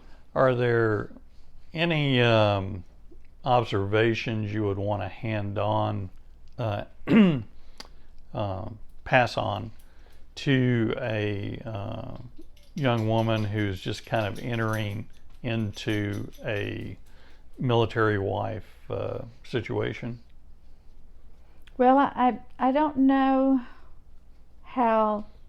I think they're really have much more of an effort to include families and watch out for families nowadays, perhaps. I hope they have. Mm-hmm. It just helps to be an independent person. Mm-hmm. If you have a difficult time with that, you're probably going to have a very difficult time being a military wife, Mm-hmm. because there is a lot of separation. Right. Mm-hmm. Sometimes I have friends whose husbands hunt and play golf, and those things can be singular activities that don't include the wife. Mm-hmm. But usually they get back home and can go to various gatherings. Mm-hmm. We got to be where they started calling Mike General long before he became a general. Is that right? And, Okay. We'd get calls, or is Mike going to be a general this weekend? Mm-hmm. Well, yeah, or no. And or sometimes I would go on my own Mm-hmm. with friends. And it helps to have a good, solid support system. Uh-huh. It would be very hard if you didn't have family and friends that are there for you, I Mhm. think. Right. You'd have to be especially good at being independent. Mm-hmm. But you have to find a niche, because it's your life too. You have to find a niche somewhere where you can feel fulfilled and a part of a group, and a part, if it's your job or any kind of clubs or whatever you're involved in, or your family. Mm-hmm. That guard wives are the ones that usually they have to be both mom and dad for a lot of things, go to Right. all the games and that sort of thing. But it's just a different life. Mm-hmm. But it's a fulfilling life. There's lots of good people that do this as a career, or even as a part-time career. We would always go to the state convention, and they would give an award to people who did just, the people that stop on the side of the road and help others, and do make Herculean efforts to help those in need. Mm-hmm. There would be a courageous award every year. There's always several who did that sort of thing. Mm-hmm. These are people who give of their time and their energy to their country. Mm-hmm. And the wives are usually good people too, Mm-hmm. and supportive, kind of good friends. So it's had its challenges, but it's apparently very rewarding. It as is. well. Mm. I'm proud of what both of us have done, and I think they're doing more to acknowledge that it takes a supportive family Uh-huh. and Right. spouse. And now it may be a husband, it may be the man at home with the kids while the wife is deployed. True. So life has changed so much. Quite a bit. Yeah. I understand the adjutant general in Texas is female Yes. as well. So all right. So You watch those things evolve from when Mike and I were dating mm-hmm. until now, because I remember when we were dating and he took me to a function and all the men were in one side of the room and all the women were on the other. So Yeah. I went with him. It was different, but in that particular evening. Mm-hmm. But we always had fun. We've made good friends. And Right. been through a lot of life changes together. But I must say, getting older is a change too.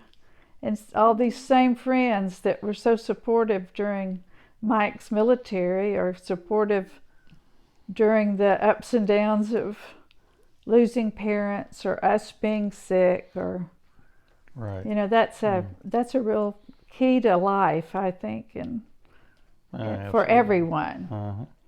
We all need a support system. Okay. Well, Cindy, certainly appreciate your perspective. I think it really amplifies what Mike has shared with us in this oral history, and you're integral, fundamental part of that, and sure appreciate you sharing your reminiscences and observations on that. Well, thank you. Thank You very much. Yeah. Y'all can wave and say hi to Paula. Hi, Miss Paula. Hello. We wish you could have come too. And boy, those are up there. The pine curtain.